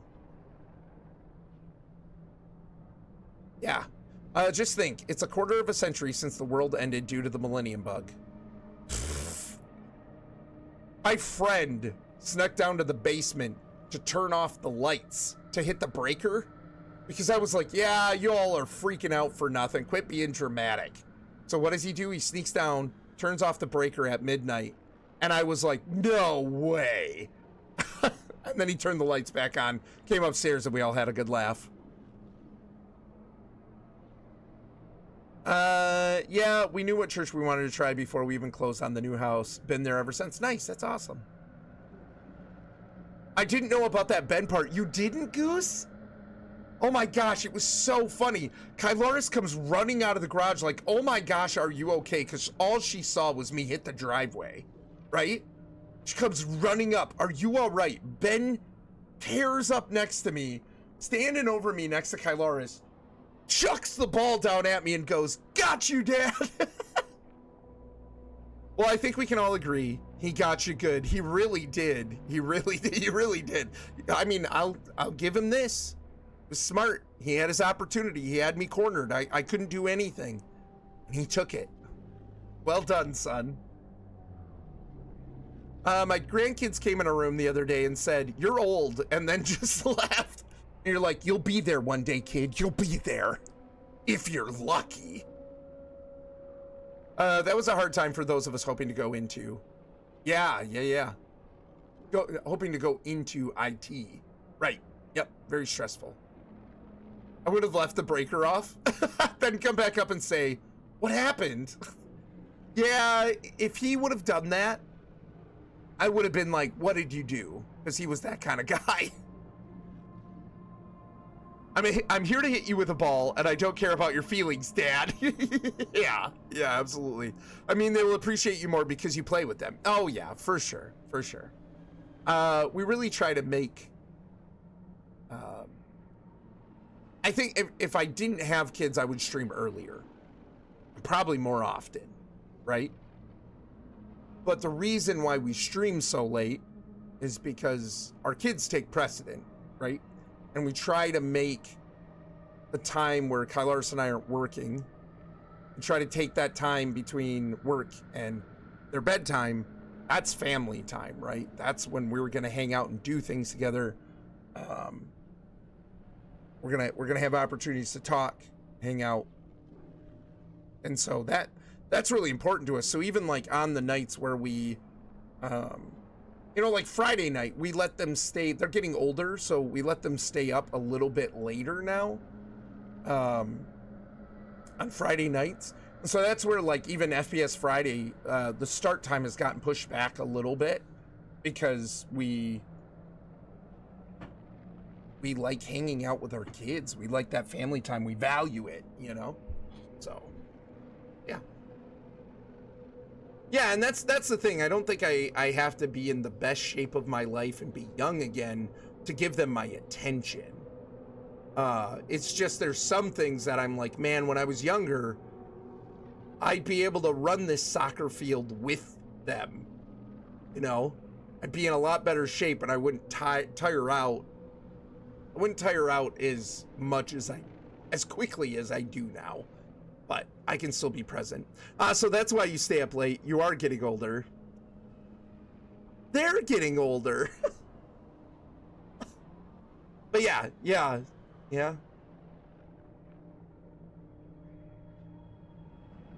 I've talked about that before too. That's something that's never really bothered me, getting older. As I've said, my perspective on that is my uncle died at 27. He only met one of his children. The other one wasn't born yet when he passed. I consider every day a blessing that I've been given. So, cool. I'm getting older. I'm glad that I've gotten the opportunity to get older and watch my kids grow. Good with it. I'm good with it. Day at a time. All these gray hairs just tell you how naughty my kids are. No, all these gray hairs just say, I've lived.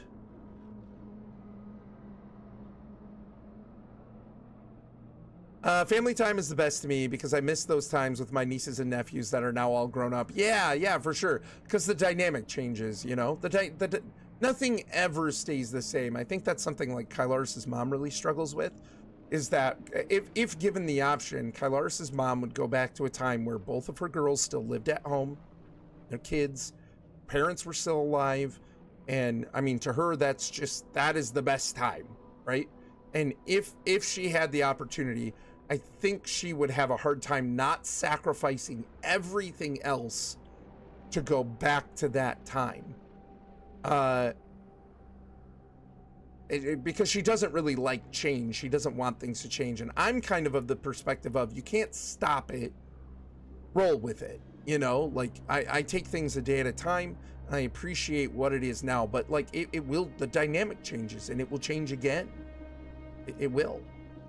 So. Didn't you beat the game 2 hours ago? Yeah, probably. Didn't like my talk? No, this is the final boss. Life. Yeah, life is the ultimate boss. Cuts harder than any saber. I rolled with it and threw out my back, but amazing. Speaking of time, I'm starting to hit the wall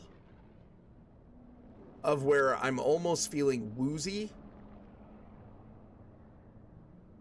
I'm almost getting woozy with how late it is. It's 2:41 in the morning here. You're still on Minecraft? Yeah, Goose, of course you are. I said I was going to bed when I hopped out of voice chat. Oh my gosh, how much time has that been? Did I rope you in? Did I rope you in with a good conversation? I'm just gonna like sink lower in my chair. Later it gets. I'm so tired. At least an hour.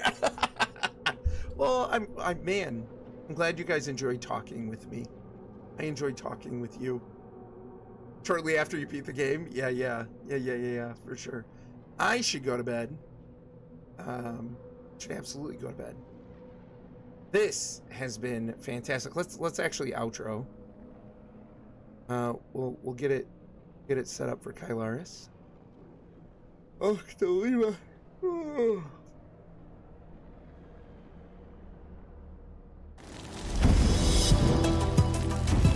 Mischief managed. Nah, dude, you're amazing. I'm not amazing. I'm just Matt. I'm just a dude. I just calls it like I sees it. That's all it is. Just call it like I sees it. Had to learn some lessons the real hard way. Don't mind sharing. I just calls it like I sees it. Appreciate you, man. Thank you so much for hanging out. Really, really appreciate it. For sure. Hope you have a great night. Okay, I'm quitting the game and remembering that tomorrow's my stream day and I've got nothing planned. Typical. Are you going to stream tomorrow, Goose? Kylarks, can I get a shout out for DY Mongoose? Or Goose, can I get a shout out for DY Mongoose? Thank you. I literally hop in bed, load up Orrinn stream in my phone to say goodnight, and he's being all wholesome. So I had to listen to that amazing man. He amazing. Oh, quit it. Knock it off. Knock it off. Don't put me on no pedestal. I'll fall off it. I'm clumsy. I'll fall off it and I'll land on a rock and I'll break something.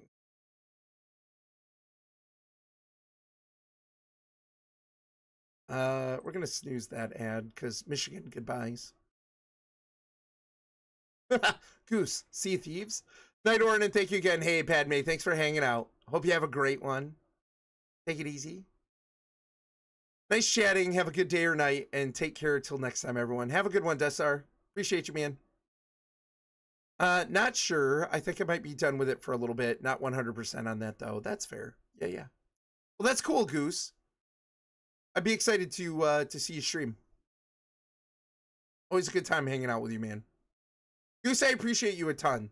It's been a blessing getting to know you, man. And you being such an integral part of the community. You're a great dude. You're a great dude. And I don't just say that because we're brothers. Because I don't think I'd say that about my brothers. I'm just kidding. But I fell asleep at my PC a bit ago. I need to go to bed also. Durgo, fair, man. Hope you have a great night. Take it easy. Thanks for coming in. Appreciate you. Drags me into a game, says this is great, then ditches me. I mean, it happens. It happens. We'll have different thresholds. Move on at different times. Nothing lasts forever. Nothing really matters. No. Don't shout me out. Why not? Why not? I know someone else who did that to me. Oh. Couple of us maybe. Yeah, Kyler goes, who hasn't? Take it easy, Slot. Oh, I'll catch you. Aw. Was it me? Orrinn, this accident will make a fine addition to my story collection, for real. I mean, that's the thing. I look at it all as a story. It's all, I have a lot of good stories. A lot of things have happened to me. They haven't all been pleasant when I went through them, but dang it, they're a good story. No, another streamer that we're watching right now.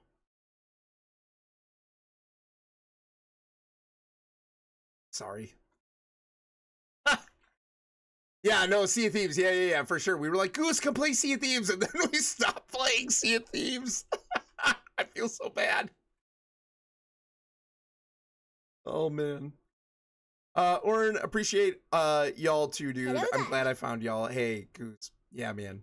Yeah, man. So glad. I thought you meant Nightingale, to be honest. Lol, whoops. How many times have we done this to Goose? Oh, Goose. Oh, Goose. I'm sorry. I'm so sorry.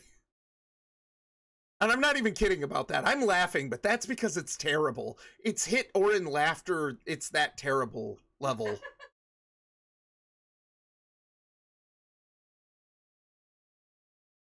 Hey, I'm still there to sail with you and Mrs. Buggy whenever you want. Fair. Yeah. Buggy got peripherist good. Oh no, I was gonna play that with or without y'all, and then I just didn't. Yeah, that's fair.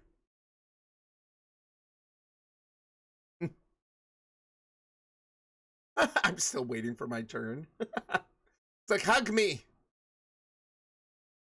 All right, you guys, for real, I gotta go. I appreciate you. Thank you so much for chatting with me. Thank you so much for the great time. I'm gonna rate MMC. MMC has been on for 10.5 hours. How Mischief managed in the world? What about Return to Moria? Someday. Night, everybody. Take it easy. Yeah, let's raid Mama Mouse. Mama Mouse Chaos. She is great peeps, y'all. Really like Mama Mouse and Dust. They're fantastic. I just really appreciate them as members of the community, as streamers. They are awesome peeps. So let's all go say hi. You know, if you want to take the opportunity to get to know her, yeah, she's great. So with that, we will talk to you guys later. Thank you so much. This has been a blast. And music. Music.